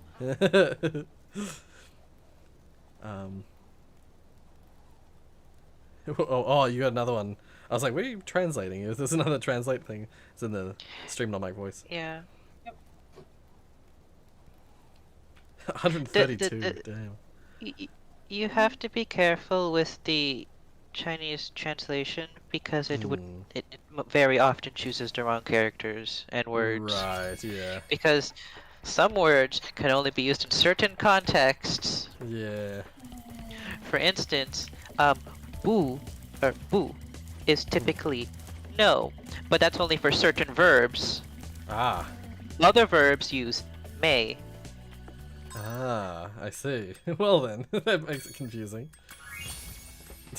So, to say, I do not have a big brother, I would say,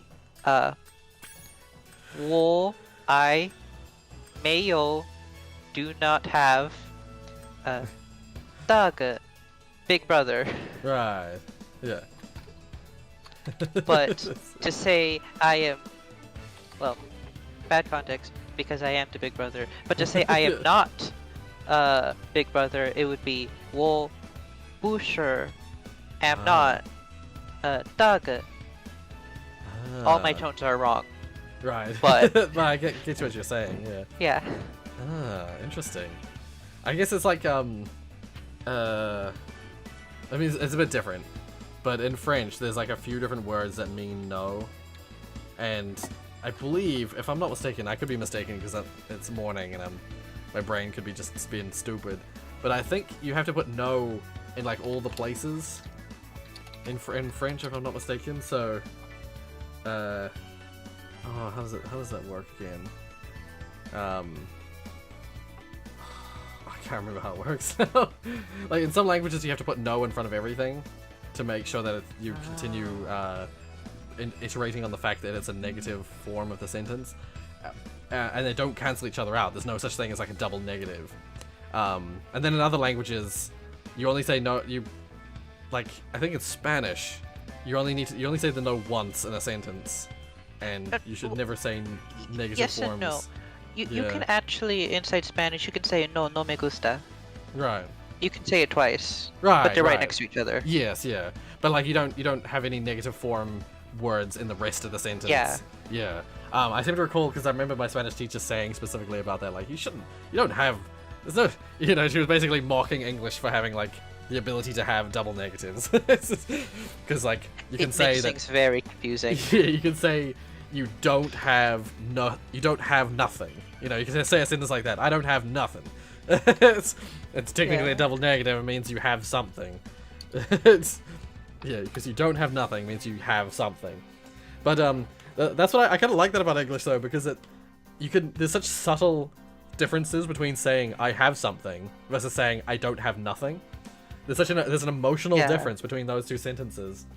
So there's subtlety to explanation that you can have in English that you just don't have in other languages. Or to get them is a little bit more tricky in the other languages. Yeah. This menu music for Spyro has like remixes of music from all the games. It's like a medley, and it's just nostalgic to me. It's just like, oh, there's that song from that game. Oh, there's that song from that game. Anyway, we should wrap it up here. Sorry. Blanket this whole time. I've had the blanket on this whole time. It just wasn't visible.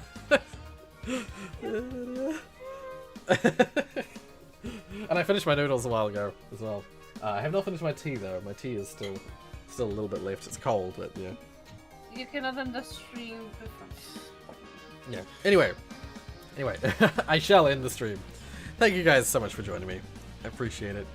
I like having these chat streams where we just like hang out. And I love playing games I've already played, so there's no like expectations of what I'm doing. Like I can just play and not worry about like seeing all the cutscenes and doing stuff like that. I'm just playing for fun. I've really enjoyed these streams for that. That's why I keep doing them, is because I freaking love doing that. I have so much fun. Yeah. Question is, what other games there are possible choices as well besides Spyro's here? You know, as I mentioned earlier in the stream, like I would love to play Medieval again. Only problem is Medieval is only on PS4. I don't think they ever released it for like the remakes for Crash Bandicoot. Crash Bandicoot's another one, but I don't have it on PC. But it's available on PC, so I could get it. I don't think the people who remade Medieval have any plans to release it on PC, so that'd be a little bit harder to stream because I'd have to figure out the PS4 like connecting to OBS to stream it. I know you can stream straight from PlayStation, but then I wouldn't have my camera set up the same and my microphone the same, you know. Yeah. And yeah, so like yeah, well, it's definitely old games like Spyro and Crash and Medieval, games where I like know them like the back of my hand, so I can just play them and not think. I can just sort of like, relatively speaking, play them and not have to focus in on anything, so I can still like chat and just hang out. Yeah, those are the kind of games I'd be looking for. Yeah, definitely Medieval would be, if Medieval is available, it would be one of them. Actually, now that I'm, I pressed shift, and suddenly I went into this other. Oh, it's the art gallery. Oh, right, there's an art gallery. I forgot. It shows like all the artwork from the remakes that we're working on with the remakes. Some of the art in these games is really cool.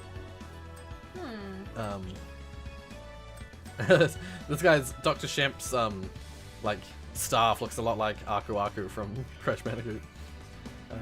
Like a green version of Aku Aku. Yeah, and instead of having just like 4 or 5 different dragons and just repeating them, they made every single dragon in the first game unique. Have like their own like character and like task or job or something like that. Like the one on the right here is he's one part of the Dreamweavers, but he's got like this like ball of yarn and his crescent moon crown. He's like knitting scarves and stuff like that. Yeah. And of course you got the second game, which has way less dragons but way more other stuff. There's the puffing platypus is what they're called. Yeah, see, and that one's called a kangaroo thief. That's that other enemy from that level. Puffing platypus. Snail elephant and snail rhino. That snail rhino. I love how the rhino's completely encompassed, but the elephant just has like a thing on it. Little, yeah. Well, it's because the elephant ones, they start out as literally just a snail with like tusks sticking out of the snail shell, and when you approach them, they like burst out of the shell, and they're a full-sized elephant. That's hilarious. Yeah. I just love the face on the rhino. It looks so like.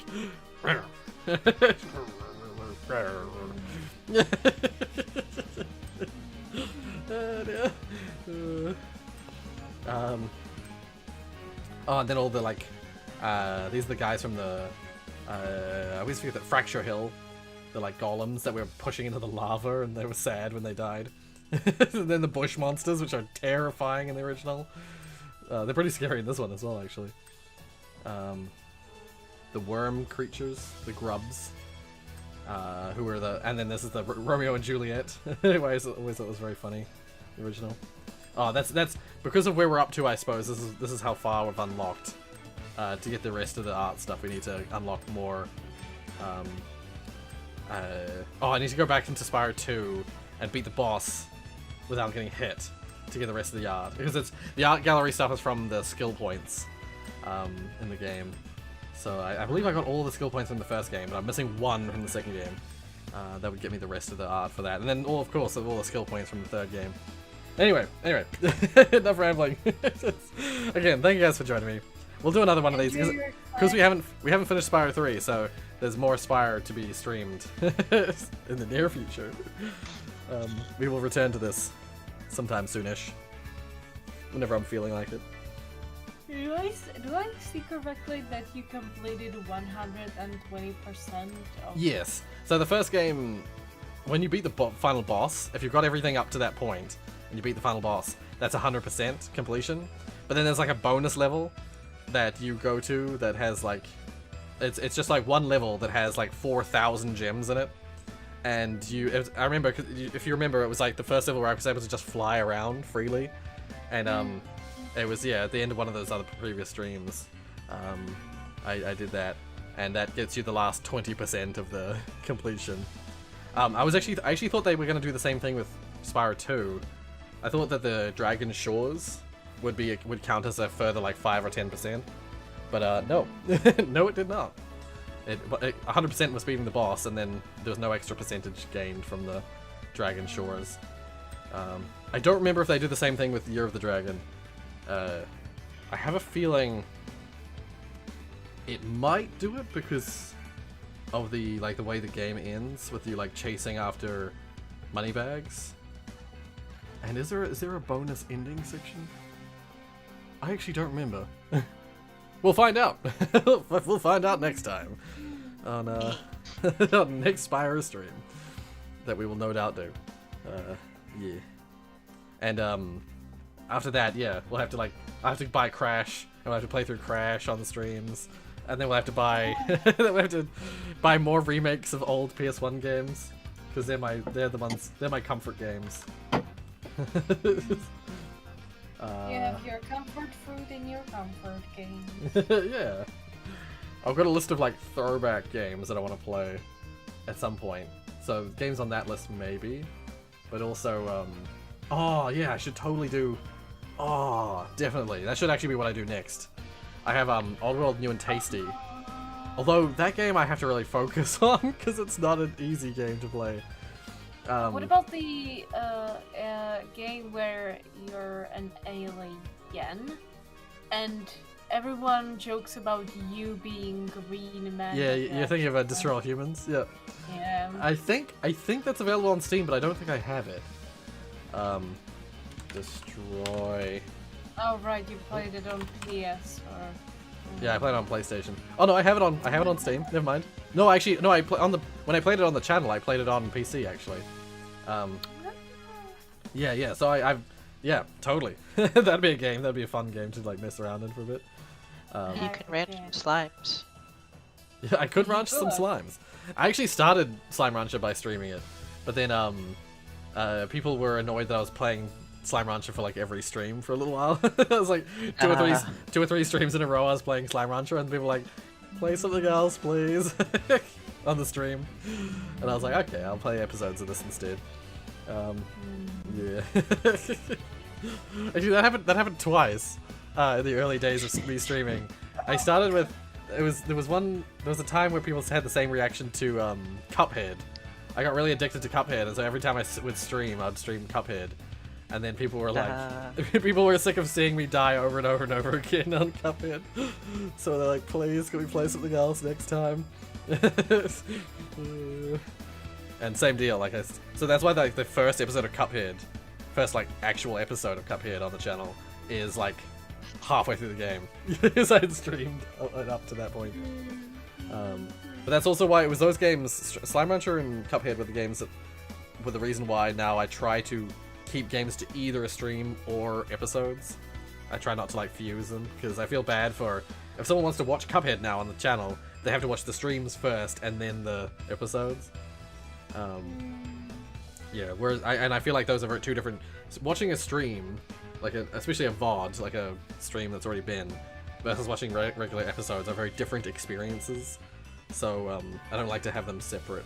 I like to either have one or the other. Yeah.